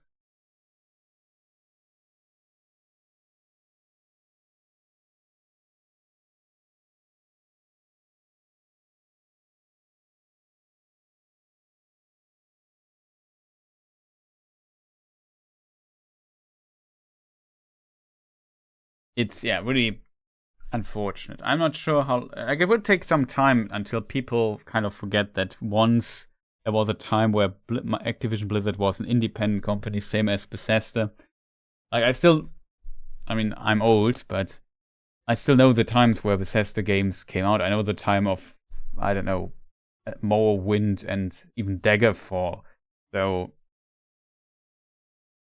it's kind of strange to think of these games as a Microsoft exclusive game becoming part of Microsoft's game publishing identity. And yeah, I don't know, chat. At the end, I wouldn't call it sad, but very unfortunate. I was not a huge fan of the Microsoft and Activision buying Activision Blizzard, because I always think that you need competition, and it's better when you have these independent publishers who do their own stuff versus, I mean, Activision Blizzard also had their problems, not gonna lie.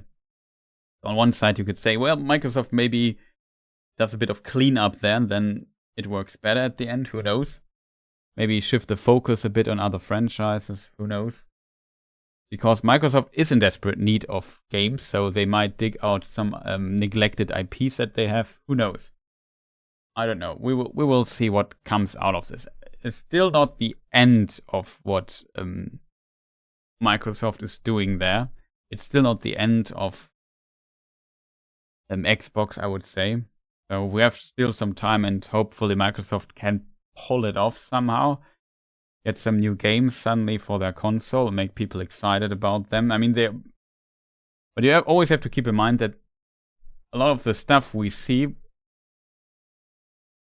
you could argue we don't see because there wouldn't be Microsoft money investing into this, but you would at least some of the Bethesda releases, for example, and also maybe then later of the Activision Blizzard releases, you would say, well, they would have made these games anyway with Microsoft or without them. So it becomes then unfortunate that I can't play them on PlayStation or on Xbox or on PC or whatever. I mean, as a PC player, I don't care, because a lot of PlayStation games come to PC at some point, and the Microsoft games are also coming usually to PlayStation and to Xbox and PC at the same time. So for me, I always have the games available. I think that's also a problem that Microsoft has, that it has with Windows. That's also the platform for a lot of video games these days on PC. Not a lot, all of them. I think there's not many Linux or Apple exclusive games. It might exist, but shouldn't be that many these days. And usually you can then make them run on Windows as well, I guess. Usually it's the other way around. You can make Windows games run on the other platforms by some means. But from this perspective, it just, I wouldn't say makes no sense, but it's that simply, it's another reason. If you're on PC, why should I buy an Xbox? Everything comes out for PC anyway. That's a problem that Sony simply doesn't have, because I know it's only a thing on their console. It's maybe 2 years later or a year later, it comes for PC as well, because Sony also likes money, and PC players usually are also interested in potentially in Sony releases.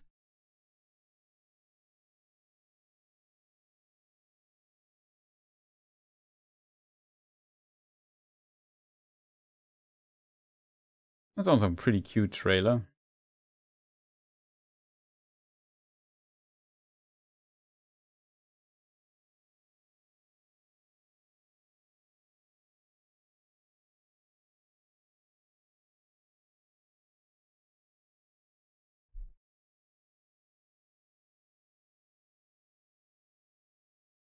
But yeah, I'm just repeating myself, I guess. Is there anything else we need to discuss, chat? Because then I would just end the stream now and go to bed, because that's what I really, really should have done some time ago already. But yeah, the conclusion, or my conclusion, is kind of, I don't think that Microsoft or Xbox will end soon, but it's not looking great for Xbox either, even with the new studios part, especially like these big publishers. The problem, like buying a small game studio or even a bigger game studio is one thing, but buying one of the biggest game publishers on this planet with Activision Blizzard, and Bethesda was also a pretty big one, that's, in my opinion, a completely different story. Not gonna lie.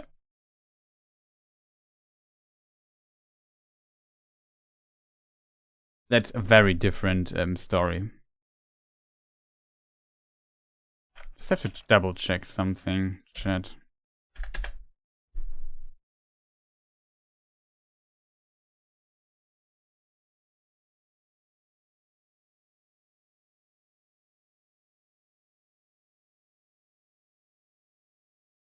Oh, that was... I just noticed that the game I played with a friend back in the day, ages ago, called Hunted the Demon's Forge. It's also published by Bethesda and made by InXile Games. I think InXile is also bought by Microsoft. I don't think we will see this game coming back. It was an okay game, or not a masterpiece.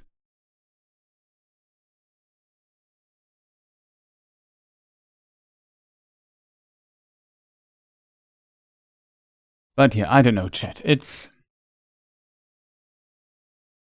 hope Microsoft survives, and well, not Microsoft will survive, but let's hope that Xbox survives and will still make consoles and see some success, so that Sony isn't steamrolling so hard, and Nintendo, I guess. I'm glad that Nintendo is doing at least well. But yeah, never... Also, Nintendo might announce a new console this year as well, right? I'm very curious how this might look in the end. And I'm very curious about this as well. Is there anything I forgot to tell you, people? Always thinking about this here at the end after talking so much and forgetting half of what I already said. I always want to make it's not about making a video about Microsoft again, but I felt like I said everything I wanted to say in this 2018 video already. Nothing really changed.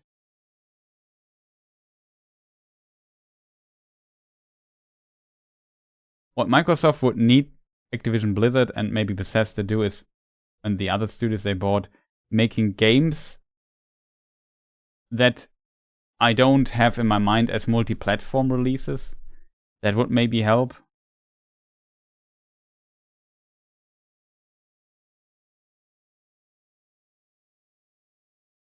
I mean, there are a lot of people who don't want to do PC gaming, or don't own a gaming PC, especially in these times where gaming PCs are very expensive. So there's, I think, definitely a crowd that is still interested in console games. The problem is, though, that, yeah, that's occupied by PlayStation so much, and yeah, then Microsoft just losing, if that makes sense. What on earth?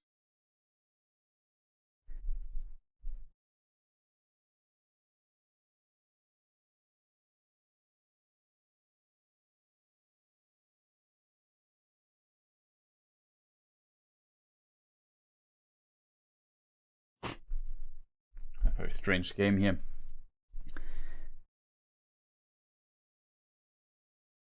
Yeah, I don't know. It's really tough. Well, Sony usually plays it in Japanese tradition very hard, like and say, yeah, all games not coming for PC for some time. You definitely have, if you want to play them early, incentive to buy them on console, and maybe if you can't wait for the PC release. That kind of works better. It would be not great for Microsoft saying, yeah, well, we do this on our exclusive games as well, and say, yeah, they come for Xbox, and then you have to wait a year, and then we can bring them to PC. they would also make the PC crowd angry because it's different right now. It's established. The same with the Game Pass, I think. Now they established how it works. They now can't. It would feel strange if they would say, yeah, our service will be downgraded. We make it worse. Like, it's very good value. It's too good value in my opinion. But they can't make the make it worse. You know what I mean? They can't say, well, now our exclusive games are coming later to the Game Pass. Now they have to stick with it. And I think I have my worry is a bit for Microsoft that the Game Pass is kind of a dead end for them. That cannibalizes their actual sales far too much for this to work. And as a result, because they did this, they were not able to get the numbers they need. You know what I mean?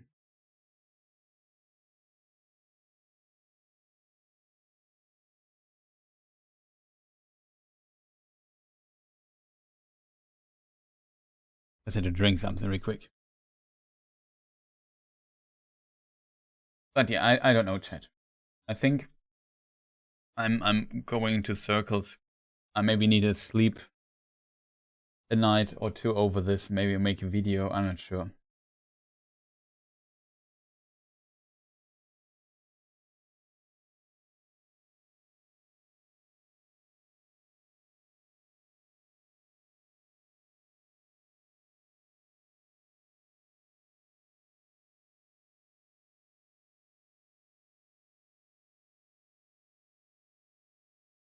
But yeah, Microsoft really did unfortunately, some very stupid decisions over the time that kind of screwed them over. It's so fascinating to see that this one debacle that was the Xbox One screwed them over so much that they, after so many years, like that's 10 years later, still screws them over and they still haven't recovered from it. It was such a disaster inside of Microsoft, and yeah, Phil Spencer couldn't turn it around. He gets criticized for that a lot, but I think it's also not easy for him to do this, if I'm completely honest. I'm also not sure who called the shot that the exclusive games are also brought to PlayStation. Can maybe do this as a little experiment, but I think it's a very stupid idea because it gives even less incentive to buy an Xbox and say, yeah, well, Sony, they're more interesting because there are things I want that I can only get there. And if the things I want from the competitor also land on PlayStation at some point, why should I ever buy an Xbox? Especially if PC gaming is also was a growing market to some degree. But yeah, I don't know. It's just so weird, but also difficult. I think, like I said, the Game Pass is too good value. I think it's not that good for the industry because you have often the feeling, well, I get all these subscription services and I can basically buy everything. So play everything on there. Why should I ever have a different? You know what I mean? Why should I ever consider buying a different console, buying a video game for $70 if it's a single player game, which I play through one, then never touch it again. Like if some games simply have this nature, even though they are good. Not every game like Elden Ring that I play for 1,000 hours. Kind of a different thing, I would argue. Then, yeah, why not just play it in the subscription service? And if you do so, then why should I do things so different? Like why should I buy a console for? Why should I not play it over Game Pass then? And then you don't get these sales, and then you make less money, kind of. Like I don't know what Microsoft was thinking. I felt like they were pushed to the corner, and they had to kind of, like, if you fail and it's not working for you, you are forced to make a move to change what's going wrong.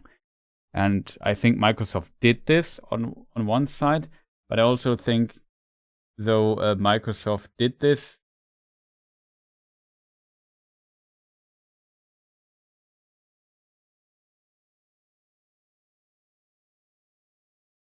I'm not sure if it was a wise decision, but the only thing Microsoft could triumph with was if they really tried to give people a service that's so good value like Game Pass is, that it's a must-have almost. And even Sony had to push to bring out something similar, but they made, from the start, they said, well, we don't give you our first party exclusive AAA games on release on our service. They come there later because we want these initial sales for these games. And that's, in my opinion, a much smarter move. I'm not sure why Microsoft didn't go the same way. Like why Microsoft said, well, we need to be really on point and really be on top of everything, if that makes sense. And just one up Sony and say, yeah, you get even our exclusives day one on our Game Pass service. I think that was a bit too much. It could have just said, well, you get it after 3 months or something like that. Always a bit later, but all pretty early already. I don't know. I think that was not the greatest strategy, to be honest.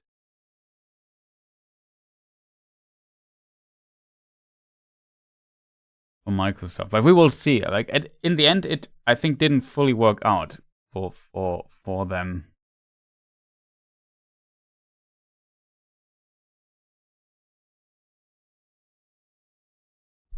But whatever, chat.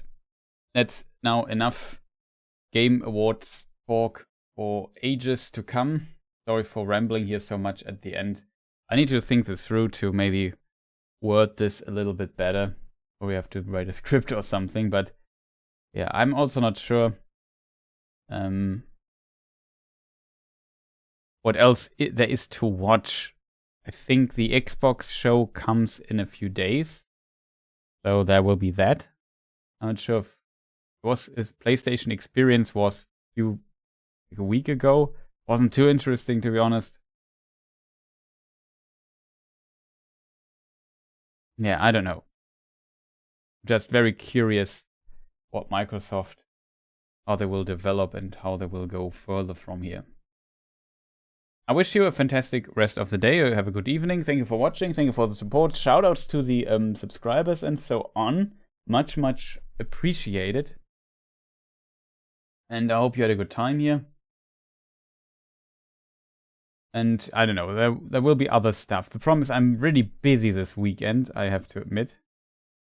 Even then, didn't get to do all the things I wanted to do today, so that's not great. Tomorrow will be a busy day. Probably will be very exhausted when I come back home as well. So I'm not sure if I am streaming tomorrow. I don't think so. Unfortunate. I would love to, but might not be the case. Would have streamed maybe on the German channel. I want to maybe later play Elden Ring. Well, we couldn't make it. There was too much stuff I need to discuss here. But yeah, that's basically, I think, it for today. Thank you for watching, and see you people next time. Goodbye.